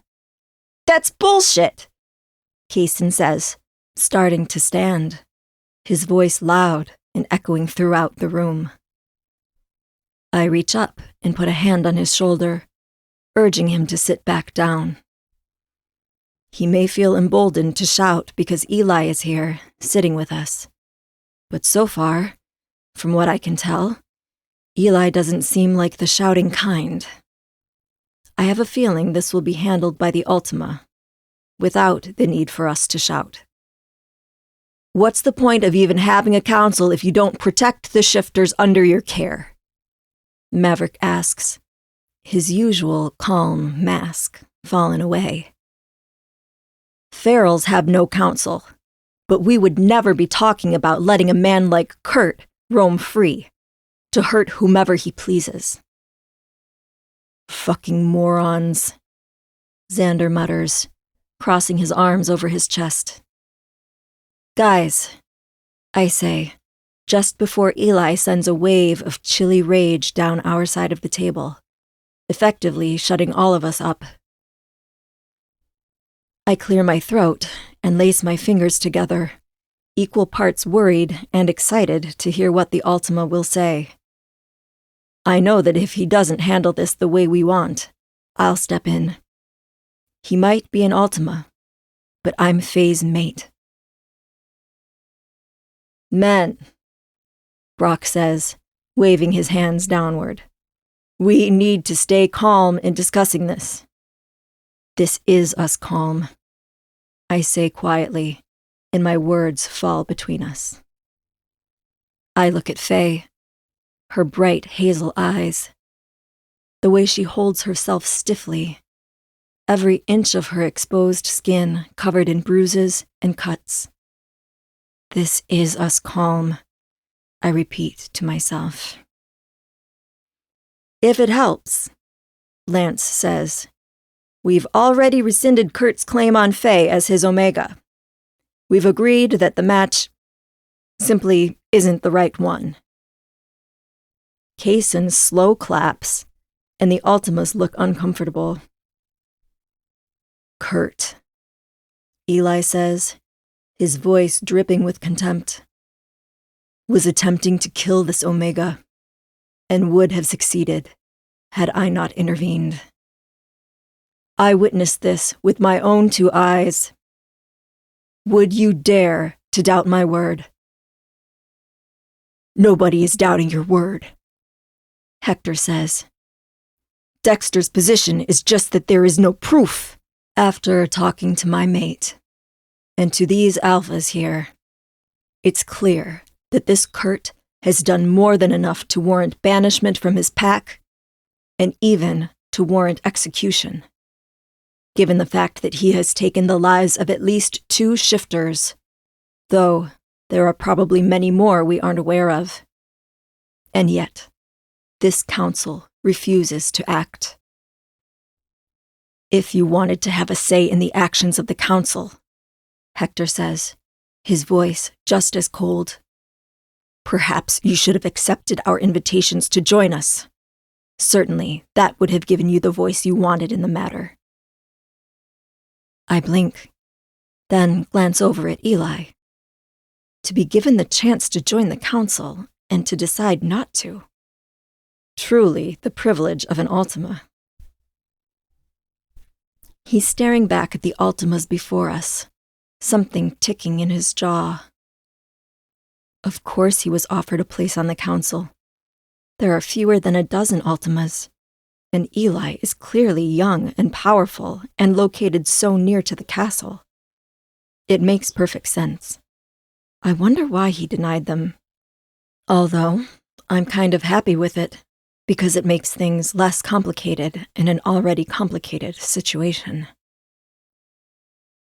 When the 4 of us had first burst into Eli's home, looking for Faye, following her scent, I'd been worried about what it would be like to share her with an Ultima. The 3 on the council are domineering idiots, so my immediate concern was that he would hoard her, limit our access to her, even use his influence to control and exploit her. But that's clearly not the case. Over the past few days, as Eli and Faye have been exploring their mating bonds, the rest of us have begun to feel closer to her, like we're all different elements in a biosphere. We strengthen one another. And Eli is part of that, pouring out his influence and power into us all. I should not have to be part of the council for you to do your jobs, Eli growls. Since the start of the selection, accusations toward Kurt have not been taken seriously because they were made by an Omega. Faye's terror over him claiming her as his mate was ignored, as if her terror of a mate didn't matter. Well, this Omega is my mate, which means you will all be taking anything she says quite seriously from now on. Is that understood? Back when we first found Sarah in the woods, I'd wished more than anything that I'd had the power to make the council listen to me. But now, as a family, we do. The prospect of sharing Faye with an Ultima may be daunting, but it's also worth it to have the kind of power and influence Eli's participation in this group provides. Nobody is dismissing her claims. Brock begins. I understand that you're afraid of Dexter, Eli says, but I'm not. Trust that if this matter isn't taken care of through the council, I will be handling it myself. There will be an official hearing, a hearing where Dexter and Kurt will be present, Brock says quickly, as though he doesn't want to give the other Ultimas time to respond to that statement. But if you want to be taken seriously, the Omega must be prepared to testify. Instantly, Faye's entire body tenses, and I want to leap across the table and fight Brock for making her uncomfortable. After everything that's happened to her, she probably wants nothing more than to never see Kurt again. And here's the council, forcing her back into a room with him, forcing her to talk about what happened to her. But the Ultima may be right. This might be necessary to get him the proper punishment. Kurt deserves more than a slap on the wrist, or a beating from Eli for what he did. More than anything, Faye will likely never feel safe until she knows he's dead or locked up, and the other Omegas and Betas in his pack and elsewhere could all be at risk of him doing whatever he wants. I think of Faye's brother and Sarah and how Kurt took their lives as though it was nothing. Likely because he knew he would never face punishment for it. Kurt needs to be stopped, and Faye might be the only person who can stop him. Faye? Eli asks, his voice soft. What do you think? Her voice comes out barely louder than a whisper. I'll do it. Anything to finally get justice. Under the table, I reach out and take Faye's other hand, the one Eli isn't holding. Testifying against Kurt will be scary, but every single one of us will be there to back her up. 12. Faye. It's strange to be back at the selection, to be back in my old room. I'd slept here last night, after the meeting with the council, because Eli had made it clear that he'd be happy to attend the selection events, just like everyone else. At least, after I reassured him that I was feeling up to it. And when he did so, the council made it clear that we'd be following the rules, including having me sleep alone until the selection events were completed. Which was agreed upon, as long as there was still a guard stationed at my door, one chosen by Eli from his own staff. And maybe I imagined how Eli responded to being included in the selection, but Eli had seemed excited about it. We'd had dinner in my room, while all the guys told him about the events at the selection that he'd missed so far. He'd smiled at me throughout the whole conversation, kissing me on the forehead and telling me that he couldn't wait for us to play the games together. But I had missed them more than I thought I would when they'd left me alone in my room again, after they'd had more locks put on my door and made me swear not to undo them unless they came back. My heart skips a beat every time I hear a noise, and I imagine that Kurt is finally able to come after me again. My mind won't stop replaying the memory of that servant coming to my door, issuing me the fake note, a mistake that nearly led to my death. But now I won't foolishly open my door. I'm safe. According to the council, that servant had no idea what the contents of the letter were. Kurt was listed as one of my potential mates, and so he thought that he was just ferrying a love note from an alpha to his omega. I believe him, but it doesn't undo the harm of what happened to me. The carriage driver was also under the impression that Kurt was arranging a playful outing for the two of us. Though neither of them was in the wrong, I can't stand the idea of how easy it was for Kurt to trick me, to trick everyone. If either the servant or the carriage driver had paid attention a little better, if the carriage driver had stayed to make sure I was okay, maybe none of this would have happened. Or maybe there would also be a dead carriage driver. Still, I can't blame them. I only have myself to blame for not being more careful. I knew a deranged man wanted to hurt me. I take a deep breath and look at my reflection in the mirror. I'm wearing a simple dress with pretty diamond earrings that Eli gave me from his estate's personal jewelry collection. He's already been showering me with gifts, which has made the others do the same, and now my room is full of too many flowers, chocolates I won't be able to eat, and enough stuffed animals to take up the entire space of my bed. When someone knocks on the door just before the bell tolls, I jump, hard, biting my tongue and letting out a little moan of pain. My heart is hammering when I go to the door and prepare to open it, hoping to see Eli's guard faithfully stationed across the hall from my room. Who is it? Logically, I know it can't be Kurt. According to the whispers, he's still having a hard time walking. But that doesn't stop my active imagination from working up all the ways he might hurt me if he corners me in my room. And it doesn't change the fact that his father could be ruthless enough to come all this way to cause me problems. It's Adeline. Opening the door, I breathe a sigh of relief when I see my friend. Her dark hair is in a braid down her back, and she's wearing a pretty purple dress with big sleeves. Faye, Adeline says, grinning at me when she sees me. It's so weird to see you back here again. Well, I laugh. The council insisted that I finish the selection, even though I'll actually keel over if I have to take one more mate. I open the door wider so she can see the interior, all the gifts and trinkets. Wow, Adeline says, her eyes wide as they sweep over my room. That's amazing.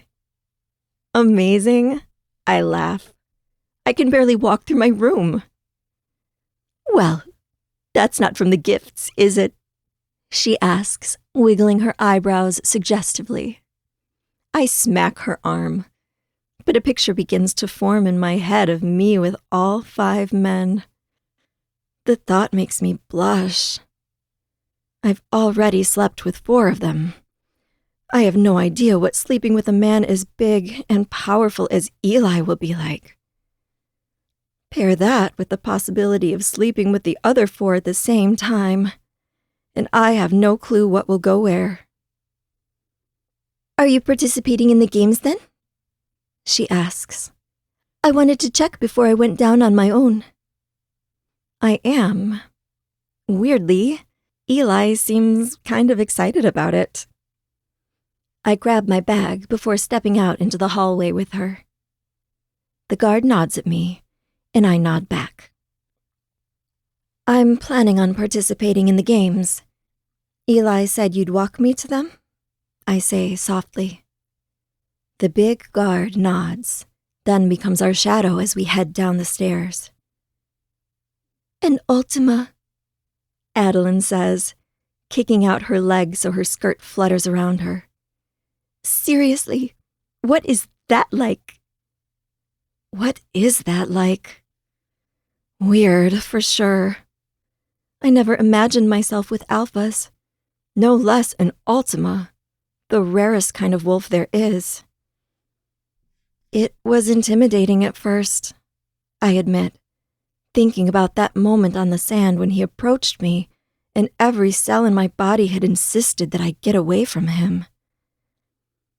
But as I spend more time around him, it's like my body relaxes and sees him like any other wolf. That's good, Adeline murmurs, getting a mischievous look on her face. But I was asking more specifically about... The guard coughs behind us, and I clamp a hand over her mouth, flushing fiercely. Please don't embarrass me, I whisper. People are staring at me enough already. Adeline says something, but it's muffled through my hand. I lift it and quirk an eyebrow at her, wondering if I gave her time to reconsider her gross question. You're the one with your head in the gutter, she says, rolling her eyes and tugging my arm toward the ballroom, where it looks like most of the alphas and omegas are funneling. I was just going to ask about his dick. Gods, Adeline! I laugh when several other omegas turn, their eyes widening when they see who I am. Shut up! What did she think I was worried about her saying? She's crazy. Seriously, though, she says, grabbing my sleeve and stopping me in the hallway just outside the ballroom. She tugs me around and looks at my face earnestly. Are you okay? I mean, I feel like the answer is automatically no with everything that's happened to you, but it just feels like you've been thrown right back in here. It's unfair. My heart aches a little at her worry. Yes, I've been through a lot, but I don't want to focus on it. I feel like when my brother passed, that's all I focused on. I just stopped living. I can't do that again. I need to keep moving on and having a life. It's okay, I say quietly. With my mates, and with Eli here specifically, it feels different. Safer. So, they are your mates? She asks, lifting a brow. I nod, unable to deny it any longer. They're my mates, although Kaysen, Ezra, and I haven't had a conversation that we need to have. She looks thoughtful for a long minute before asking, Do you think you'll miss how your life was before? The cabin, mateless, what you were so desperate to get back to? I put my hand to my chin, trying to remember the girl I was when I arrived here on the bus. But it's like she's a stranger to me now. Something inside me has shifted, opening up to others.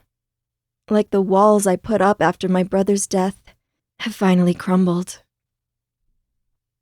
No, I admit.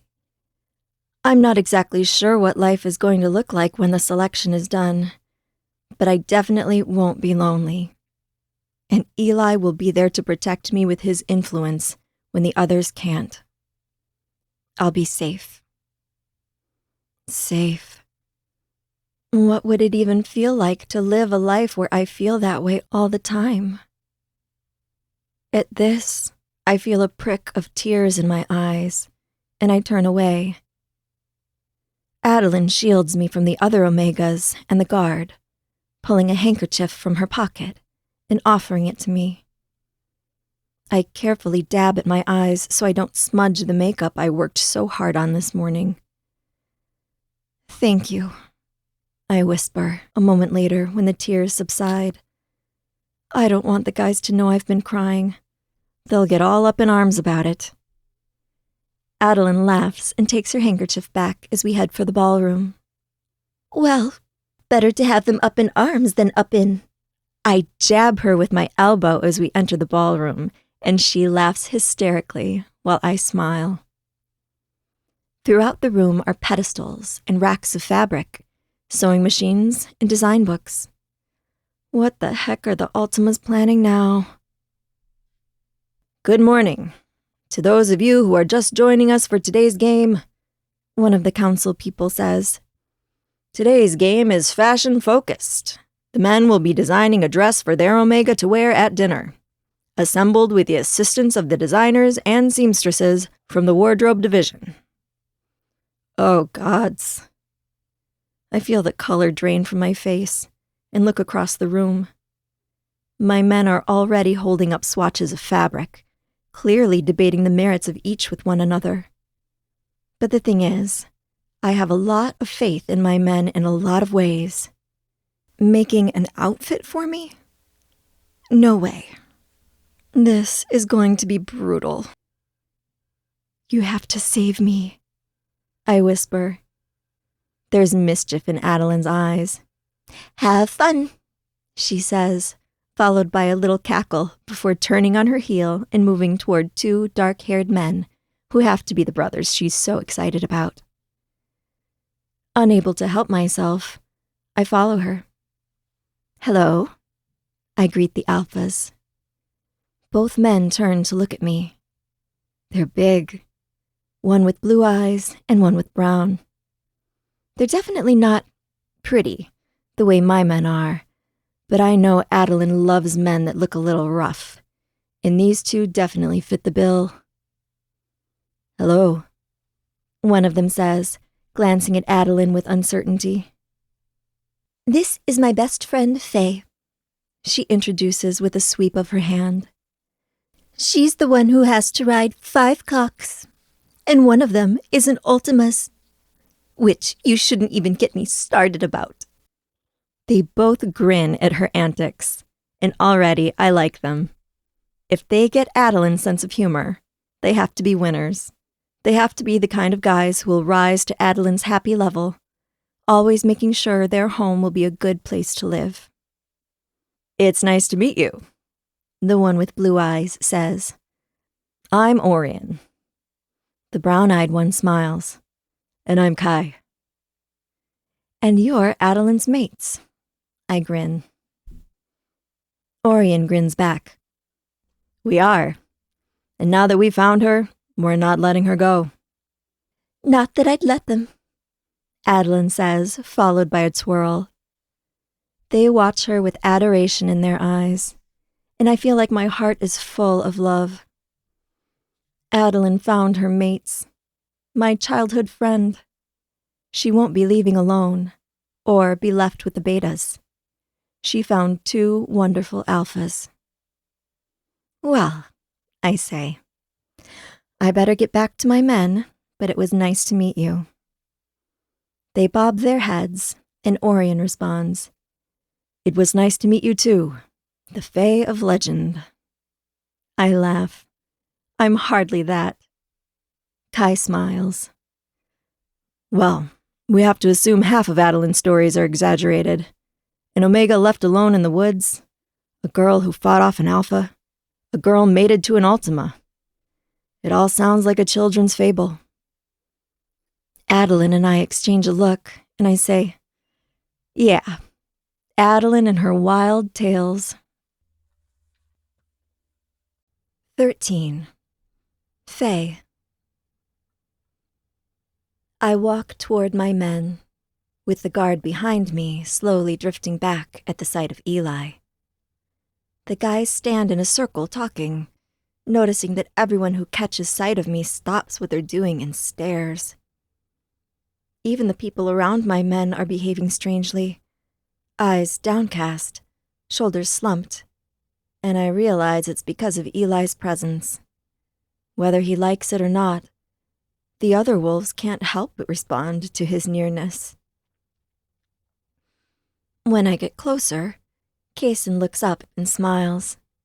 But then concern washes over his face, and I remember that I'd been crying, that my face is probably flushed, that my eyes are probably red. Oh, shit. Faye. All the men turn to look for me, and their expressions instantly change. Concern, worry, and rage flit over their features within seconds. I internally prepare myself for the most protective men in the world, reminding myself that their emotions come from a place of love. I stop in front of them and attempt to smile. Hi. What's wrong? Ezra asks, taking my hands in his eyes sharp and assessing. I will kill the person who hurt you, Xander says, scanning through the room as though my assailant might still be here. Eli's cool rush of power flows through the group, and some of the Omegas nearby flinch at the feeling. Maverick simply raised a brow, as if waiting for me to name his target. It's all so sweet. I'm okay. I just got a little emotional when I was talking to Adeline, I say, laughing wetly, the tears rising up again at this show of affection and protectiveness.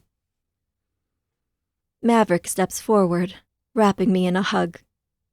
Then, one at a time, Xander, Kaysen, and Ezra hug me too. Their touch instantly soothes something deep inside of me, making me feel loved and safe all at once. It's good to have you with us, Eli says when it's his turn to wrap me in his arms, his deep voice making a shiver roll down my spine. You raise the emotional intelligence of the group. Hey, Kaysen says, mock hurt. Are you saying I'm emotionally stupid? I didn't realize it needed to be said. Ezra deadpans. Kaysen punches his shoulder. At least I can hold my liquor. Xander turns red. I don't drink much. Then glances at Maverick. Unlike some people. Maverick smirks. Ezra invited us over for drinks. Sorry for drinking. I didn't mean get smashed drinking 100-year-old whiskey, Ezra says, looking scandalized. Maverick laughs, a big belly laugh. And then there's the guy who drinks liquor like water, Kaysen says, looking at Eli. Eli grins. They say do what you love. I shake my head at all of them. It sounds like you guys have been having some fun. Kaysen shrugs, looking mildly embarrassed. We've been bonding a bit over the past few days, while you've been healing. We were kind of going crazy, just hovering over you all the time. I smile. I'm glad you guys got a little time to focus on something other than me. We were still focused on you, Maverick says, winking at me. I blush. Of course they were. We should start, Xander says, gesturing to the people around and how their Omegas are all dressed in various pieces of cloth, vaguely resembling dresses. The designer seems to materialize from thin air, a short, frank-looking beta with a hooked nose. We should get started before you run out of time. Maverick and Eli help me up onto the little pedestal, while Xander closes the curtains for our area.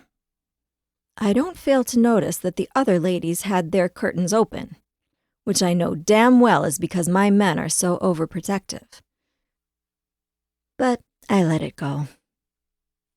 Their eyes track me as I take off my dress, revealing the simple bra and shorts I'm wearing underneath. A dress, I say after a moment, tone laced with amusement. Remember? Right, Kaysen coughs, then grabs a shining piece of material and holds it up to my bust. I'm thinking a 2-piece. I like that, Maverick says, grinning and grabbing some of the same cloth. A moment later, they've pinned it up on me, a halter top and a short little skirt that barely covers my ass. Wow, I say, turning around. Not leaving a lot to the imagination, guys? You want me to give the entire selection a show? I see the realization hit them, and it's comical.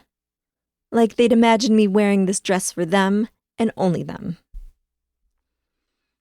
Definitely not, Ezra growls. Move over. She needs more clothes. Xander agrees. And, I swear, the designer rolls his eyes behind them. Ezra, Eli, and Xander start pulling out a plain black fabric, draping it over my body liberally. I press my lips together, watching as they tug on it so it covers even my ankles.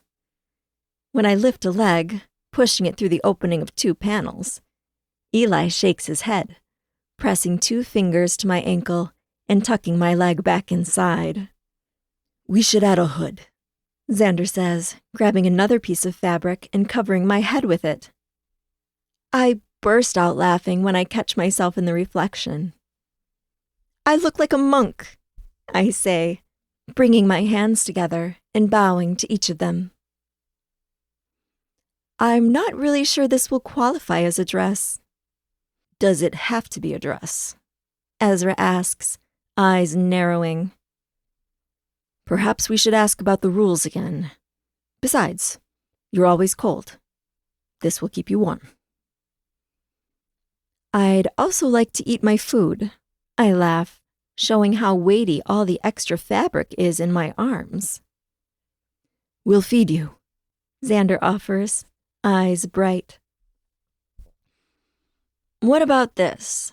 Kaysen says, starting to cut away the excess black fabric.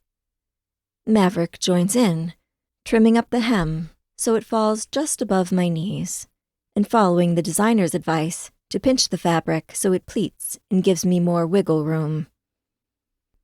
Kaysen cuts away the sleeves, but leaves the neck high so my cleavage is completely covered. Acceptable, Ezra says. Needs more, Xander says, grabbing a sheer, sparkling fabric and wrapping it around the skirt of the dress. Oh, I like that, Ezra says, helping them to pin it on. Faye looks good in anything sparkly. I think most people look good in sparkles, I counter, but when I turn to the mirror, admiring the dress, I'm actually surprised at how good it looks on me. I realize that, while I'm normally pretty tan, I'm paler from my time at the selection, which makes the black even more appealing on me. Are these guys secretly good fashion designers? I think they might be. I like it, Maverick says, nodding. Hello? Someone calls outside our curtained area. Come in, Eli says. A short man in a perfectly tailored green suit enters our area, and I instantly recognize him as one of the lead designers. He stops short, bows his head to Eli, then glances over at me, his eyes widening. I hope he's pleasantly surprised. You've done an excellent job, the designer says. Are you sure none of you have any fashion training? We're sure, Ezra deadpans. We just know what looks good on Faye, Kaysen says, his eyes shining in the lights as he gazes up at me. In the moment, I feel the most pure, unadulterated shock of joy in the center of my chest. How can I possibly have 5 men who know me well enough to know what I'd look good in? All right, the man says. Go on and step down. We can get this off of you and put it together for dinner tonight. If you head to the other side of the ballroom, the men can help you select your jewelry, shoes, makeup, and hair to complete the ensemble. I let the designers help me take off the outfit as they make notes about what goes where.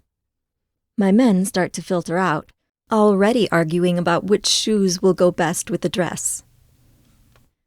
But Eli hangs back. "Faye," he says as the designer continues taking notes beside me. "Would it be possible for me to steal you for lunch today?" My heart flutters at the idea of him having me for lunch, and I try to keep a blush from rushing over my face. He's my mate, after all. These thoughts, I'm realizing, are normal. I should feel this way about a man I'll be tied to for the rest of my life. "Of course," I say, nodding, my heart pounding as I look down at my feet. Eli nods once, then turns and leaves, following the rest of my mates, while I smile. Life isn't easy, but it's pretty damn good. 14.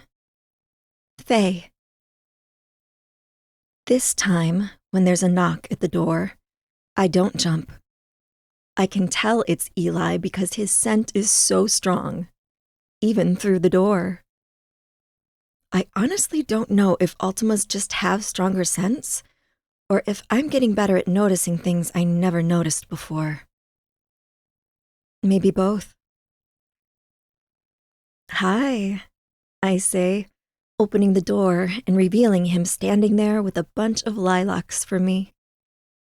He smiles, his gaze sweeping over me like he's drinking me in.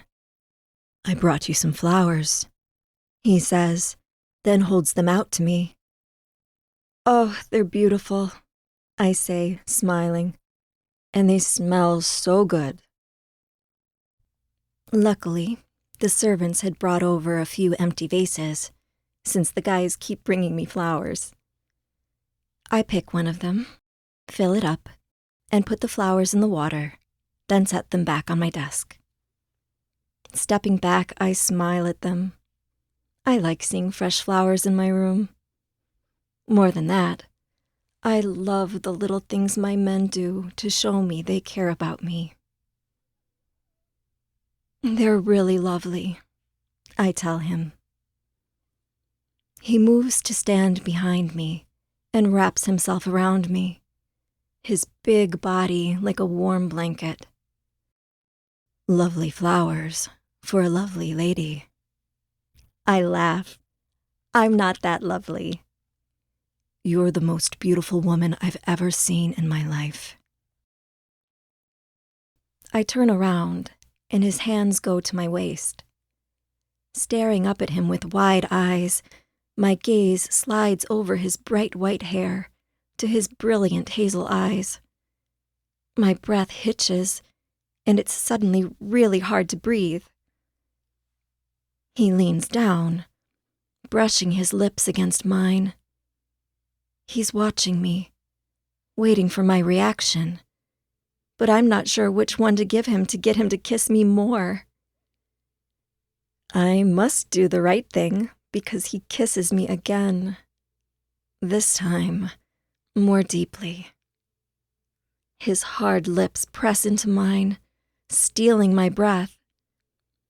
I put a hand on his shoulder, pulling him closer, and the big man lets me, slanting his mouth over mine and taking my lips harder and harder. My lips part. His tongue slides inside, and a shiver rolls down my spine. Our tongues tangle together, and he groans, pulling me closer, close enough to feel his erection. I let my hand wander down his chest, to his stomach, where I linger for a minute, feeling the tightly corded muscles. Then, hesitantly, I slide my hand inch by inch lower. He breaks our kiss, taking a step back, breaking the contact between us. Running a shaking hand through his hair, he releases a ragged breath. Faye, you're hurt. It's weird. I don't really care. So? His hazel eyes burn into mine. You're hurt.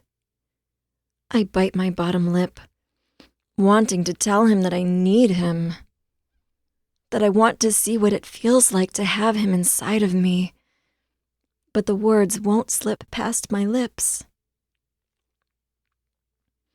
Shall we take a walk together? Maybe have lunch in my room? He asks, sounding a bit calmer. A walk is the last thing I want right now. Okay. I take his arm and we walk together through the castle until we reach a side of the building I wasn't aware even existed. Eli smiles at me as we climb a twisting staircase, then emerge on a long walkway on the exterior of the building. It's beautiful. It's a little chilly, but it shows the whole countryside and a sky full of fluffy clouds. Are you cold? He asks. I shake my head.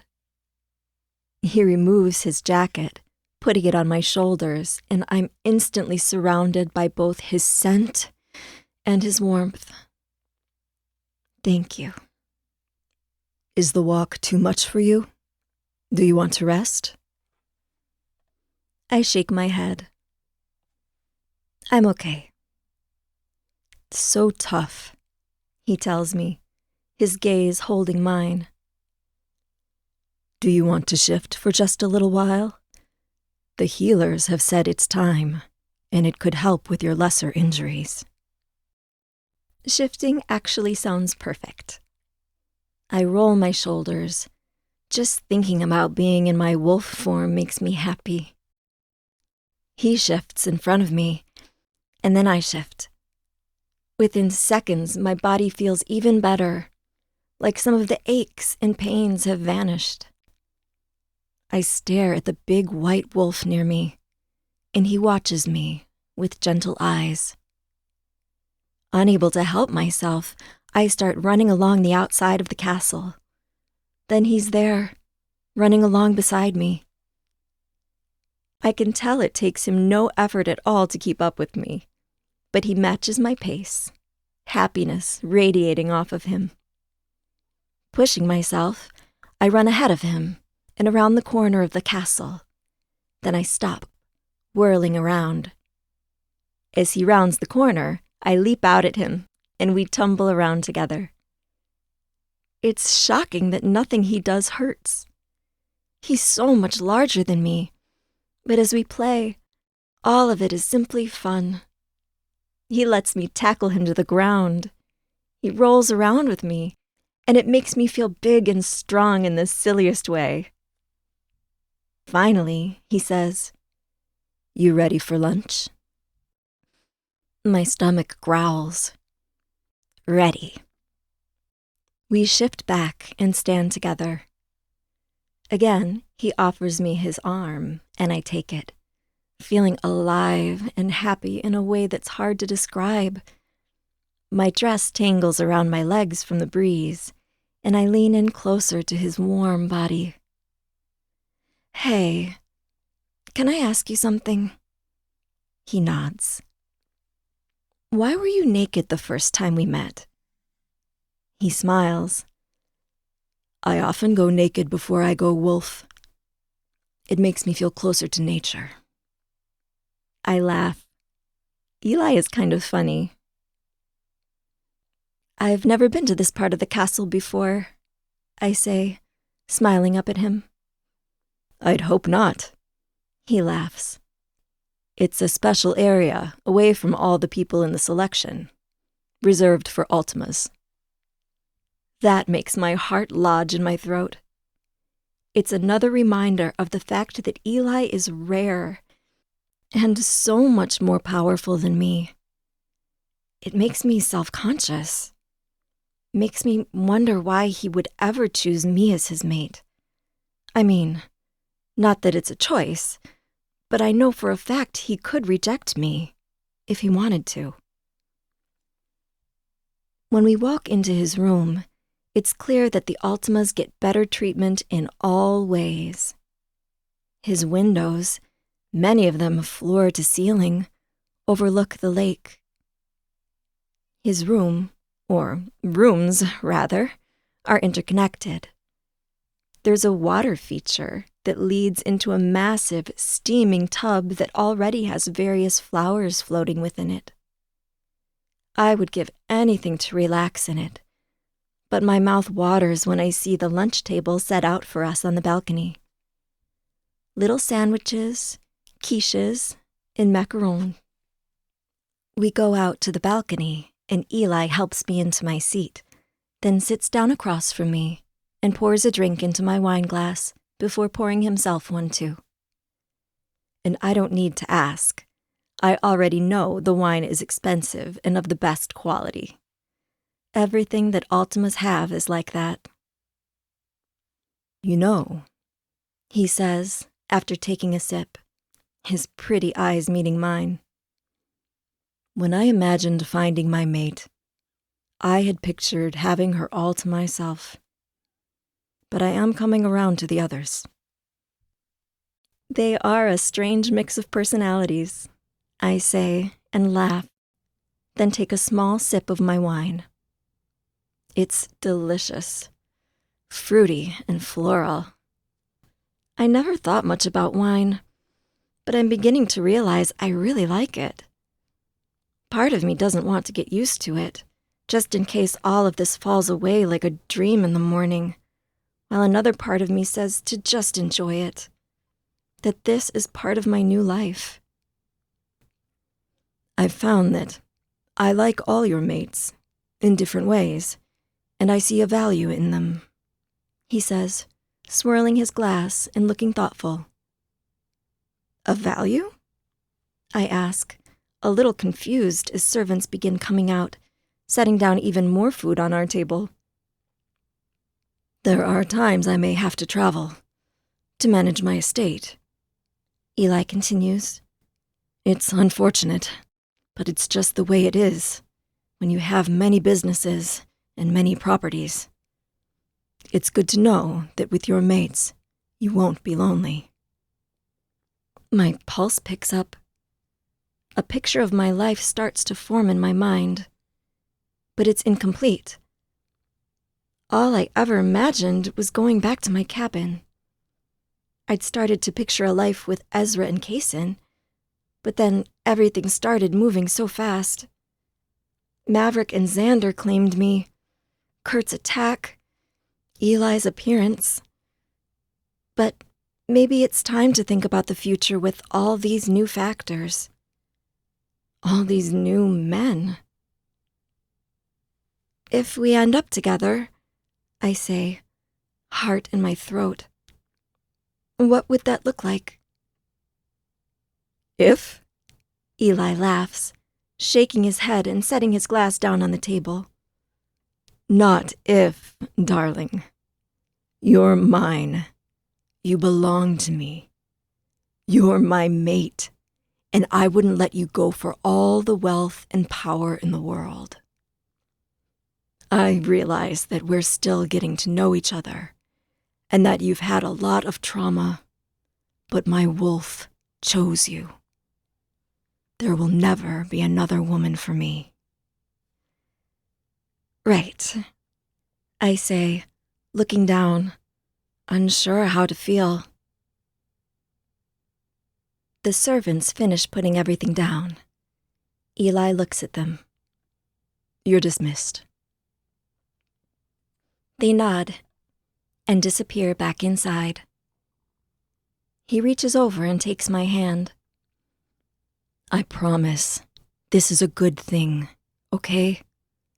I'm going to make you feel like the most loved, cherished woman in the world. That might not be so bad.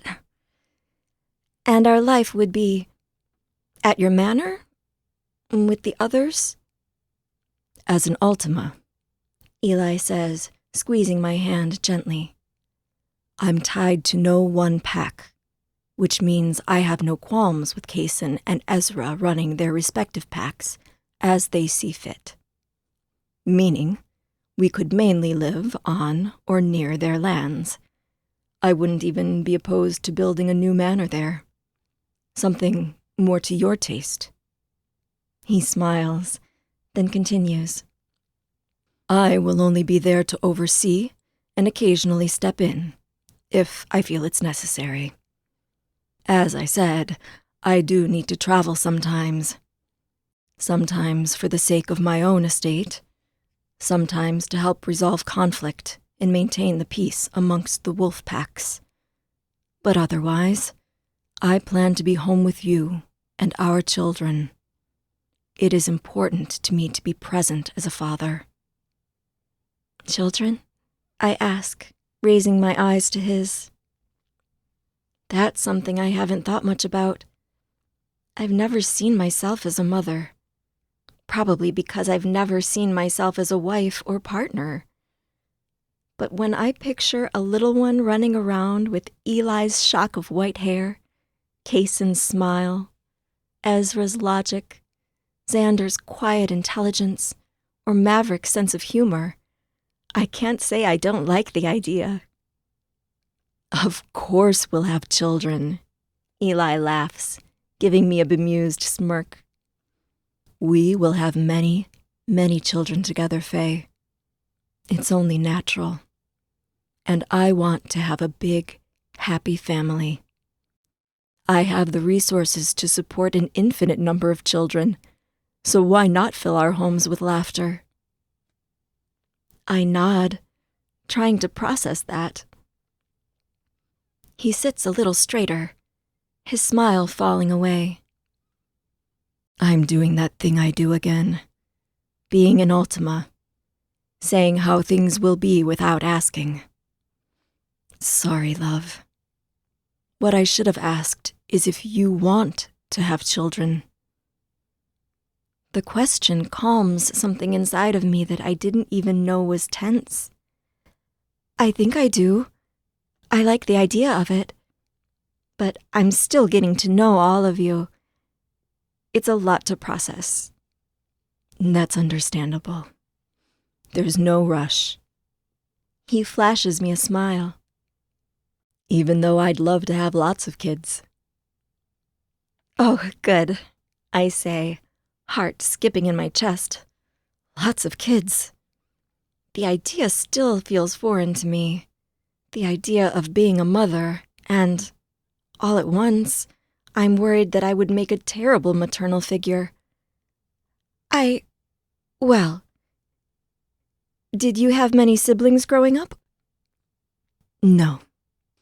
Just me, Eli says, shaking his head. My father was an Ultima, my mother an Omega.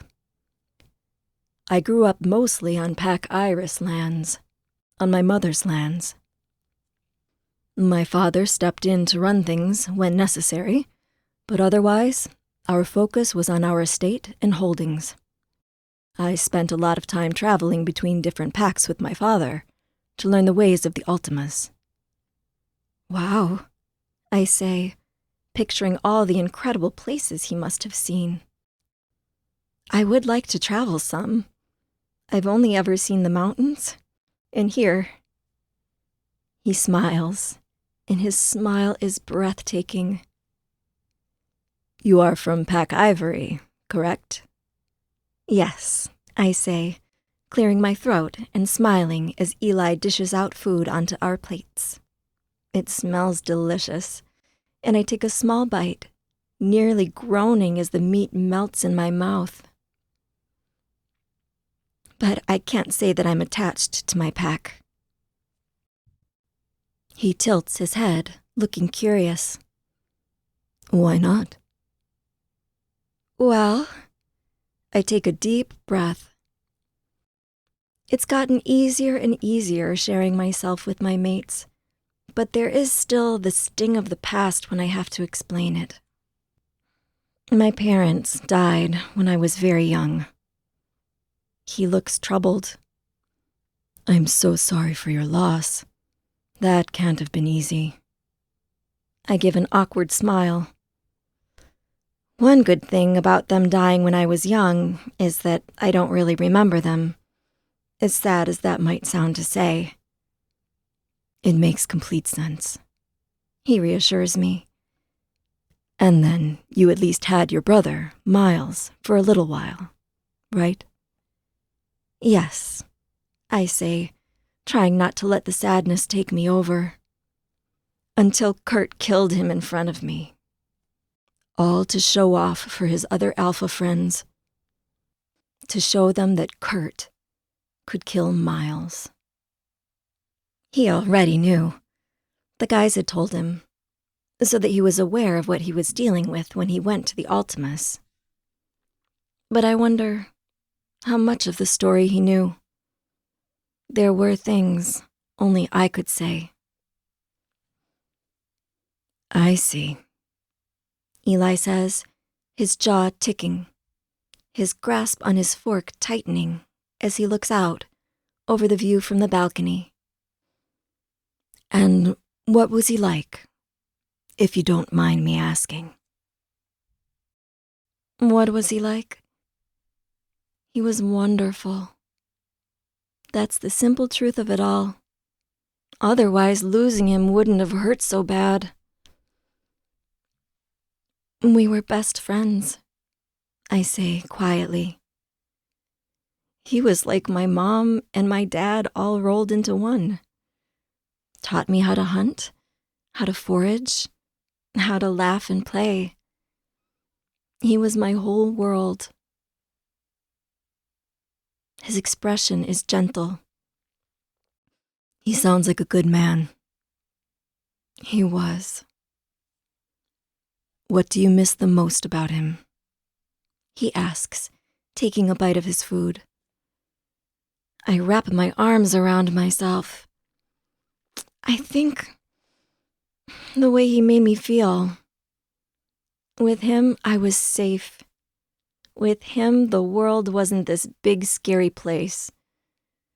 But then, when he was gone, I was just scared all the time. His gaze holds mine. Well, I hope we can make you feel that way. If we can't, we've failed as your mates. My words are easy to say. I think all of you make me feel that way. But it still feels so fragile, like I could lose you at any moment. His eyes say 1,000 things that his words don't. You can never lose me. I'm in this thing for forever. Forever? I never really thought of anything as being forever. Not love, not life, nothing. So, everything is pretty much sorted, I say, feeling relieved. Eli tenses a little. What? I ask. Nothing, he says. But there's something. Eli? He sighs. We still have to, well, we have to deal with Kurt and Dexter. As much as I want that to all be behind me, Dexter is coming to meet with the council. Once they hear your testimony, and mine, it won't matter what he says. Still, it must be done. Right, I say, trying not to let the reminder bring me down. Eli and I continue talking. He keeps the conversation lighter, asking about my interests, my favorite color, the foods I like to eat, etc. And, strangely, he really does seem interested in everything I have to say. I don't know if I've ever felt so important before. We finish our meals and thank the servants, who suddenly appear. They clear our plates away, then leave his room completely, giving us a little privacy to enjoy just being together. Which is strange. I never really thought about what it was like to just be with another person. When the sun starts to fall lower in the sky, Eli clears his throat. "We should get you resting before dinner," he says, standing and leading me inside. When we cross the threshold, he starts, reaching out and touching my sleeve. I almost forgot to ask, "How are your wounds healing?" "Oh," I say, blinking, having completely forgotten about them. The pain is mostly gone, leaving behind aches and bruises. I tug on the sleeve of my dress, revealing the wound from where Kurt bit my shoulder. Eli's gaze turns stormy. "I should have gotten to you sooner," he says, his voice low. "Without you," I say, looking up at him and placing a hand on his chest, "I would not be here right now." "Still," he grumbles. "The ones on my stomach are healing nicely, even since you saw them last," I say, hoping this might brighten his mood. I grab the skirts of my dress and haul them up, holding them with one hand. I'm still wearing the tight black shorts underneath from the dressing game this morning, but Eli's eyes widen when I expose my legs and stomach. "See?" I say, voice a little strained when I see his eyes go dark, tracking my fingers as I graze over the scars and bruises near my belly button and hip. "Oh, Faye," he says, sinking to his knees. My heart doubles in size, surely beating loud enough for everyone in the castle to hear, as he leans forward and presses his lips to my stomach. And Ultima, kneeling before me, kissing my stomach. He continues kissing my stomach, trailing up and up, then hesitates as my heart races. "You're still injured." "Yes," I whisper, breathless. "But healing." "Yes." He presses his forehead to my stomach, breathing deeply. "I never want to hurt you." "You won't," I tell him, stroking his hair. He looks up at me. "You can't imagine how good you smell. I'm trying to stay in control here, but my control is slipping in a way it never has before." I feel flushed. "Why do you have to stay in control?" His eyes darken. "Faye, do you know what you're saying?" I hesitate, then nod. His hands slide over my skin, and eventually he takes the dress from me, pulling it up over my head. It falls to the floor beside us, and then he rises to his feet, his massive frame towering over my much smaller one. He slants his lips over mine, one of his hands coming to the small of my back, the other resting gently on my hip. We kiss slowly, unhurriedly, and it leaves my head spinning. There's just something about Eli, a sense that he's always in control, that he knows exactly what he's doing. And it makes me feel weirdly safe with him. His hands move, running up and down my sides, over my little shorts, over the straps of my bra. He seems like he wants to touch all of me, but doesn't know where to start. The intimate scene has been removed to comply with YouTube standards. To listen to what you're missing, I have included several places to find it below this video. Collapsing on top of him, breathing hard, I stroke my hand down his chest. I never would have expected this experience from a big Ultima. I don't know what I expected, but it wasn't this. He kisses the top of my head. Are you okay? Was that too much for you? I shake my head. It was perfect. You're perfect, he growls, making me shiver. Still, I should have had more control. You're injured. I look up at him. I actually think that's exactly what I needed. He smiles. My Omega. I hold his gaze. My Ultima. 15. Maverick. The castle is huge, and tonight, the dining room is full of alphas and omegas, all chatting and laughing and drinking. The atmosphere is light and easy, which is much needed after all we've been through lately. We're all seated in the dining room, waiting for Faye, with the exception of Ezra. Eli at the head of the table, Xander and Kaysen sitting on either side of him, and me beside Kaysen. Kaysen and Eli are chatting, but I'm quiet, waiting. Maybe we're still not used to this, to being part of something.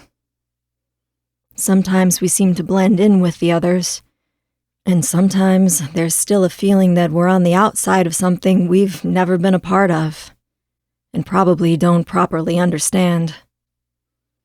At least, I feel with time all of this will feel more natural, when we're settled with our Faye. Everyone at our table falls quiet when Faye steps into the room, walking quickly, with Ezra guiding her to the table. She's wearing the dress we designed.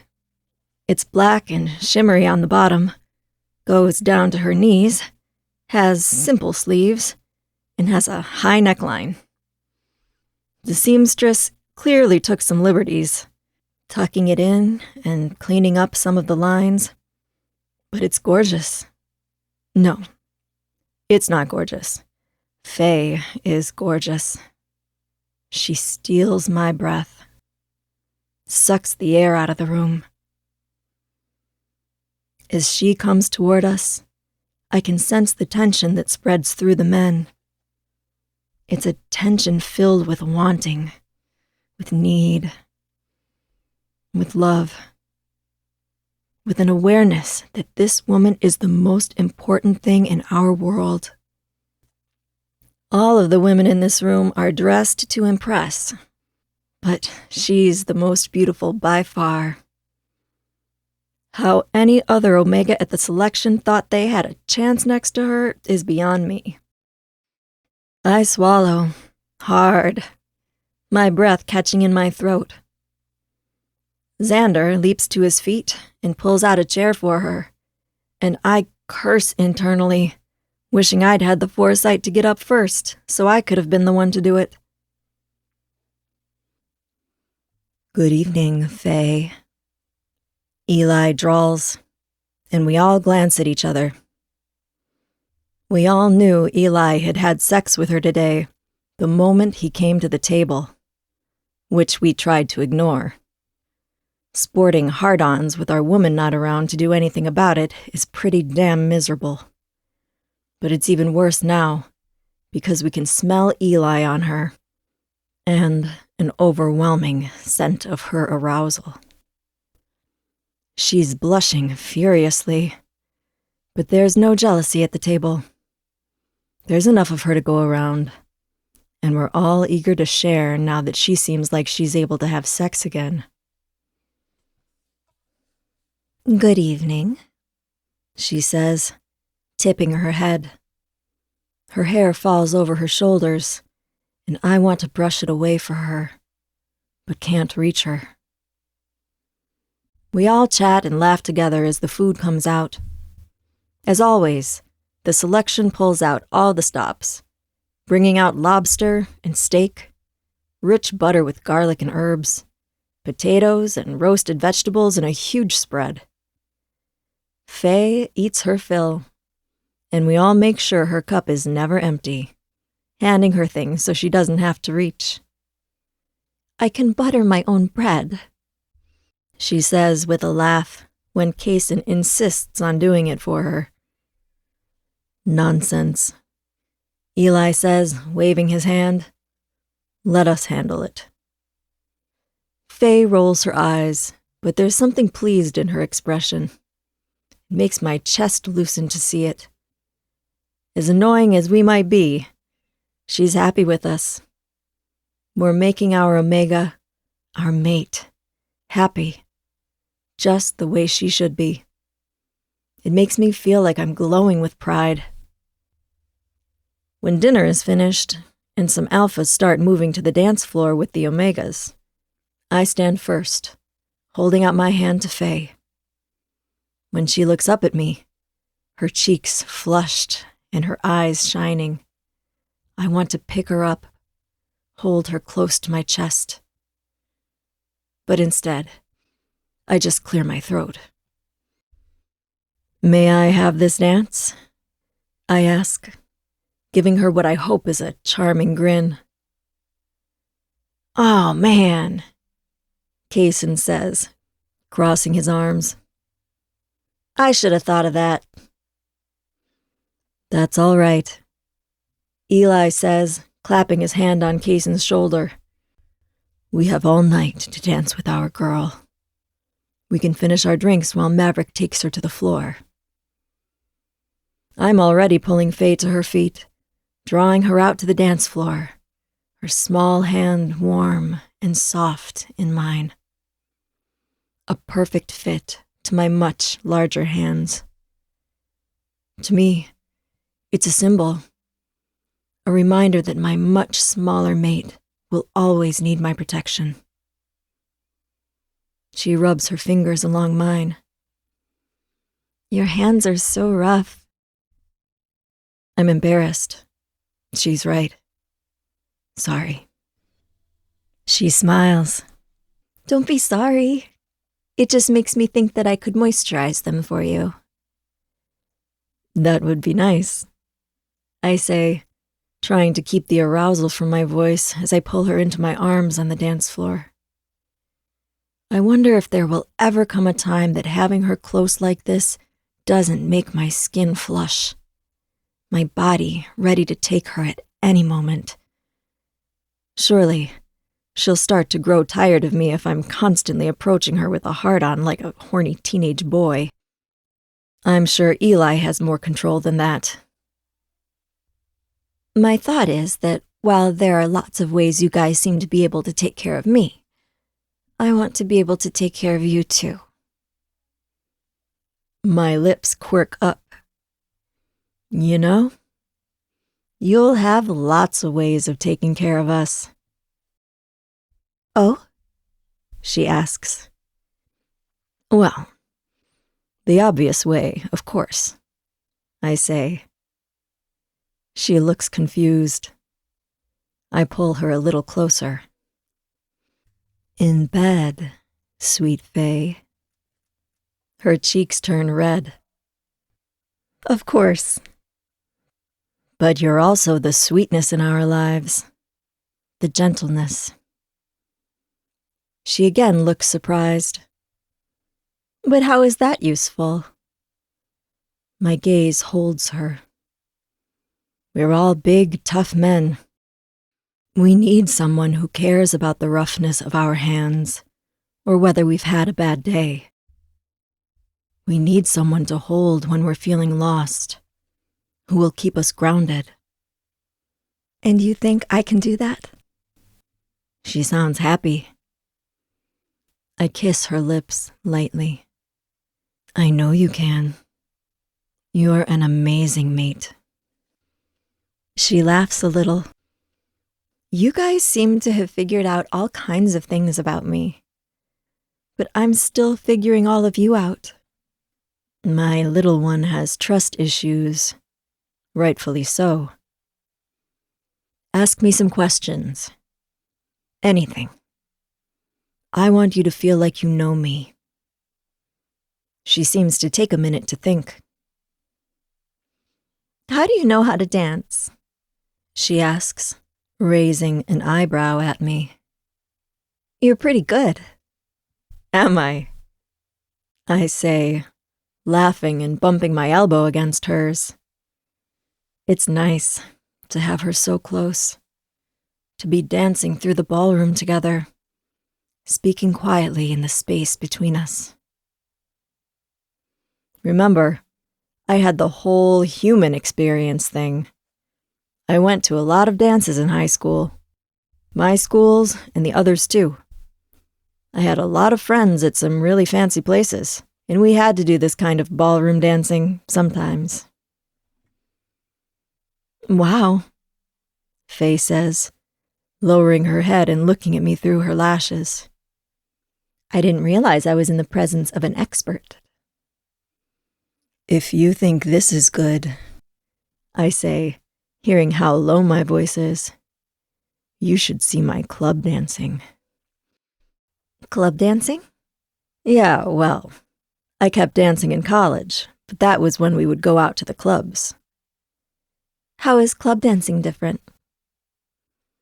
Warmth spreads through my chest, and I drop her hand, watching her eyes go wide as I move my hips closer to hers. We step to the side so we don't interrupt the flow of the dancing around us, and I circle around her, drunk on the sound of her laugh, as I grab her hips, rolling mine and practically grinding on her. My heart jumps to my throat when I can smell her arousal, even though she's protesting what I'm doing. Gods, oh my gods, Maverick, you have to stop, she says, her voice overtaken with giggles, as she tugs on my hand and brings me back to her front, positioning me for the dance again. I'm still smiling, the grin on my face stupidly big, as we rejoin the proper dance. The song ends, and the band transitions into a more modern slow song. Faye steps closer to me and drops her head against my chest. I have to breathe through the intense feelings in my chest, looking away from her for a moment to give myself a rest. If every day feels like this, it just might make up for how boring it could be sometimes, living amongst the humans. Just one look at Faye is like a shot of dopamine directly into my veins. What did you go to college for? Business, I say gruffly. I clear my throat. I know business is not the most impressive thing to study. Others at college, especially those in medical or legal tracks, would laugh when they heard I was a business major. My man, one of my friends had said, seriously, switch to law. You have the brains for it. But what they didn't understand was that I was in business school for a reason. I wanted to build something for myself. Why did you choose business? She asks, her words soft. It sounds hard. I almost let out a laugh, but I don't. That was not the sentiment on the college campus. Well, I say, clearing my throat. I'm not usually so open, but with Faye, it's like everything just comes tumbling out of me. Growing up with only my family, without a true pack, I just wanted to build something for myself. I thought having the tools to start and grow a business would be good for that. That makes sense, Faye says, her jaw rubbing against my chest as she talks. Without thinking about it, I run a hand over her hair. But that's not the plan anymore, I say. Now, the plan has totally changed. Why's that? Bewildered, I pull her shoulders away from my chest, looking down into her face. Faye? I laugh. Because I have you. I have my pack and my family. I don't need to build a business. I just need to help build whatever our family needs.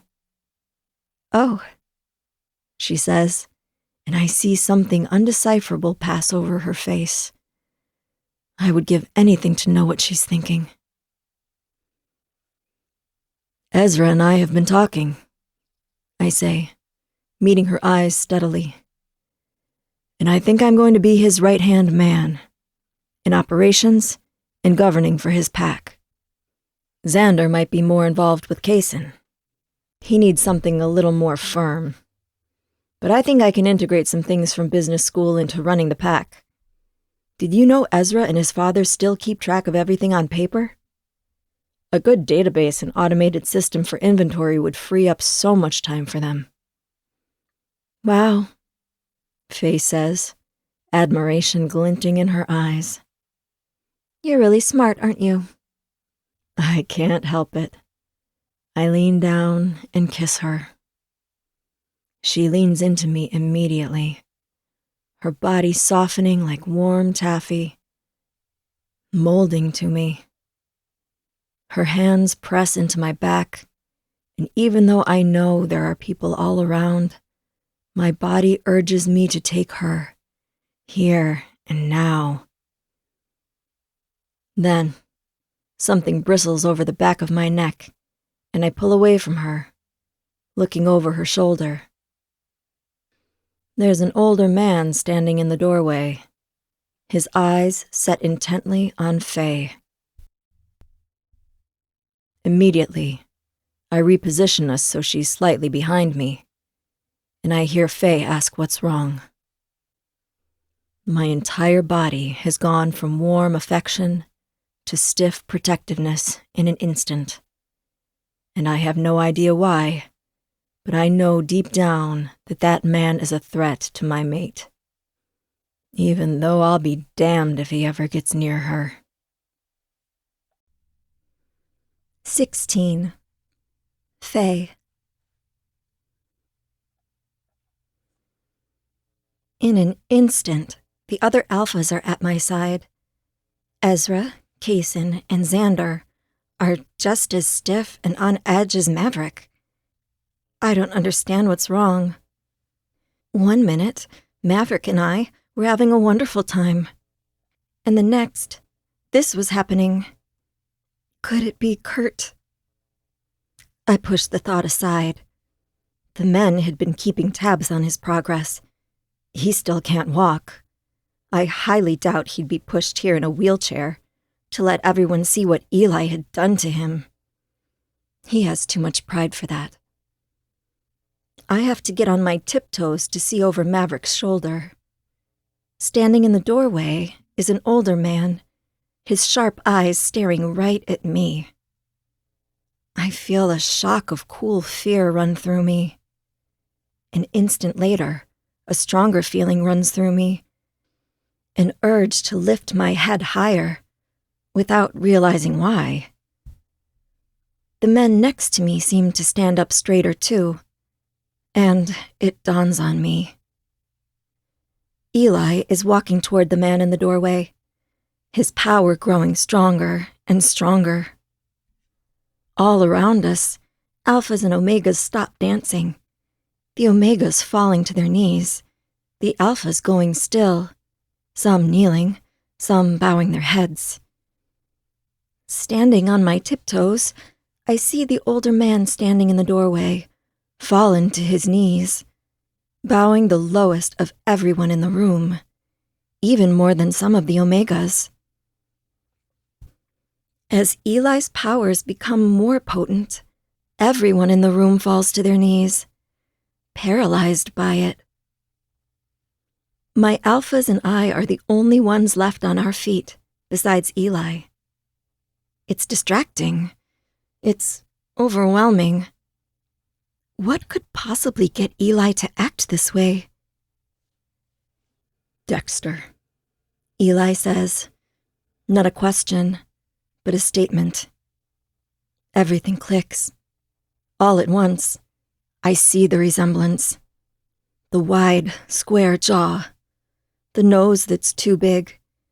The eyes that are too sunken and close together. The arrogant look. This man is Kurt's father. I must have sensed it instinctively, which is why that fear ran through me when he first appeared in the room. I shudder again, swallowing and trying not to be afraid. I have my men with me. Nothing can hurt me. I thought you were a smart man, Eli finally says, clearly enjoying having Dexter on his knees like this. Surely, you know that you're not welcome here. Or anywhere.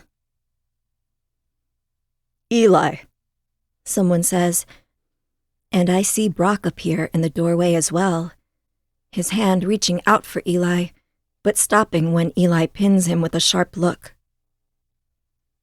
Stop this. Eli rolls his neck and takes a step back, and a collective sigh rolls through the room. People straightening up and helping Omegas up from the floor.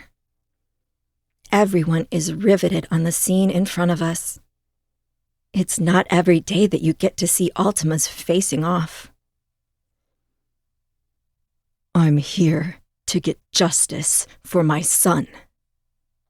Dexter spits, his voice choked, and I wondered just how much power Eli was throwing at him. Could he choke him without ever touching him? Justice. Eli laughs, shaking his head like he's never heard anything so ridiculous in his life. The justice, in this instance, would be your son's death, Dexter. You're not thinking, Eli, Dexter says. He turns his head and says, likely because you've been influenced by that little whore. Under his breath, but even I can hear him clearly. Eli moves faster than any shifter I've seen in my life, and Dexter's face is caved in. His nose exploded in a burst of crimson. I close my eyes, cringing away from the violence. A shock of fear moving through me, and Kaysen puts an arm around me. I can't help it. The sound of Dexter's bones breaking reminds me of when it was my bones cracking. Eli advances, preparing to hit Dexter again, but Brock steps between the two of them, protecting Dexter from the onslaught that's coming. So many emotions swirl inside me. Pride that Eli is mine. Fear for what's happening. A sickening nausea in my gut from the trauma of it all. Control yourself, Brock says loudly, and Eli turns on his heel, holding his hands up. Everyone is already looking at him, but he pauses for a moment, letting his gaze sweep over the room. His eyes land on me, and gentle for a moment, before he continues looking at the gathered Omegas and Alphas.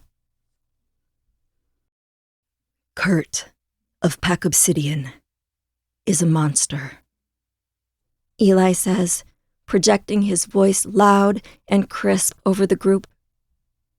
Nobody murmurs. It hardly seems like anyone dares to breathe. He is responsible for several murders, one of which occurred on these very grounds. He attempted to kill my mate, Faye. This is the kind of alpha who uses his strength and control over omegas to his own twisted pleasure. Every rumor you have heard about this alpha is true. Again, Eli stops to let the room think, and a shiver runs over my body at the look on his face. Ice. Lethality. My question to you is this. Do you truly want your council to allow this man to continue running around amongst you?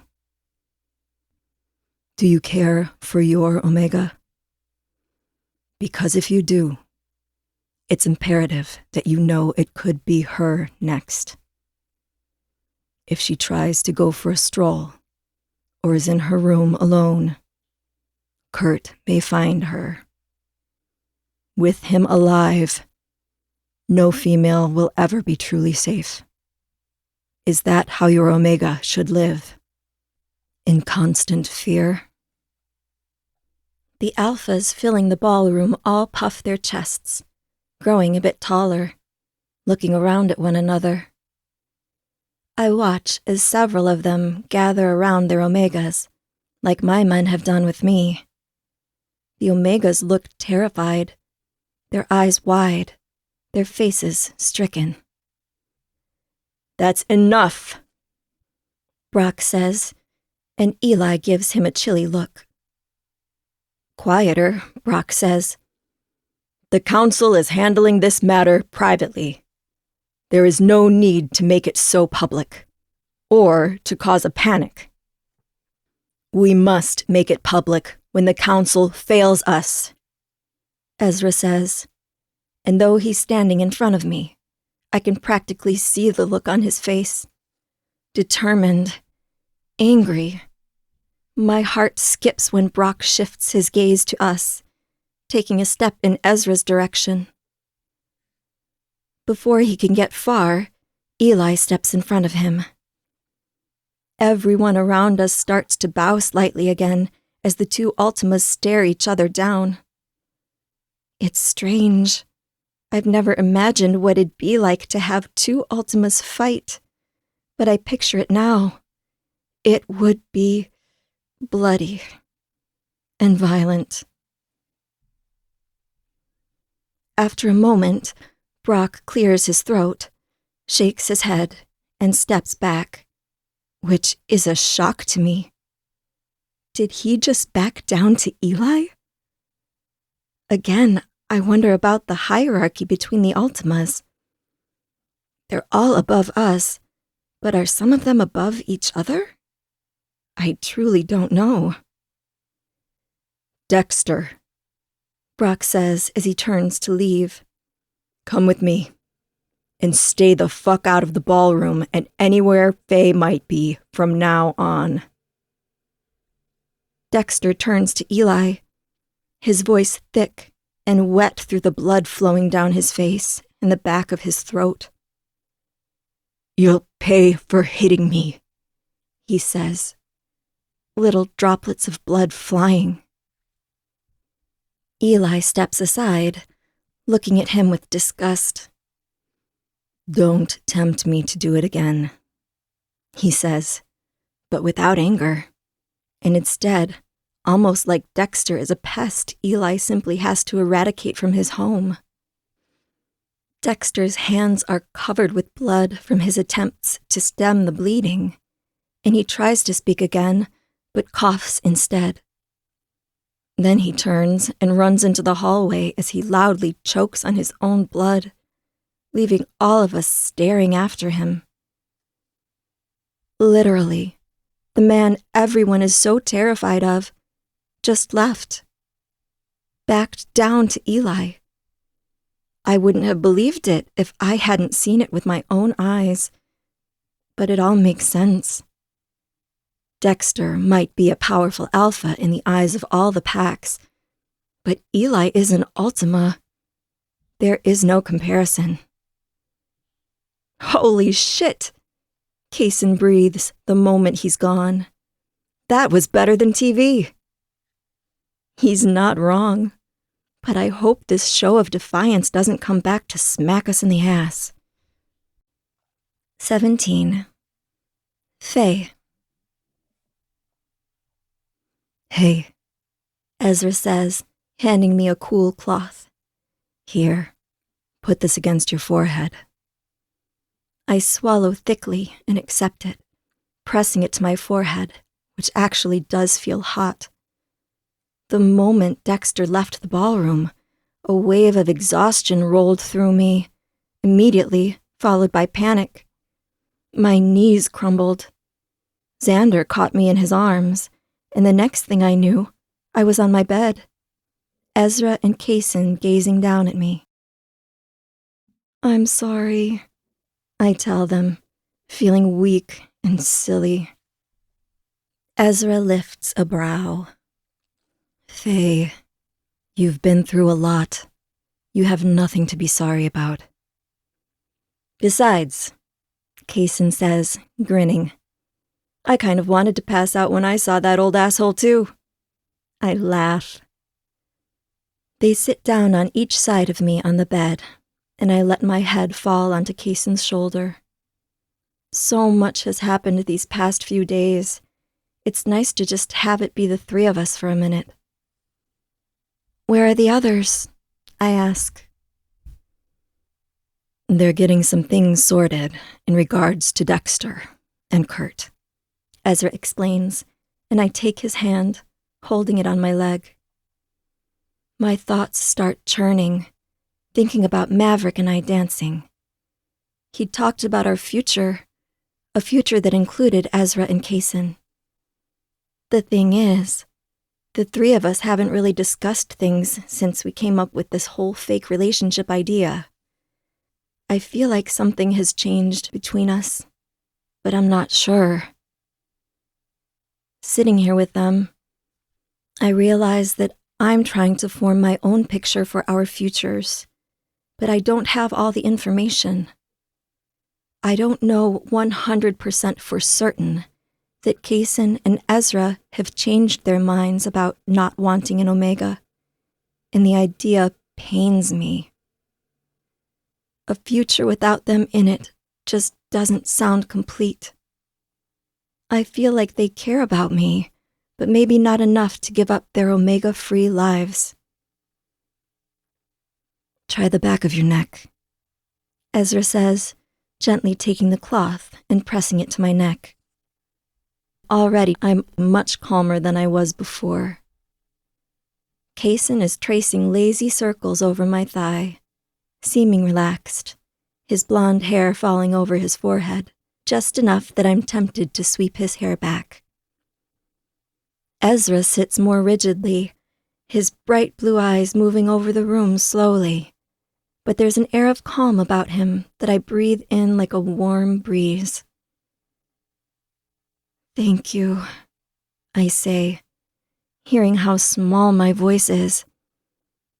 I want to say something.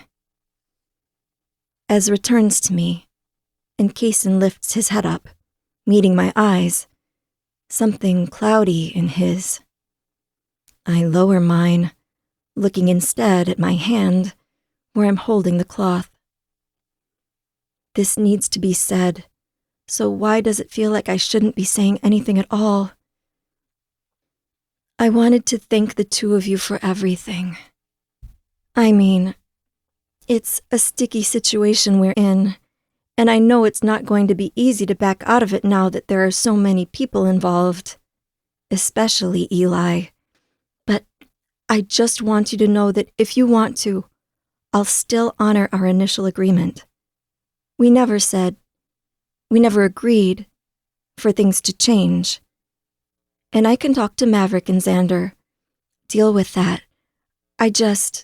Faye, Kaysen says, his voice uncharacteristically serious. About that. I lift my eyes, finally, my heart thudding too hard in my chest. It feels like it's rocking my entire body. Of course, I feel bad for getting them involved in this, but I also feel a sense of loss looking at the two of them. I'm sorry that they have to deal with the situation, but I'm also prematurely grieving their loss. At the thought of us going our separate ways after this, living out the rest of my life without goofy Kaysen or intelligent, caring Ezra, my chest twists painfully. Faye, Ezra says, squeezing my hand. Kaysen pulls the towel out of my hand and takes the other one. Faye, he says, voice serious. We've discussed this in length, and we're both in agreement. We're your mates, if you'll have us. Are they just saying that because they feel sorry for me? No, it's okay. We don't have to keep up the act. It's not an act, Ezra says, shaking his head, and when I meet his eyes, I can see that he's serious. Well, not anymore. Not ever, actually. I think Kaysen and I were both in denial about it. But you are our mate, Faye. We felt it the first moment we met you. We're completely head over heels in love with you. I stare at him, my breath caught in my throat. Does he mean that? When I glance at Kaysen, he flashes a smile. All that talk about not wanting an Omega, and we had one the whole time. Oh, I say, letting out a laugh. When Kaysen squeezes my hand, I turn and look at him and see on his face that he's serious too. Okay. Okay, Ezra laughs. I shrug, feeling flustered. Okay. Ezra's eyes sweep over my face. Does that mean you feel the same? You'll have us? Will I have them? What a silly, insane question. Of course, I say quietly, letting out an embarrassed laugh at the tear that runs down my cheek. That's what I want. Then, it's settled, Ezra says, grinning wildly. Kaysen squeezes my hand. We're not going anywhere. We're your mates, and we're going to have an amazing future together. I start to picture my future again, and stop. There's still so much to figure out, so much I don't know. And the other guys? I ask, clearing my throat and looking between the two of them. How do you feel about them? They exchange a look, and I hold my breath. If they don't like them, if they don't want to share me with them, what will I even do? I can't give up any of them. They're like pieces of my heart. They all love you, Ezra says quietly, which already shows they have good taste. And we all like the same whiskey, Kaysen says, laughing a bit before saying, seriously though, we like them. We've already started planning our places in our new family. It seriously feels like we were meant to find each other. That's, I say, and when I can't get the words out, I just tip my chin up to Kaysen. He gets the message immediately, leaning down and giving me a soft kiss that makes me feel incredibly loved. After kissing him, I turn and do the same to Ezra, who leans down, slipping his fingers into my hair and kissing me so tenderly, I think I might cry. There's a quick knock at the door, and Ezra opens the door. Eli, Maverick, and Xander walk in, and Ezra returns to his place beside me. The three men are the complete antithesis to Kaysen, Ezra, and me, looking tense and upset. Eli, in particular, has a look that could kill on his face. Dexter and Kurt are meeting with the council right now, Eli says, gritting his teeth. Instantly, I feel sick. Why are they meeting with them right now? This can't be good. The official meeting isn't for days, Xander grunts. So we think they're doing something shady, Maverick finishes, grabbing Kaysen's ball from the table and bouncing it a few times. I thought he was up to something, because Dexter also brought a bunch of burly alphas from their pack. He's basically asking for a fight, Eli says, his sharp eyes connecting with each of the guys. But we can handle whatever those assholes have planned for us.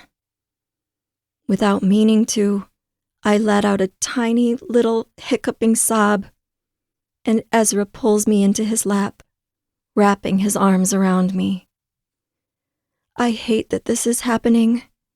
I hate that these men have to go through this because of the history between Kurt and me. There's a voice in the back of my head telling me that they would be much better off with a different Omega. One without so much baggage. I can tell what you're thinking, Faye, Eli says, taking my hand as they all crowd around me. Each of them is touching me in some way, whether with a hand in my hair, on my arm, or in my hand. And you better stop. Everything that's happening is on Kurt and Dexter. They're the ones doing this. You've faced hurt and fear at their hands for too long.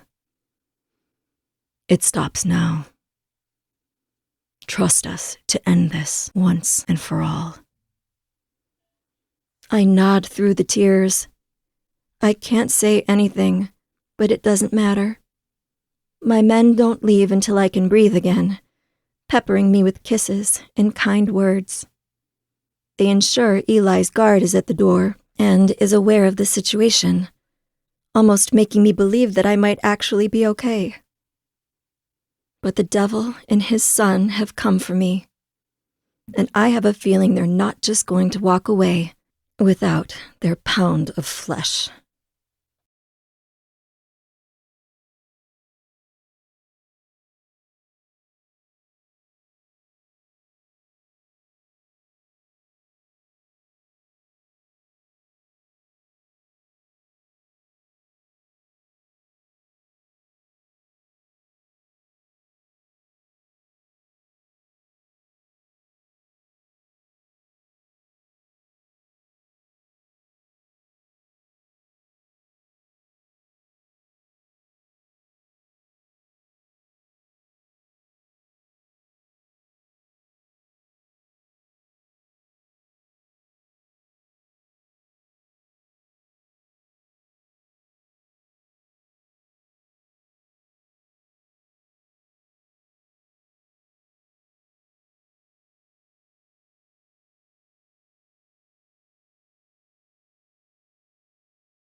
17. Faye. Hey. Hey, Ezra says, handing me a cool cloth. Here, put this against your forehead. I swallow thickly and accept it, pressing it to my forehead, which actually does feel hot. The moment Dexter left the ballroom, a wave of exhaustion rolled through me, immediately followed by panic. My knees crumbled. Xander caught me in his arms, and the next thing I knew, I was on my bed, Ezra and Kaysen gazing down at me. I'm sorry, I tell them, feeling weak and silly. Ezra lifts a brow. Faye, you've been through a lot. You have nothing to be sorry about. Besides, Kaysen says, grinning, I kind of wanted to pass out when I saw that old asshole too. I laugh. They sit down on each side of me on the bed, and I let my head fall onto Kaysen's shoulder. So much has happened these past few days. It's nice to just have it be the three of us for a minute. Where are the others? I ask. They're getting some things sorted in regards to Dexter and Kurt, Ezra explains, and I take his hand, holding it on my leg. My thoughts start churning, thinking about Maverick and I dancing. He'd talked about our future, a future that included Ezra and Kaysen. The thing is, the three of us haven't really discussed things since we came up with this whole fake relationship idea. I feel like something has changed between us, but I'm not sure. Sitting here with them, I realize that I'm trying to form my own picture for our futures, but I don't have all the information. I don't know 100% for certain that Kaysen and Ezra have changed their minds about not wanting an Omega, and the idea pains me. A future without them in it just doesn't sound complete. I feel like they care about me, but maybe not enough to give up their Omega-free lives. Try the back of your neck, Ezra says, gently taking the cloth and pressing it to my neck. I'm already much calmer than I was before. Kaysen is tracing lazy circles over my thigh, seeming relaxed, his blonde hair falling over his forehead, just enough that I'm tempted to sweep his hair back. Ezra sits more rigidly, his bright blue eyes moving over the room slowly, but there's an air of calm about him that I breathe in like a warm breeze. Thank you, I say, hearing how small my voice is. I want to say something. Ezra turns to me, and Kaysen lifts his head up, meeting my eyes, something cloudy in his. I lower mine, looking instead at my hand, where I'm holding the cloth. This needs to be said, so why does it feel like I shouldn't be saying anything at all? I wanted to thank the two of you for everything. I mean, it's a sticky situation we're in, and I know it's not going to be easy to back out of it now that there are so many people involved, especially Eli. But I just want you to know that if you want to, I'll still honor our initial agreement. We never agreed for things to change. And I can talk to Maverick and Xander, deal with that. Faye, Kaysen says, his voice uncharacteristically serious. About that. I lift my eyes, finally, my heart thudding too hard in my chest. It feels like it's rocking my entire body. Of course, I feel bad for getting them involved in this, but I also feel a sense of loss, looking at the two of them. I'm sorry that they have to deal with the situation, but I'm also prematurely grieving their loss.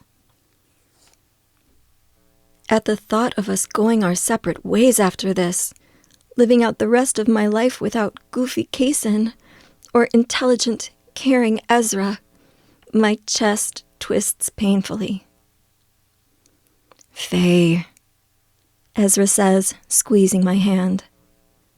Kaysen pulls the towel out of my hand and takes the other one. Faye, he says, voice serious. We've discussed this in length, and we're both in agreement. We're your mates, if you'll have us. Are they just saying that because they feel sorry for me? No, it's okay. We don't have to keep up the act. It's not an act, Ezra says, shaking his head, and when I meet his eyes, I can see that he's serious. Well, not anymore. Not ever, actually. I think Kaysen and I were both in denial about it, but you are our mate, Faye. We felt it the first moment we met you. We're completely head over heels in love with you. I stare at him, my breath caught in my throat. Does he mean that? When I glance at Kaysen, he flashes a smile. All that talk about not wanting an Omega, and we had one the whole time. Oh, I say, letting out a laugh. When Kaysen squeezes my hand, I turn and look at him and see on his face that he's serious too.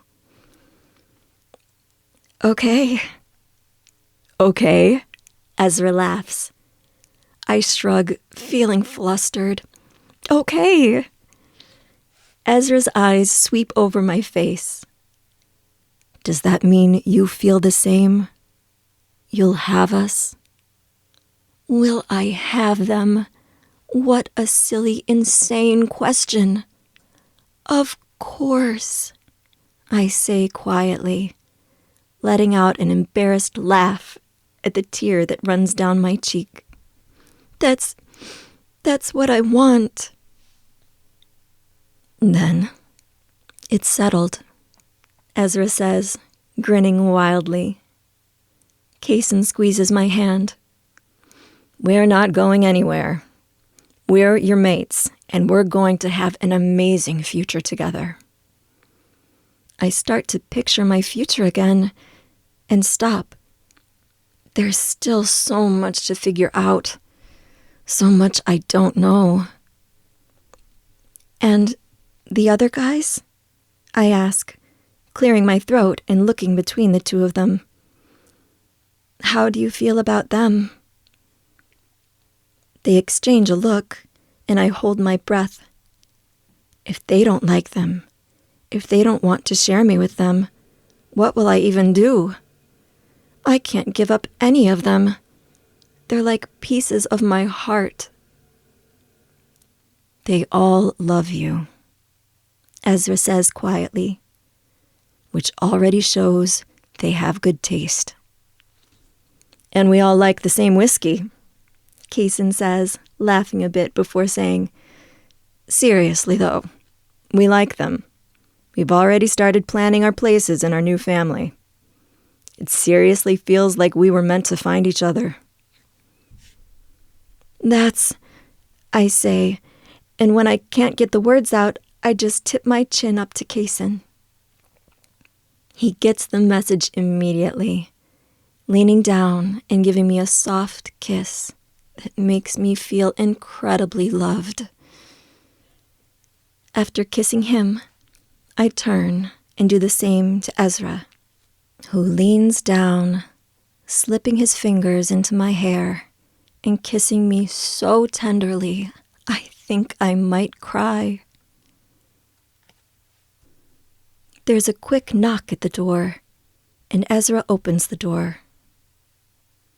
Eli, Maverick and Xander walk in, and Ezra returns to his place beside me. The three men are the complete antithesis to Kaysen, Ezra, and me, looking tense and upset. Eli, in particular, has a look that could kill on his face. Dexter and Kurt are meeting with the council right now, Eli says, gritting his teeth. Instantly, I feel sick. Why are they meeting with them right now? This can't be good. The official meeting isn't for days, Xander grunts. So we think they're doing something shady, Maverick finishes, grabbing Kaysen's ball from the table and bouncing it a few times. I thought he was up to something, because Dexter also brought a bunch of burly alphas from their pack. He's basically asking for a fight, Eli says, his sharp eyes connecting with each of the guys. But we can handle whatever those assholes have planned for us. Without meaning to, I let out a tiny little hiccuping sob, and Ezra pulls me into his lap, wrapping his arms around me. I hate that this is happening. I hate that these men have to go through this because of the history between Kurt and me. There's a voice in the back of my head telling me that they would be much better off with a different Omega. One without so much baggage. I can tell what you're thinking, Faye, Eli says, taking my hand as they all crowd around me. Each of them is touching me in some way, whether with a hand in my hair, on my arm, or in my hand. And you better stop. Everything that's happening is on Kurt and Dexter. They're the ones doing this. You've faced hurt and fear at their hands for too long. It stops now. Trust us to end this, once and for all. I nod through the tears. I can't say anything, but it doesn't matter. My men don't leave until I can breathe again, peppering me with kisses and kind words. They ensure Eli's guard is at the door and is aware of the situation, almost making me believe that I might actually be okay. But the devil and his son have come for me, and I have a feeling they're not just going to walk away without their pound of flesh. 18. Faye. I turn in the mirror, looking at myself in the sundress I'm wearing. It's light and pretty, with yellow flowers. Maverick said he had a surprise for all of us, probably to distract us from the big meeting with the jerks, but wouldn't give me much instruction on what to wear besides casual is fine. It's strange. I'm excited for whatever we're going to do. Normally, I don't like surprises, but I guess it's different when you feel safe. And my men make me feel safe and loved. When there's a knock at the door, my heart jumps, a reaction I absolutely hate. I wonder if there will ever come a day when I don't think Kurt will be on the other side of my door. But I force myself to cross the room. I catch his scent a moment before I see him. Maverick. Maverick with his wild auburn hair and his bright green eyes. Maverick with his laugh that always makes me want to laugh, and his wicked sense of humor. I have such great mates. Hi, I say, opening the door and squealing with surprise when he steps forward, wrapping his arms around me, lifting me off my feet and spinning me. You look good enough to eat, he murmurs before setting me down, and it makes a flush of warmth run through my body. Even though he is the one who looks good. He's got on a white button-up shirt and dark slacks. The clothes fit him perfectly, showing off every muscle in his perfectly toned body. Thanks, I say, and in a moment of boldness, after taking in his broad chest and the sideways grin on his face, say, You too. He looks pleased, his eyes darting to the bed for a moment. He bites his bottom lip and shakes his head, as though he's banishing thoughts from his head. You're going to need to stop saying things like that. I have a plan that doesn't include you being on your back. At least, not yet. My face feels hot. How often exactly do you think about sex? He leans in. With you? All the time. Placing his hand on the small of my back, he turns, leading me out of the room while I try to hide the embarrassment on my face. The rest of the guys are waiting at the end of the hall, and I watch as they turn, one by one, their eyes lighting up when they see me. It's a special kind of intimacy to be wanted like this, so clearly and openly, without pretense. What's your big plan? I ask when we join the rest of the guys. You'll just have to be patient, Maverick says, flicking the tip of my nose gently, his eyes full of merriment. It's a surprise. I roll my eyes, but laugh when Kaysen and Xander appear on either side of me, each taking a hand. Ezra offers me a piggyback ride if I get tired, grinning wickedly. Eli follows behind the group like he needs to make sure none of us wander off. Maverick leads us away from the castle and along the winding paths into the woods. We pass other alphas and omegas, and the guys wave to some of them. When we see Adeline sitting on a blanket with some other omegas, she mouths, "So jealous," to me, which makes me laugh. We both know she's not jealous. She has her two hotties to worry about. Seriously, man, Ezra says when we're swallowed by the forest. Where are we going? It's a surprise, Maverick says, his eyes dancing with glee as he looks back at us. Did you find another dead rabbit? Because if you took us all the way out here for a dead rabbit, Xander begins, and Maverick shoots him a look. That was one time, he mutters, and that rabbit had the same color fur as Eli's hair. It was cool. Ezra gives me a look, and I laugh. Oh, I know what we're doing. We're going to hold a ritual out here, Kaysen says, motioning to Ezra's crotch. A lasting spell to ensure that all of us can keep up with Faye. I blush. That's absolutely not it. I know. Maverick wants to find another bear, Ezra says, a teasing note to his words. Bear? Eli asks, glancing between us. Ezra nods. Kaysen decided to pet a bear cub while we were all picking berries. We were attacked by a very angry mama bear. But the cub was so cute, Kaysen argues. That was fun, Maverick says, turning around and walking backwards as he looks at us. But that's not the surprise. Come on, let's all shift, and I'll take you there. Shifting does sound nice.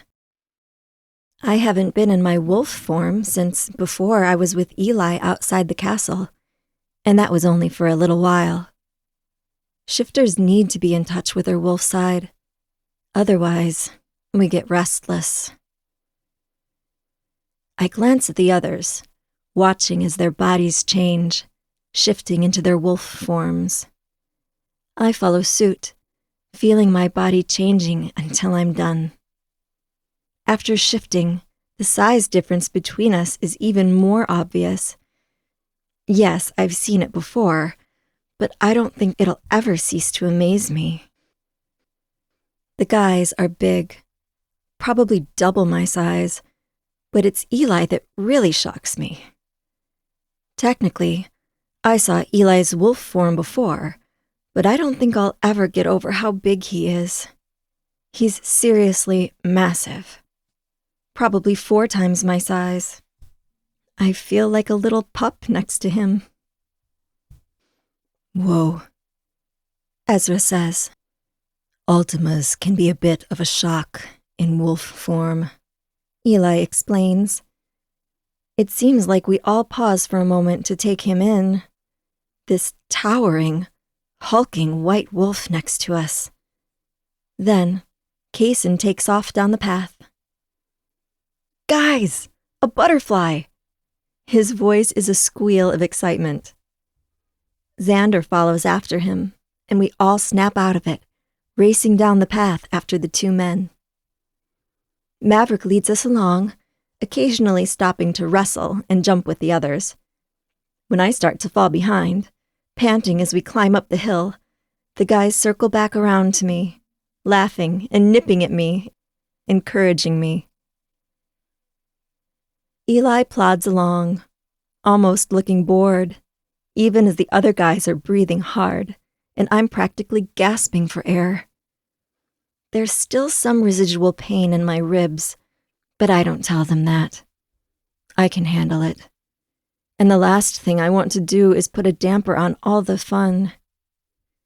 Besides, it's fun watching them. Ezra's wolf is mostly black, but his face is white, and the fur around the white is gray. He makes a pretty wolf. Kaysen's wolf is as golden as his hair, and only slightly smaller than Ezra, which I'm sure he hates. Maverick's wolf has red fur so brilliant that I can't say I've ever seen another wolf that looks like him before. And Xander's wolf is a black color so dark that it's almost blue. They're all such different wolves, but beautiful in their own ways. A rabbit! Kaysen shouts through our connection. Once again, Kaysen takes off, and this time, Ezra and Xander both follow him, each of them trying to get to the rabbit first. Maverick, Eli, and I stay on the path. Now that it's leveled out a bit, it's not so bad. My breathing comes easier, and a cool breeze moves through the trees, sliding through my fur and cooling me down. That feels good, Eli says, his hazel eyes meeting mine. A shiver runs down my back. There's just something about the way my men look at me sometimes. It leaves me feeling like I can't catch my breath, like my heart is racing too quickly. This way, Maverick says, desperately trying to keep the other alphas on the right path. Guys, come on. We're so close to the surprise. Once the other 3 rejoin us, it only takes a few more minutes until the woods open up in front of us, falling away and revealing a clearing with a bubbling hot spring. It's both warm and cool in this area. From the heat from the spring and the chill in the air, and impossibly beautiful. On the other end of the clearing, there's a waterfall tumbling into the river, but the stones and grass around us give way to steaming pools of glassy water. Wow, Ezra says, and I realize he's shifted back beside me. This place is really beautiful. We all shift back to our human forms, gasping in awe. I watch Kaysen get to his knees and trail his hand through the water. The movement makes me itch to slip into the water myself. Feels good, he says, Just the right temperature. This is certainly a good surprise, Eli says, grinning. But I'm assuming nobody thought to bring bathing suits? No, Maverick says, grinning wickedly. I thought we could skinny dip. All eyes turn to me, and I feel my cheeks go bright red. Oh boy, am I ready to skinny dip in front of all of them? I mean, I guess I've slept with them, so why not? 19. Faye. The guys go along with Maverick's idea instantly, shirking their clothes and leaving them stranded on the rocks, while I stand completely still, processing what's happening. Up until these men, I'd never been naked in front of anyone but my family.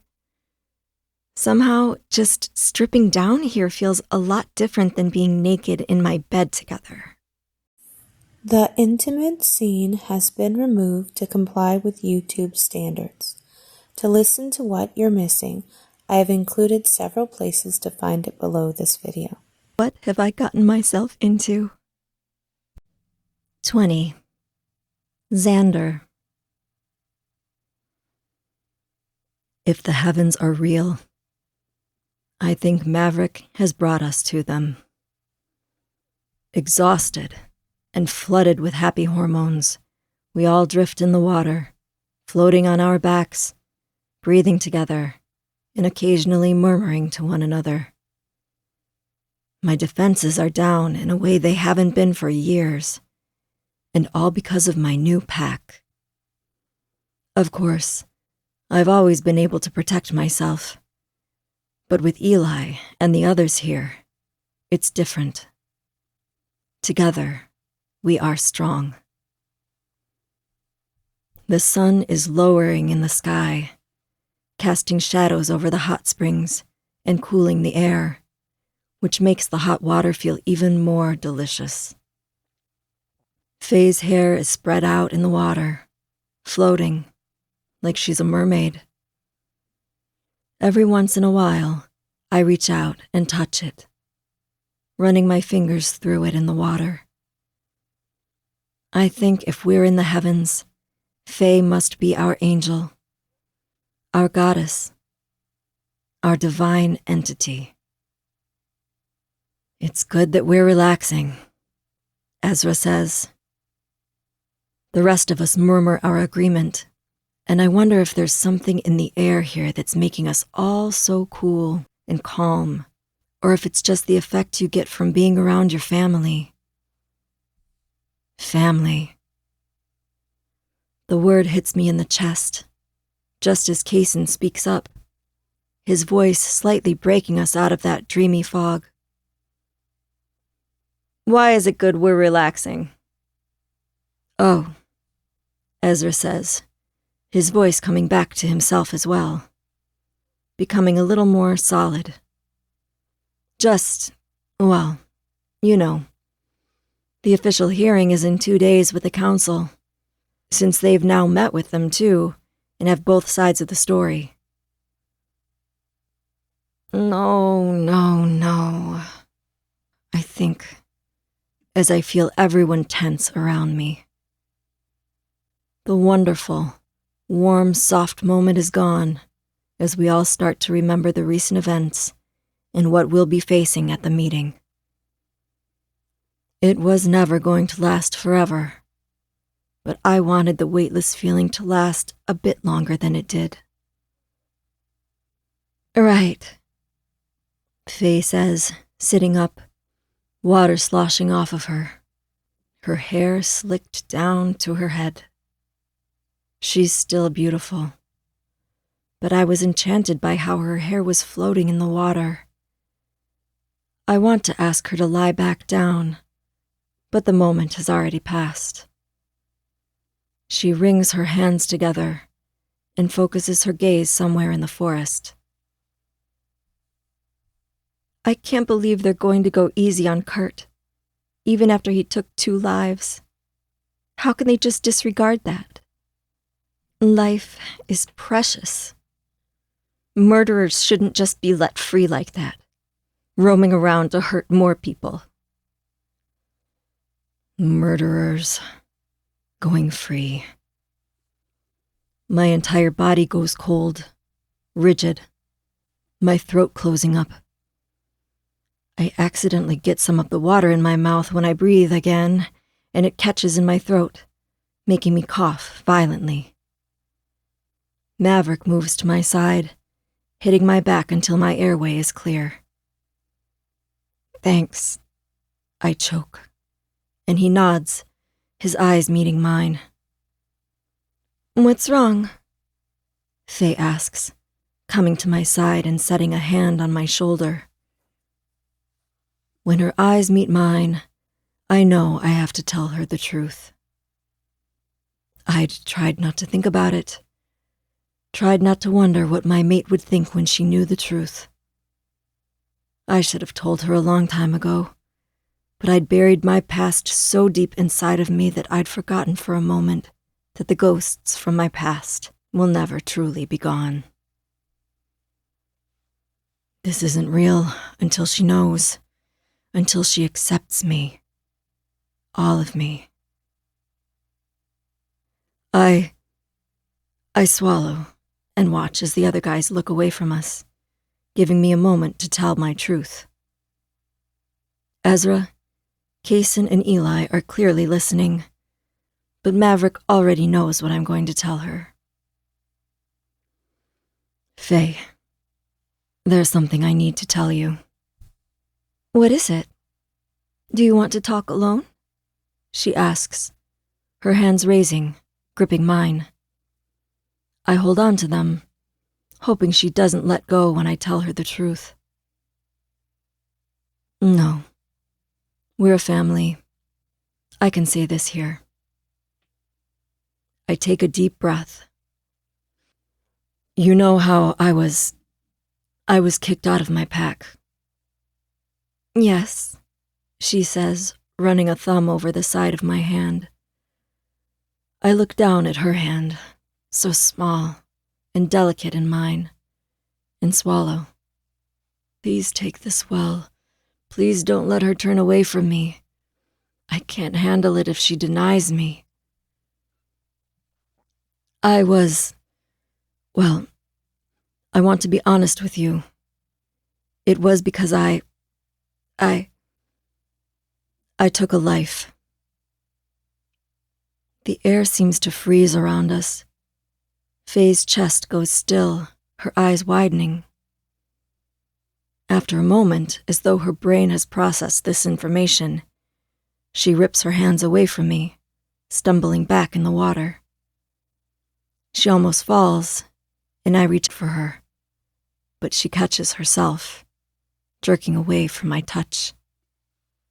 It stings, even if I know I deserve it. What? She says, her breath coming quickly now, her eyes darting to the others. What, is this a joke?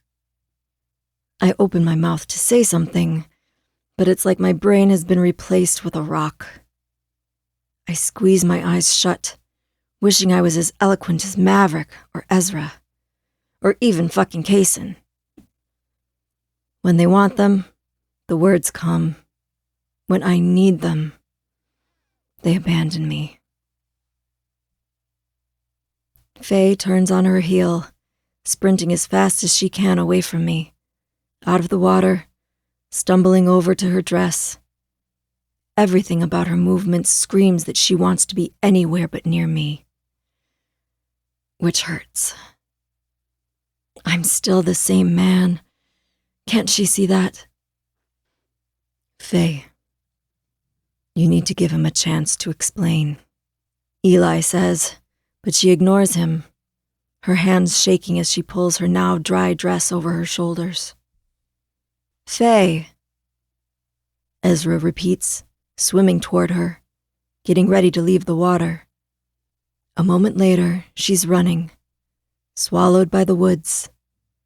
Our perfect evening has been ruined by the truth of who I am and what I did. I know I deserve it. And if she never forgives me, I'll understand it. Go, Maverick says, pushing my shoulder. This is your chance. You need to tell her the truth. The rest of the guys nod at me. They don't even know the truth, and yet, here they are, still trusting me. I half expected Kaysen or Ezra to leap to their feet and warn me away from our mate, but they're just staring back at me, waiting, giving me a chance to fix this. Through our shared bond, they know I'm a good man. They still trust me with her. It's a good feeling, even though I feel awful about Faye being afraid of me. I turn and take off after her, heart thumping. I grab my pants as I go, yanking them up over my legs. My mind is working, trying to come up with the right thing to say. I know this is one of the most important things I'll ever say in my life. If I don't do this right, I could lose her forever. Maybe no matter what, I'll lose her forever. Faye, I say, voice low when I see her leaning against a tree, shoulders shaking. Don't touch me, she says, not turning around. Right now, every instinct inside of me is screaming to flee or fight, as everything that happened to my brother flies through my head on repeat, and I don't even know how to separate what Kurt did to him with what you did. I wince, but I understand why she feels that way. I won't touch you, I say, putting my hands up, though she can't see me do it. I would never touch you if you didn't want me to. She's breathing hard. Why did you follow me? What do you have to say? I still don't know what to say, but I know saying nothing is the worst thing I can do. So I just open my mouth and start speaking. Faye, the person I killed was my best friend. Is that supposed to make me feel better? She asks, turning, her voice cracking on the last word. Her skin is pale. Her expression is crushed. This whole time, you've been seeing what I've been dealing with Kurt. You've seen how losing my brother hurt me, and you've said nothing. Just held in this terrible secret. Why? I just don't understand. I take a breath, terrified that I'm not going to get it out. Please, I say, please, just let me tell you. If you're still mad, if you hate me, that's fine. But please just let me explain. I watch her face, see her eyes travel, taking me in, and when she gives a small, curt nod, I almost crumble with relief. This is something. A chance to fix this. The man I killed, I admit, pressing my lips together so I don't cry. He was, like I said, he was my best friend. I was the best man at his wedding. He found his mate so young, and they were beautiful together. But she was troubled. She didn't think she deserved to have good things, and she... The memories are flooding back, and it's getting harder and harder to keep my voice level. I can't stop thinking about Clara, and how scared she was, and how she was screaming, and how nobody was stepping in. According to ancient pack laws, Draven had a right to take her life, even though, in his normal state, he was a patient, kind, wonderful man who would never think of doing such a thing. But I couldn't stand watching an alpha hurt an omega like that, especially knowing he was crazed, out of his mind. She cheated on him. I finally managed to choke out, looking away from Faye when her eyes widen. Cheating on a mate is practically unheard of. It can be painful to even attempt. And when he found out, he wasn't himself. He went rabid. He was beating her in front of everyone. He was going to kill her. I take a breath, trying not to relive it, but it comes flooding back anyway. His eyes, bloodshot, wild, so unlike himself that I almost thought he was possessed. I had heard stories of what would happen if your mate died or betrayed you, but I didn't believe them. Not until that moment. It wasn't him. I choke out, shaking my head, hating that tears are appearing in my eyes. Even after all this time. It wasn't him. He would have wanted me to stop him. He loved Clara more than anything in the world. I tried to just stop him, to not seriously injure him, but he was out of his mind. Soon, it turned into a fight for my life. I didn't want to hurt him, but I did. And he died from his injuries. I nearly died too. I take a shuddering breath. Because of the old laws about, well, basically that it was his right to kill her, the pack elders cast me out. But I know he would have wanted me to stop him. If he'd regained control of himself and realized he'd killed her, he would have taken his own life immediately after. And well, 2 weeks later, Clara realized she was pregnant, and it was his. He would have been glad she survived, glad his child survived. Blinking away tears, I take another deep breath. I watch Faye's expression, wondering what she's thinking. I know taking a life is wrong, I say, pushing the words out. But if I could think of a different way to protect Clara, you have to know that I would have. I would have, Faye. I'd have done anything not to kill my best friend. And I'd do anything now to not lose my mate. The woman I love more than anything in the world, even though I might deserve it. 21. Faye. I feel horrible.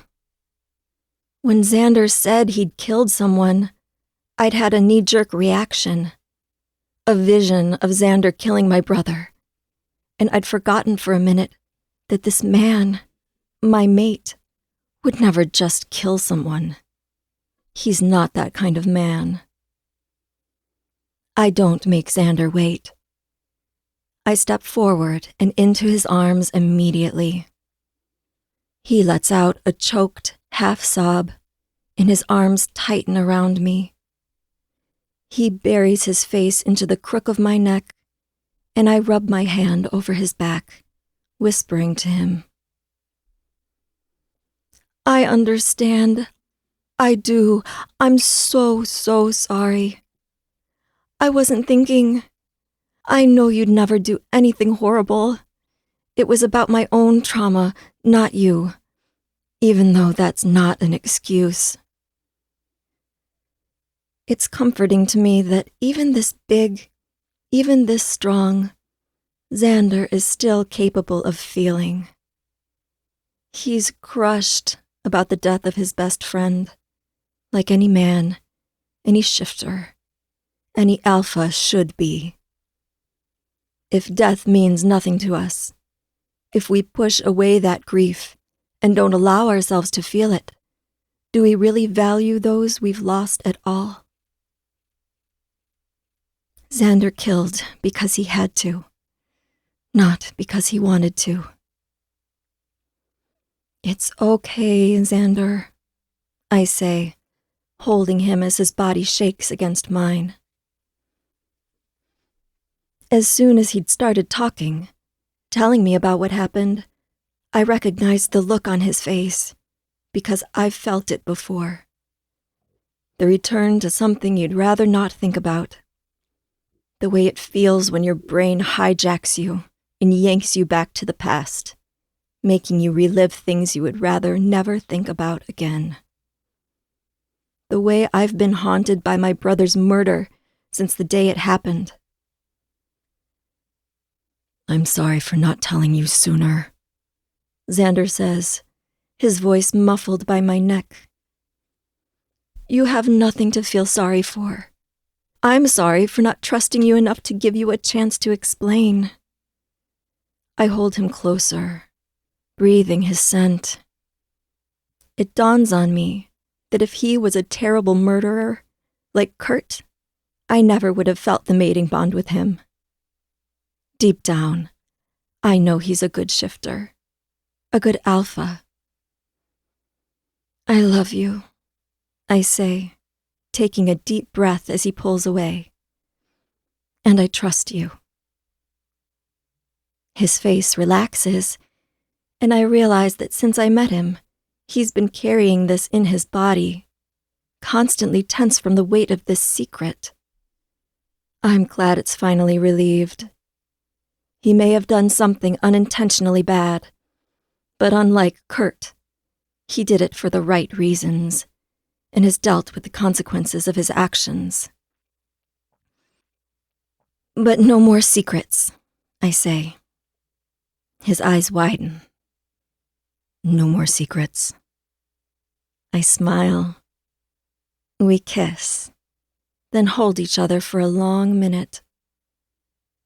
I listen as his heartbeat calms and his arms around me relax. Then we part, taking each other's hands. When we walk back to the hot springs together, the others are just finishing getting their clothes back on. All eyes go to us, and I see relief in all their eyes.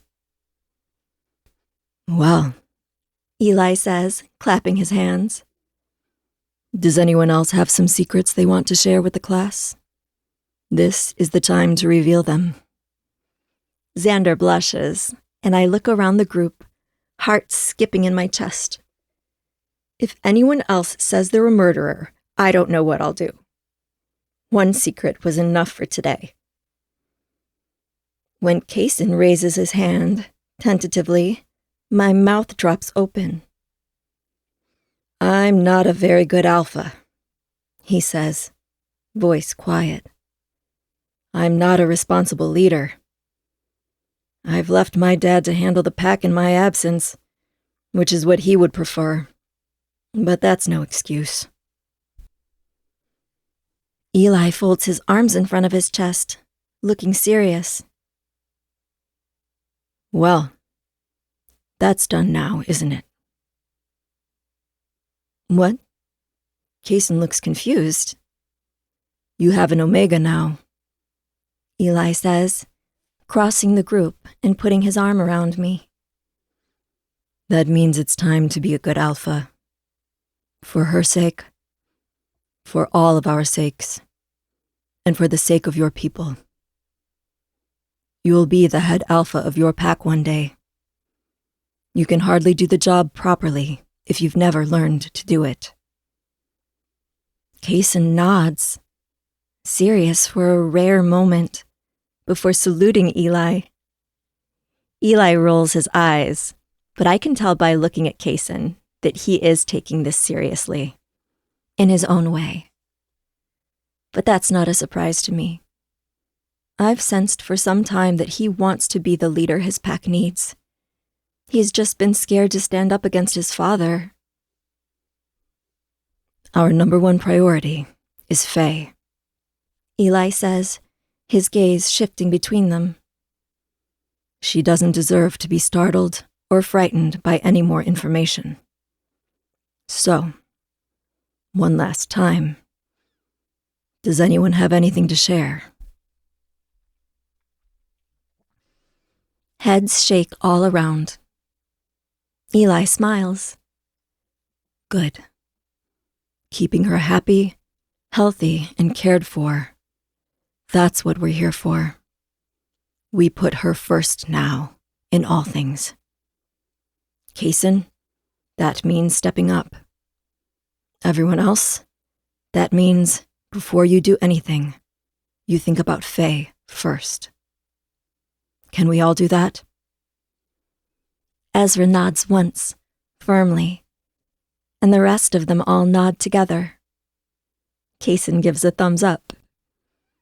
Again, I get a pure shock of joy to my system, and I wonder if everyone else just walks around feeling this happy all the time, or am I just that lucky? Once again, I can't stop thinking about how I arrived at this election, desperately hoping not to take a single mate. And now, here I am with 4 of them, and an Ultima as the massive cherry on top. With his arm still around my shoulder, Eli turns. Maverick, He says. Lead us home. We all shift into our wolf forms once more, and this time, we're all relaxed and spent heading back to the castle. We chase little critters around, play and howl, even though there's no moon in sight. It feels like we're truly our own pack, and I don't mind it one bit. I'm in the middle of pouncing on Kaysen when Eli lets out a warning growl. The sound ruffles my fur, making it stand up along my back. All of us freeze, and the energy in the air changes to one of caution. What is it? What's wrong? I ask. The alphas and ferals stalk closer to me, surrounding me from every angle, while Eli moves forward, still growling low in his throat, an unspoken threat to whatever might dare to harm me. Move forward carefully, He sends. We're being watched. 22. Faye. I sit on the edge of my bed, rubbing lotion onto my legs. The guys were tense the whole way back down to the castle, up until the moment they delivered me at my door early this morning. It was like they truly thought that someone or something was going to spring out at us at any moment, even though none of us saw anything. I'm not saying that Eli was wrong about someone being out there, but maybe it wasn't someone who wished us harm. Someone should stay with her, Ezra had said, his voice low, but looking at all of them, I just wanted a moment alone. I wanted to feel normal again, happy, like I had been, right as we left the hot springs. Go, I'd said, putting a hand on Ezra's chest and pushing him back. I'll change and meet you for breakfast. Eli had shook his head. Xander, you stand with the guard and watch her room. From now on, Faye is never alone. The guard simply isn't good enough. We're going to look around outside and see if we can find the culprit who is watching us. Does it really matter? I ask. His gaze grows intense. We need to know if Dexter or Kurt is planning something before the council meeting, since they met privately yesterday. It gave them plenty of time to come up with a way to hurt us and protect themselves. I sigh, just wanting to be done with all of this. Okay, If you think it's necessary. It's necessary, Kaysen says, but then kisses my cheek lightly. Don't worry. I'm sure we're just being overprotective. With that, they were off. I watch as Xander moves to stand beside the solemn guard outside my room. So far, there had been 3 different guards paid to watch me in rotation. All big men, who looked capable of doing some bad things. Even still, I felt better having Xander outside my door. Unable to help myself, I cross the hallway and plant a kiss on his lips. He smiles down at me, and my heart squeezes. He truly looks at me like there's no one else in the world. Like I'm his whole world, and it makes me feel unstoppable. He's a good egg, that one. I feel a twinge of guilt for not trusting him, and embrace it, knowing I deserve to feel guilty. Going back to my room, I decided to take a shower to get the smell of the hot springs out of my hair, thinking it'd make me feel better. Which brings me back to where I am now, lotioning my legs until they're baby soft. I finish with my legs and stand, trying to decide what to wear for lunch with the guys. But I'm instantly tapping my foot. There's just something hanging in the air, like I'm sitting on the edge of a cliff, staring over the bottom, unable to see what's down there. Like I'm waiting for the other shoe to drop. I pace through my room, hands in my hair, a towel wrapped around me, trying to breathe my way through the feeling. Everything is fine. Of course, there's the hearing with Kurt and Dexter tomorrow, but there's nothing I can do about that right now.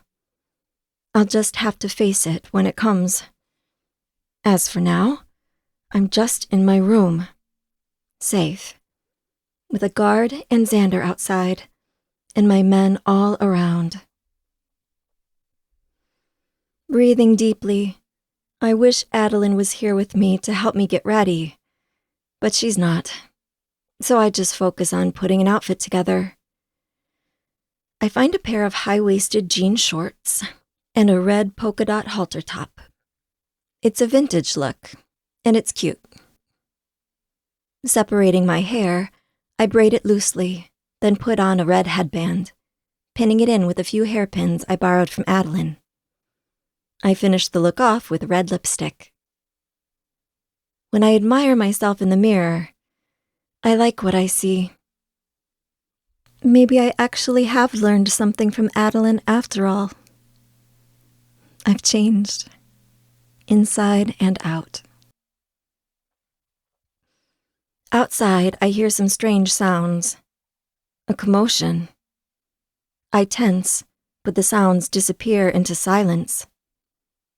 Whatever it was, it's gone now. But I'm sure Xander will knock and tell me what happened. Relief courses through me when there's a knock at the door, and I realize my thoughts have turned into reality. Unlocking the door, I throw it open, smiling. Hey, But it's not the guys standing outside the door. Of course it's not. It's Dexter and his men. And Xander and the guard are lying unconscious on the ground. He doesn't hesitate before punching me square in the nose. Blood is acrid in my mouth when I wake up, and it makes me instantly nauseous. I can feel grass against my cheek and smell several alphas around me, their boots stomping the ground, their voices low and deep.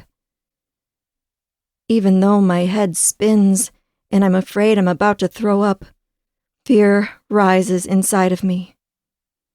No Omega should ever be left alone, surrounded by alphas. I should never be left alone with Dexter and his men. I'm in trouble. Panic sweeps through me.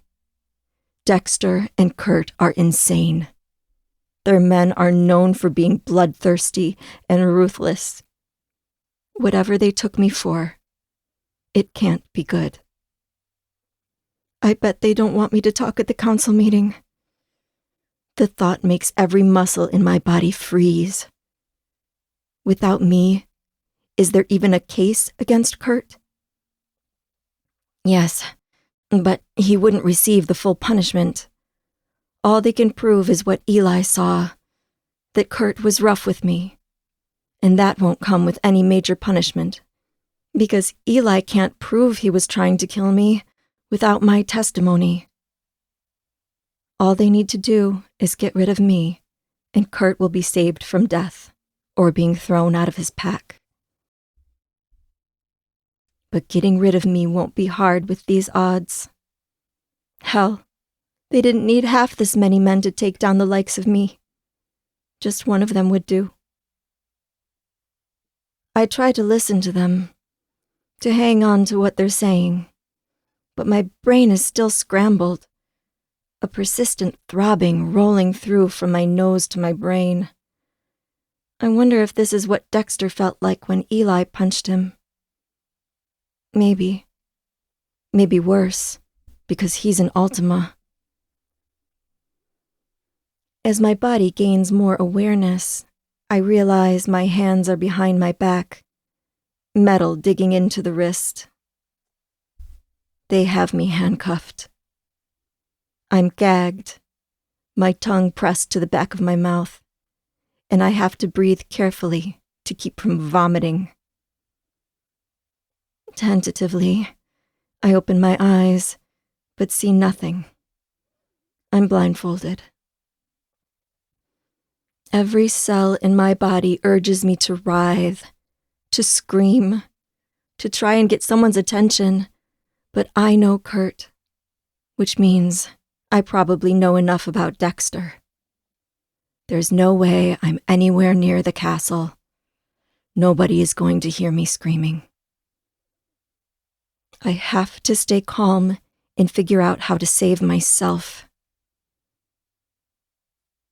When I roll my head to the side, I can feel one of the hairpins holding in my hairband, and I rock my head a bit, wincing as it digs in, but I feel the hairpin slip out, remaining on the rock when I lift my head slightly. A moment later, light blares into my eyes when the blindfold is ripped away, and it feels like my retinas wither inside my eyeballs. I suck in a surprised breath, and when my sight adjusts, Dexter is leaning down, grinning at me. There's a tiny white band-aid on his nose, which is bruised, but other than that, he looks fine. Alphas usually heal pretty fast. I still have bruises on my stomach from his son. Well, good morning, Sleeping Beauty, he hisses, grabbing the back of my top and pulling me into a sitting position. While he stares at my face, I feel around with my fingers behind my back, trying and failing to grab the hairpin, desperately hoping he doesn't notice what I'm doing. Don't you look nice and pretty today? He leans down, taking his thumb and swiping it over my lips around the gag, rough enough that it burns.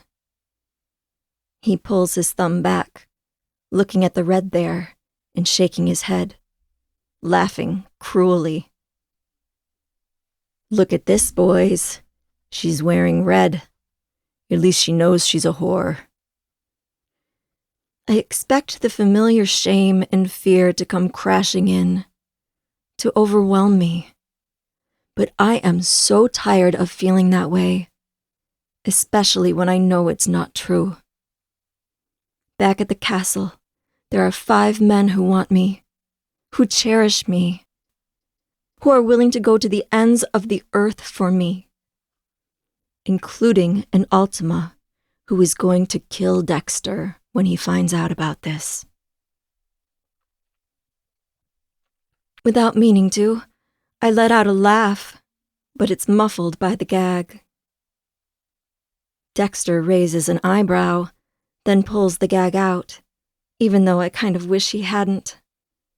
I kind of wished I'd held the laugh back, because laughing at him seems like a quick way to die. "Just so you know," he says, "nobody is going to be able to hear you screaming out here." I feel the laughter rolling through my body, and when I look at Dexter through my tears, they're tears of amusement. Even though it makes no sense. Even though I've tapped into a part of myself I don't even understand. Am I having a breakdown? I might be having a breakdown, but something about this whole situation is funny. There's something about picturing what will happen when my men find out that this idiot took me. "What the fuck?" Dexter says, eyes nervously roaming over my face. "Are you crazy or something?" Unable to help myself, I say, "I'm not the crazy one," still shaking with laughter. This covers the movement behind me, and I'm finally able to grab the hairpin on the rock between my fingers and drop it into my palm. "You really thought you would be able to kidnap an Ultima's mate and get away with it? The mate to 5 powerful men?" Dexter's eyes go hard, and he releases the back of my shirt, throwing me to the ground again. I cough a little when I hit the ground, but I'm still laughing, because everything is so clear to me now. Where this man and his alphas fall in the food chain. No matter what happens to me, I know what's going to happen to Dexter. Eli and my men are going to rip him limb from limb, leaving his body parts for the buzzards. When Dexter takes a step away from me, my eyes land on Kurt, and I stop laughing. He looks on the brink of death, still, after more than a week has passed since Eli saved me from him. His entire body looks like an overripe berry, riddled with bandages and stitching, and one of his eyes is bulging so far out of his head it looks like it might pop out at any moment. An alpha with tawny skin and yellow hair stands next to him, holding him up. "Gods," I whisper, averting my gaze. "That's right," Dexter says, crossing his arms, fury in his expression. "Everything that's happened to my son is because of you. You've been after him for years, trying to pin the death of your worthless brother on Kurt, trying to sully his good name." I give him a look. Dexter raises a brow. "What?" "If you know your son half as well as you think you do, you should know he killed my brother. And you should know he killed him for no fucking reason." Dexter's hands drop into fists.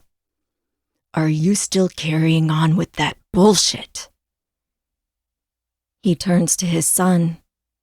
Tell her you didn't kill her brother." Kurt glances away from his father. He looks at the ground. Silence stretches between us. "See?"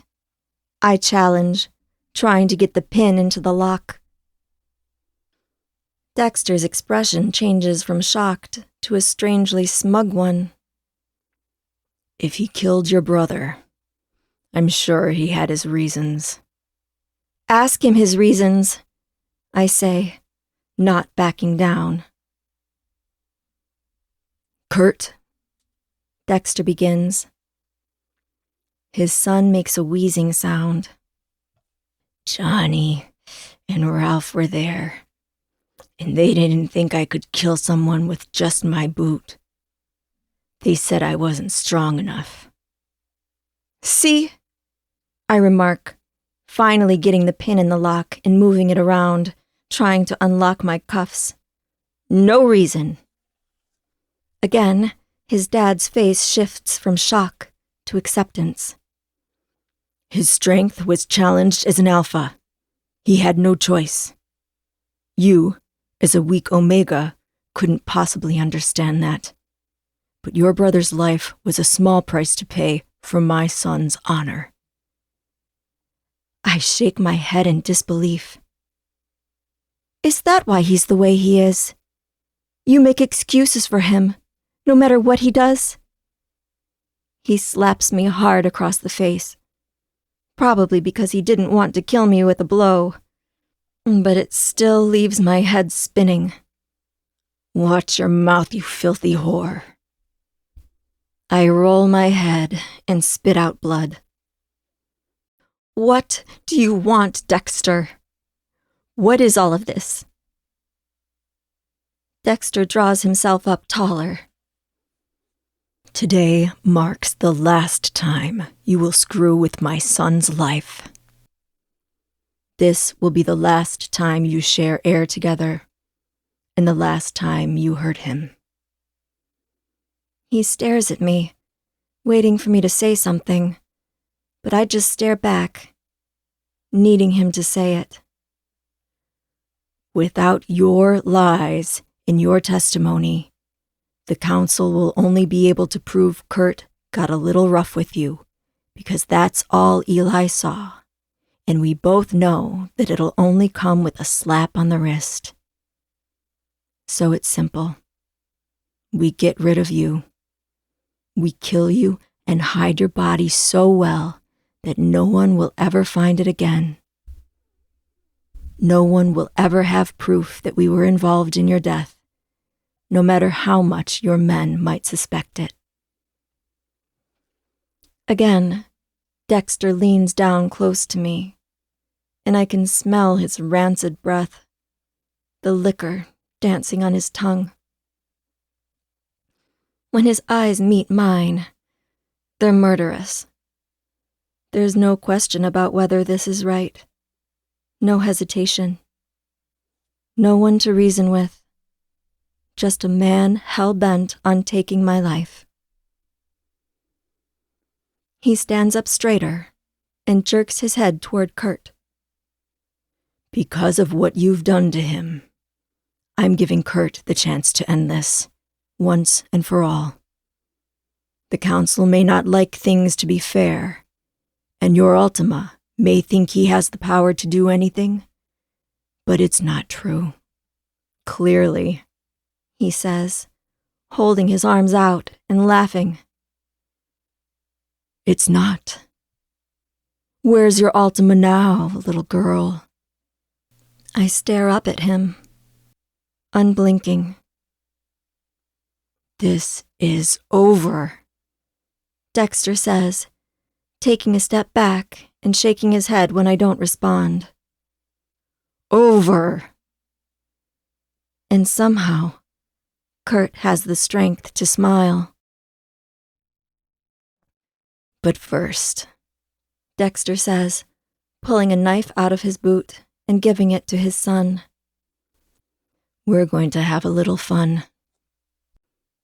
23. Kaysen. The four of us walk down the hall of the castle, clumped together as we start up the stairs. We'd done a full perimeter check outside and had found nothing. Absolutely nothing that might threaten our Fae. So we were feeling pretty good, discussing nonsense and laughing together, like a weird family. All because of Fae.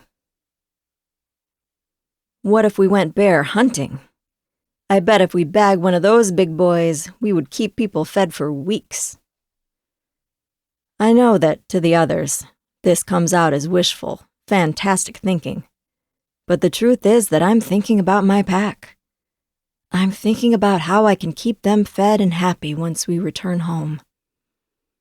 I had been inching closer and closer to the realization for weeks. But when Eli said it, I felt all at once that it was true. It's time for me to grow up, to put my mate first, to put my pack first, to be the alpha and the shifter that everyone needs me to be. So, maybe hunting bears isn't the best idea I've ever had, but we did a pretty good job when we went after that bear in the forest with Faye, and we hadn't even had Eli with us then. Bear hunting wasn't out of the question for a group as big and strong as ours. Your head is bigger than your ass, Maverick says, throwing an ancient insult at me, loosely translated.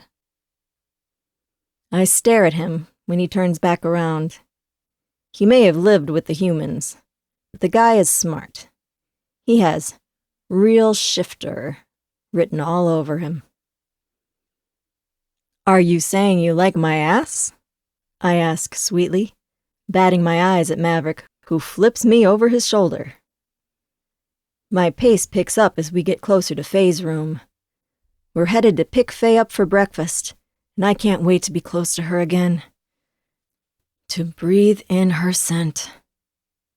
It feels like the mating bond between us only grows stronger every day, and I wonder if the bond will just keep getting stronger. The idea is hard to imagine. I already want to shrink her down and put her in my pocket so I can carry her with me all day. Is this what we're in for? This mating bond sure does come with a lot of extras I'd rather go without. Eli grumbles as we're about to round the corner to Faye's room. The two of you. When he stops, halting in the middle of the hallway, his hand in the air, the rest of us still immediately, going on high alert. When Eli senses something is wrong, it means we're moments away from feeling it ourselves. Smell that? Eli asks, and we all glance at one another. We don't smell it yet. Ultimas are known for having far superior senses of smell. Eli moves down the hallway, a low growl rumbling from his throat. My heart pounds. Not again. On the ground, the guard is lying, completely out cold. Xander is beside him, blinking as if newly conscious. He tries to sit up, then falls back down. I rush to his side and kneel down, helping him to sit up. It's Dexter. Xander breathes, and my blood goes cold. I smell it. Dexter's scent, lingering at the doorway to Faye's room. Mingled with it is the sweet scent of Faye and the metallic scent of blood. Fuck. How did this happen? Ezra and Eli disappear into her room, while Maverick and I help Xander up. It takes him a minute to be able to solidly stand on his feet, but then he does. A chilling look comes over his face. They were so fast. I didn't have time to react before I was out cold. I'm sorry. I should have done better. It's okay, I tell him quickly. But do you have any idea where they took her? Any idea at all? He winces, and I hate how dilated his pupils are. My boy has a serious concussion. No idea. Ezra and Eli are back out of the room in an instant.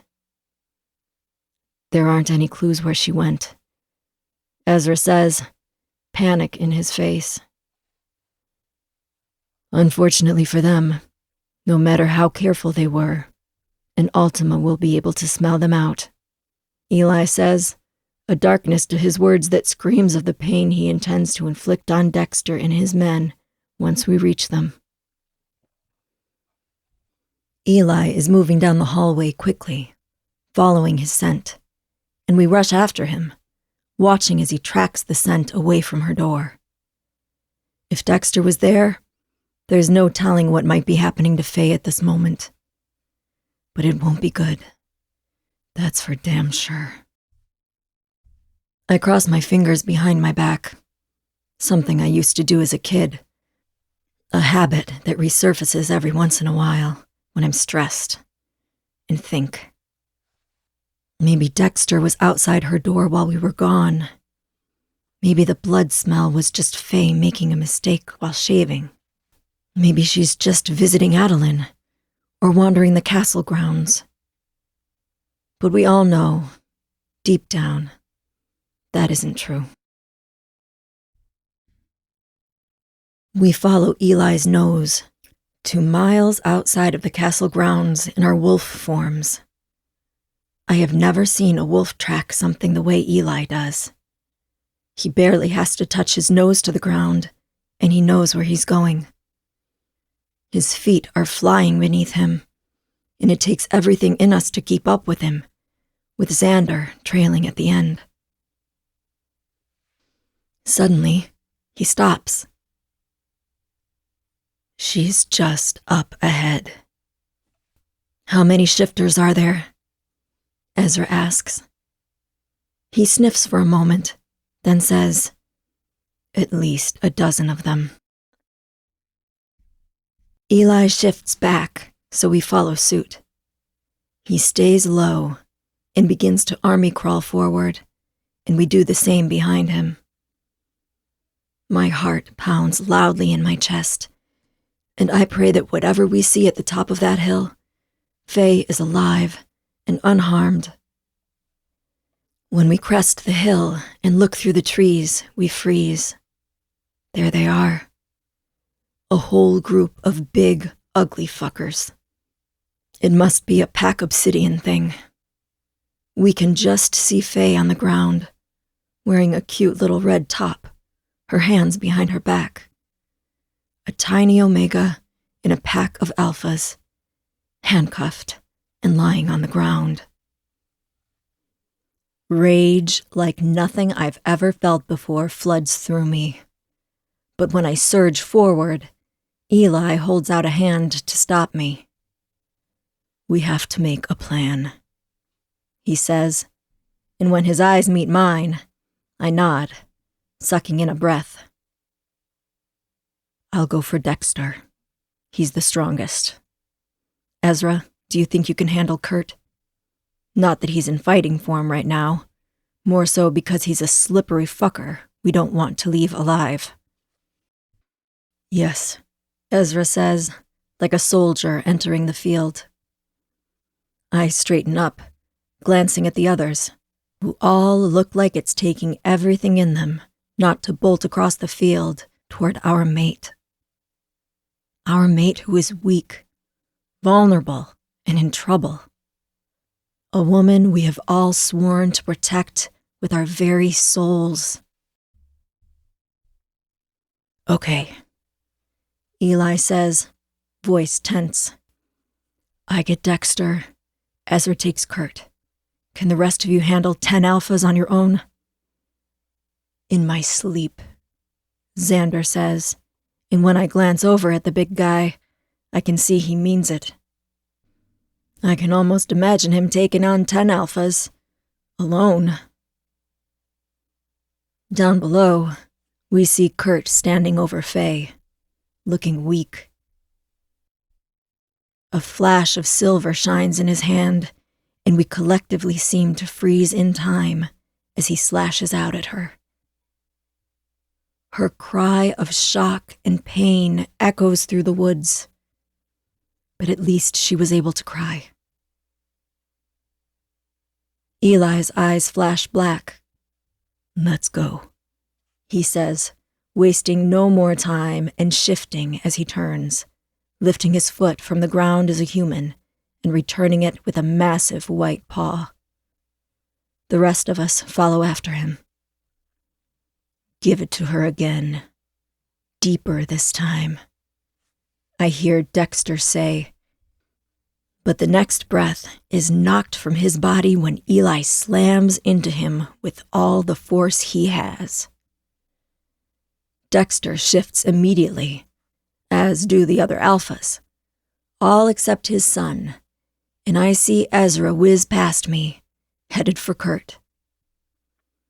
Ezra instantly gets his teeth into the arm holding the knife near Faye, and Kurt screams and drops it, falling helplessly back to the ground.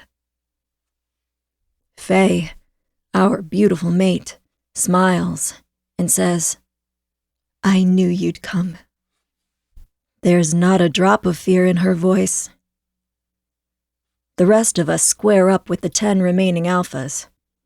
Xander is a powerhouse, a tank, practically indestructible. So Maverick and I dart around, letting him draw most of the attention while we hit them where it hurts, while their backs are turned. I get my jaws clamped around a wolf's legs, biting my teeth into the tendons, ripping them out, and watching as he crumples to the dirt, whining and yelping at the pain, unable to get back to his feet. Wolves don't usually fight like this with each other. They play fight. They fight to send a message, but not for true damage. Not like we're fighting right now. Xander gets his jaw around one alpha's back, locking in and picking him up from the ground before hurling him to the side like some kind of wolf of legend. Even as big as Xander is, Eli is bigger, and I can hear him absolutely tearing Dexter apart on the other side of the clearing, while the wolf whimpers. Then I see Ezra skid to a stop beside me, and I realize 2 more wolves have appeared from the woods, trying to keep him from reaching Kurt. Probably because the bastard can't handle more than a stiff breeze right now. I shift my body, covering Ezra as he gets to his feet. "Fuckers came out of nowhere," he mutters. Together, we turn and fight them off, snapping and clawing at them until we have them on their backs, defenseless. And then we make sure our blows will take them out of the fight. They might be strong alphas, but we're stronger. And we're fighting for our mate. There is no greater motivation.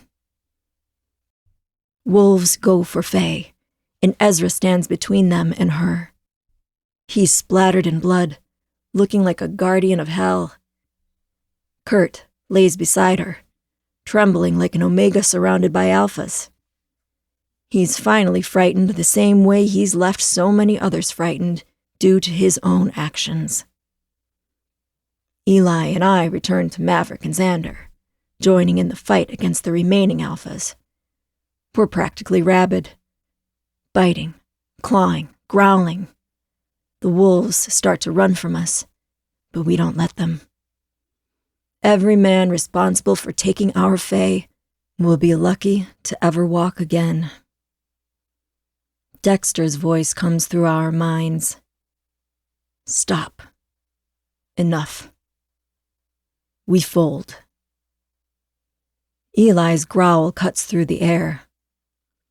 "We'll show you the same mercy you showed our mate." "Protect my son!" Dexter roars his command. More wolves head for Faye and Kurt, and Ezra springs away from them, heading for the wolves, cutting them off from Kurt and Faye. Dexter's shrieking whimpers cut through the air. If it were anyone else, I might feel sorry for him. In this case, I don't. I honestly hope Dexter gets his throat ripped out. Then the terrible sound stops, and Dexter goes silent. Near me, Ezra throws a wolf off his back and pounces on his attacker, tearing and biting until the wolf stops moving. I knock a wolf onto the ground, and one quick bite has him bleeding and whining. Looking up, I see that we've all handled our wolves, that this fight is finally finished. "Where's Faye?" Eli asks, trotting toward us, his white fur drenched in blood. I turn my head, swiveling to try and get a look at her, I expect to see her there, still on the ground. But she's gone. A set of drag marks where she used to be. My stomach churns, and my words come out shaking with rage and fear. She's gone. 24. Faye. I'm kicking and fighting as hard as I can against Kurt, having grown tired of screaming for help, knowing my men couldn't hear me over the fight. Luckily, my struggling makes it so Kurt keeps dropping me and cursing under his breath.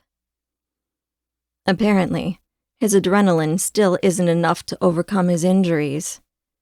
His entire body is clumsy, and he's clearly still in pain. If it weren't for these handcuffs, I think even I could take him in this condition. Hopefully, I won't be in them for long. Kurt drops me for a moment, trying to regain his breath. I use it as an opportunity to continue picking the lock on my handcuffs. I close my eyes, remembering when my brother spent weeks teaching me how to pick locks using the old chest in our basement. I know the skills are inside me. I just have to tap into them. Why would I ever need to know this? I'd asked, groaning when he put the pick into my hand again, his glasses slipping down his nose from sweat.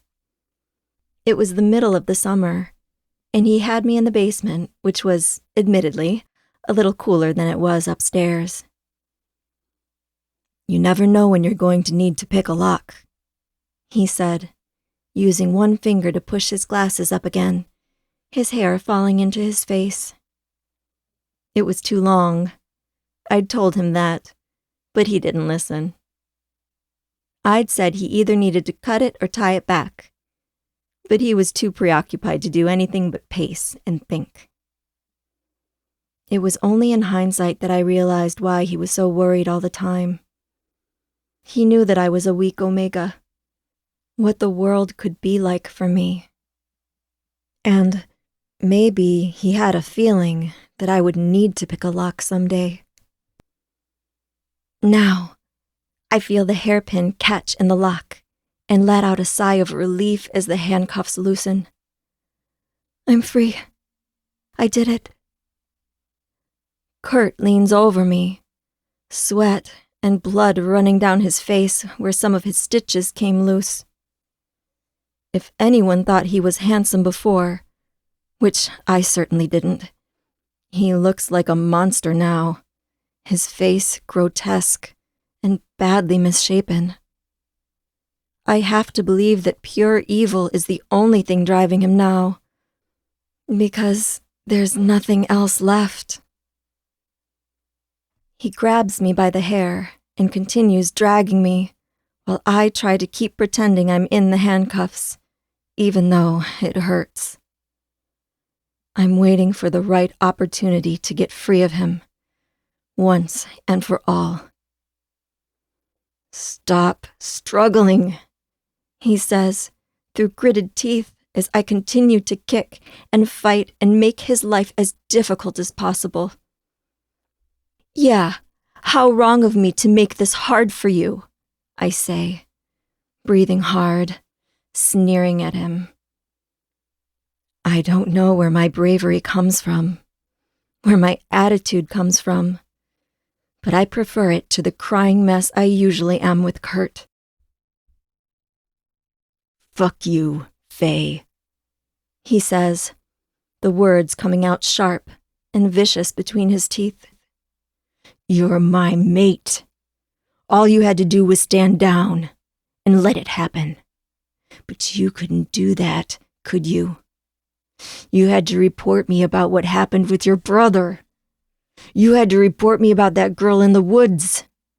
That wasn't my fault. It was her fault. But you don't care about that, do you? You just want to hurt me. You've had it out for me since day one, and I'm sick and fucking tired of it.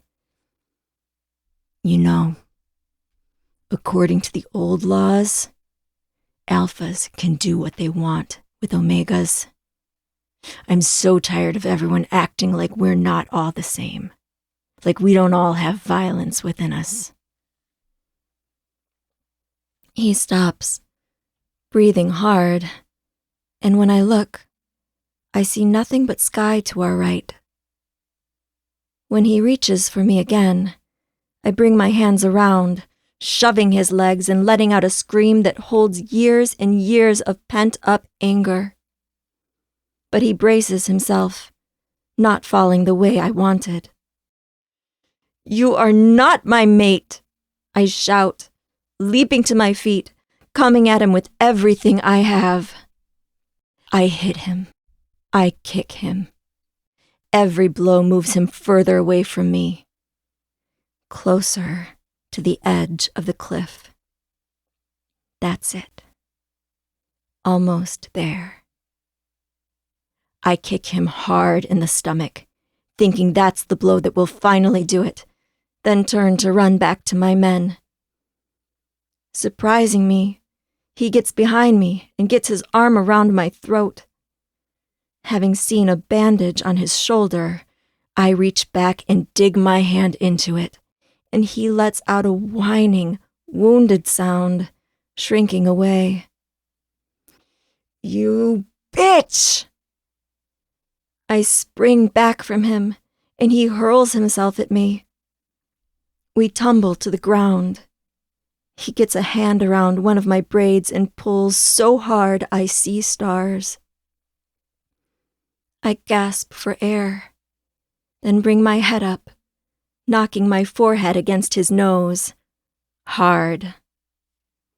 Crying out, he rolls away from me, near the cliff's edge, and gets to his feet faster than I can get to mine. My wrist is stinging, and there's a pulsing pain in my stomach where old bruises are protesting the abuse they're receiving now. Just as I'm about to stand, Kurt catches me on the side of my head, sending me to the ground. It feels like the sky shifts, and the earth comes up to meet me. But I know that I'm falling. I taste dirt. Kurt walks over to me, using what effort he has left to lift his foot up over my head. In an instant, I realize I'm seeing what my brother saw before his death. Kurt is going to bring his foot down on my neck and kill me the same way he killed my brother. The same way he killed that Omega in the woods. He's going to keep taking lives, and he's going to keep getting away with it. Sucking in a deep breath, I jerk, rolling to the side at the last moment. I turn and sweep out the leg Kurt still has planted on the ground. Time seems to move in slow motion. He holds his hands out, as if to catch himself on the ground. But there is no ground behind him. Only open air. When he realizes this, he lets out a wounded gasp, twisting in the air, grasping for purchase on anything. But there's nothing. I sit up quickly, my eyes connecting with his as he's suspended in midair over the side of the cliff. He looks like a little boy, alone, afraid. Despite myself, and despite everything that's happened, everything he's done to me, I reach for him, my fingertips floating past his in the air, never having a chance of connecting.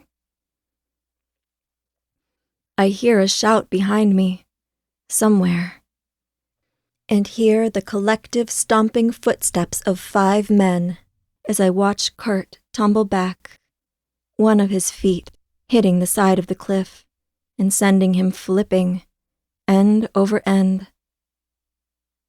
I rise to my feet, and look down the deep ravine. When my gaze hits the bottom, I look away, only catching a glimpse of the empty eyes and still chest. Eli falls to his knees beside me, gathering me in his arms and pulling my body back, away from the cliff's edge. "It's okay," he says, and I realize I'm sobbing loudly, gasping for breath. Time had slowed down impossibly around me, but now it feels like it snaps into place all at once, rushing in like I've been plunged into ice-cold water. I'm having a panic attack, and Eli holds me, the others falling to their knees around us, circling me, holding me, letting me ride the waves of terror until it finally sinks in. "It's over," Eli says, and I realize that it's exactly what Dexter said to me earlier. Except now, there's probably no more Dexter, and there's definitely no more Kurt. It's over, I repeat, some of the terror subsiding. It's over, it's over, it's over. Eli presses his lips to my forehead, and we all huddle together, close. This time, Kurt didn't get to kill. He didn't get to break someone I love. And this time, my family is here to take me home. 25. Faye. "Are you sure you don't want to take a break first?" Eli asks, worry in his voice. No, I say, stomping through the castle. "Maybe take a shower? Eat?" Maverick says in that same concerned tone. No. This ends now. I throw open the council room doors, and Lance, Brock, and Hector glance up, their faces full of shock. Instantly, their Ultima power washes over me, but it's like the wind blowing through my hair, not a commanding presence. Their gazes roam over our bloodied bodies, and horror washes over them. I slam one bloody hand on their table, and all eyes snap to me. You'll be happy to learn that your complete incompetence led to Dexter, Kurt, and his alphas kidnapping me. Apparently, their plan was to kill me so I couldn't testify tomorrow. They believed that then Kurt would get off scot-free. Let's not pretend that plan probably wouldn't have worked, because if there wasn't a neon sign pointing to them as my attackers, and a video personally taken by one of you three, my death wouldn't have been attributed to them, and I wouldn't have gotten justice. "Hold on," Hector begins. I'm not done, I say, my voice just below shouting. The three of you are going to issue a public statement making it clear that Kurt killed my brother, making it clear he killed Sarah, and making it clear he and Dexter tried to kill me. Regardless of the consequences that may come from Pack Obsidian, you will tell the truth about what happened. Because all of us deserve what little justice you can offer us after all you've done. It's Lance who speaks this time. Done, he says, his tone almost impressed. And moving forward, you will treat Omegas with the fucking respect they deserve. Being an Omega doesn't mean our opinions, values, and needs don't matter. We birth you self-absorbed know-it-all Ultimas and Alphas. You need us just as much as we need you. And you're going to act like it. And if you don't, I will use the collective power of my mates to start a fucking revolution with the Omegas. See how fast you Alphas and Ultimas stay smug when the Omegas reject you. Eli? Brock says, sounding shocked. Eli sets a hand on my shoulder.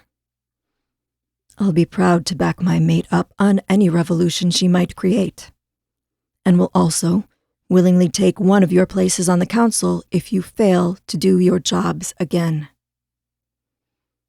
Faye is right, Lance says without hesitation, looking at the other two Ultimas.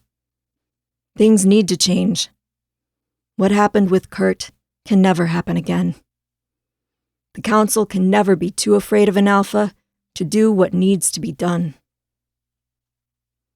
Brock leans back in his chair, studying me, but I have no idea what he's thinking.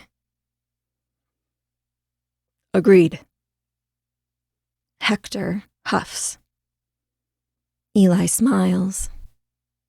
Actually, I know of another Ultima who would be glad to take someone's place on the council. Maybe someone too afraid of the Alphas to do his job. Hector's mouth drops open, and he clears his throat. Well, the Omega has made several important points. I, for one, am not a man opposed to change. Good, I say, leaning away from them. Looking at my men, I see 5 stunned faces. 5 faces filled with pride and wonder. Now, I tell them, let's go find a shower that can handle 6 people. We need to clean up and then start seeing what injuries might need to be tended to by the healers. Agreed, my queen, Kaysen says with a little bow. I turn and head out the door. I walk away from every drop of pain Kurt and his father ever gave me. From the disappointment and helplessness the council made me feel. I'm heading on to a new and better life, with my 5 men by my side. And a warm shower, which, you know, isn't the worst ending to this story. Epilogue. 8 months later. Faye. I thought the horrors of my life had passed when Kurt fell down the side of that cliff. But I was wrong. I didn't know that the worst thing to ever happen to me was yet to come. The universe aligning to spite me in my weakest moment. How am I going to handle this? A sob rips through me, tears already streaming down my cheeks, and I hear the familiar beats of several pairs of feet heading in my direction. Their frantic steps in the face of my tears are as familiar as the feeling of their arms wrapped around my body. But this time, there's nothing my mates can do. Everything is ruined. My life is over. Faye? Kaysen asks, his voice panicked as he rushes into the room. The others are right behind him. Eli's presence in the room is larger than life. Ezra presses the back of his hand to my head. Maverick looks out the window as though the threat might be out there. Everyone is on high alert for whatever might be upsetting me. But no, it's here, in our home. My gaze sweeps the 3 massive beds that we'd had pressed together in Eli's manor to accommodate our big group. Around the beds, the room is filled with pillows that smell like my alphas and silvery lupines, my favorite flowers, which Eli had planted in our garden, and the boys brought me fresh each day. Candles cover every surface, and soft blankets lie in every direction. There are also photos, lots of them, of my brother and my grandparents, but also lots of me and my men, smiling on the Eiffel Tower, being silly at Stonehenge, the men all drunk in a boat in Italy. My favorites, though, are probably the ones in Ezra and Kaysen's packs, helping the towns, playing with the children. I especially love the one of Kaysen's dad glowering at him in the back. That one always makes me laugh. My men have helped to create the perfect nest for me. A place I feel safe. A place I feel happy. At least, normally. "What's wrong, darling?" Xander asks, his hand coming to mine. Since moving in here, he's been opening up more and more, finding his words. I say, choked by my grief. It's huge, immovable, sitting on my chest. There's nothing we can do. "What is it?" Eli says, stepping forward, his eyes moving to my belly. "Is it the babies?" I shake my head, my hand coming to my belly, feeling the lives inside me, nearly ready to come out. I open my mouth to tell them what's wrong, but every time I think about it, I start to cry again. It's okay, I say, holding up my hands. I can hardly keep my eyes open. It's okay. I'm being dramatic. This is silly. But something about my hormones and these babies makes everything seem really important. "Faye, darling," Eli says, putting his hands on my jaw and lifting my face, looking into my eyes. "Breathe, please. Tell us what hurt you, so we can destroy it." I feel stupid before I even say it. The pancakes the kitchen made. I whimper. And he turns, his eyes going immediately to the plate of pancakes beside my bedside table. "Oh, no," Kaysen says, and I can tell he already knows what's wrong. The two of us share an insatiable sweet tooth, but the other men look at each other inquisitively. "The pancakes?" Ezra asks, raising an eyebrow. I see Xander's hand twitch, like he might knock them from the table, and the thought makes me giggle. All of them relax a bit. "What's wrong with the pancakes?" Maverick asks, lifting them up. "Did someone put something in them?" "No, it's the opposite problem," I say, still laughing and crying at the same time. If pregnancy hormones from one baby are bad, twins have to be worse. They're missing "Whipped cream, sprinkles, syrup, chocolate chips," Kaysen says, counting out the toppings on his fingers. "Blueberries, chopped strawberries, candied walnuts." I nod tearfully as he lists them off, adding through a hiccup. "Butter, scotch, syrup." I cut myself off with a laugh, shaking my head. "Sorry. I know this is silly. It's the pregnancy hormones." "It is not silly," Ezra says, taking the pancakes from Maverick and stepping toward the door. "If you need whipped cream, the twins need whipped cream. And sprinkles. And maple syrup," Kaysen says, following after him.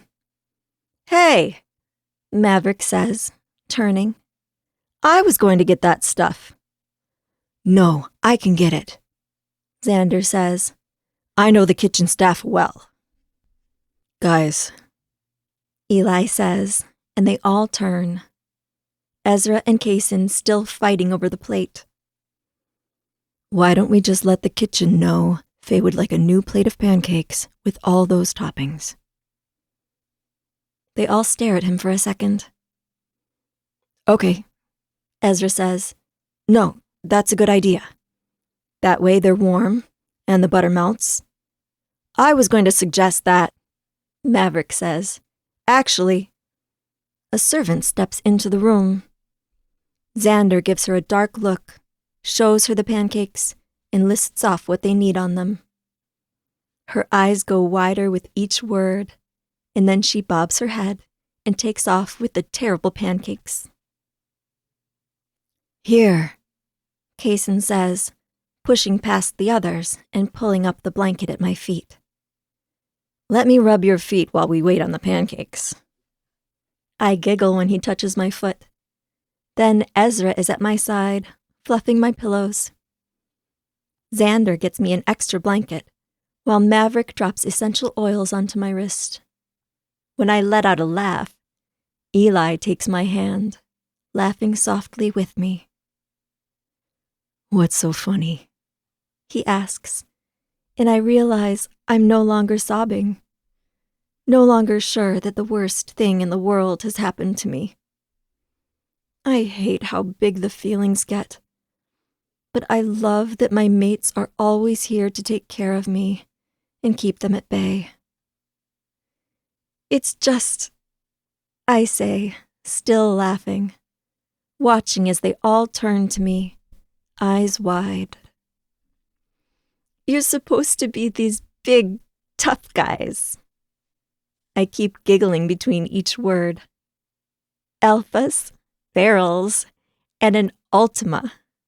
I laugh, looking to each man, watching their smiles turn from large and goofy to soft and melting. And yet, here you are, not so big and tough after all. Well, Ezra says, holding up a hand. Kaysen cuts him off, laughing and bumping a shoulder into his. Remember the onesie? I was not. He saw a onesie that said Daddy's little girl, and he almost started crying in the middle of the store. Ezra tries to cuff him over the back of the head, but Kaysen dances away, still cackling loudly. I laugh, watching them, and Eli squeezes my hand. When I look at him, his eyes are on Kaysen and Ezra, and he's smiling. I was not crying. I told you, I had allergies. The pollen count is high this season. I think I'm going to start calling you Onesie. Would you like that? Ezra and Kaysen launch into a wrestling match, with Maverick and Xander making silent bets at the end of my bed. Outside, the sun is stretching over the horizon. My heart beats, steady and full in my chest. Excuse me? Someone says, and we all look to the doorway to see Adeline, looking bewildered. Her belly is just starting to show, and since she's only carrying one baby, she's not on bed rest like me. I was just stopping by, and one of the cooks told me to bring this in. Joy rushes through me, and I'm so happy to see her that I immediately burst into tears again. Adeline jumps and drops the pancakes. Ezra and Kaysen immediately come to my side, and Maverick is already calling down to the kitchen for another plate, while Xander tries to scrape the mess off the floor. Eli laughs quietly, steadily, squeezing my hand. I'm laughing and crying, and Adeline is laughing too, apologizing and asking what's going on, and I realize this is the happiest I've ever been. I'm here with my best friend and my mates, and I can't wait to bring their children into this happy, joyful, sprinkle-filled world. This has been claimed by the Ultima Wolf, a paranormal reverse harem romance. The Omega Selection, Book 3. Written by Lacey Carter Anderson. Narrated by Beth Ann Rutherford. Copyright 2025 by Lacey Carter Anderson. Production copyright by Lacey Carter Anderson.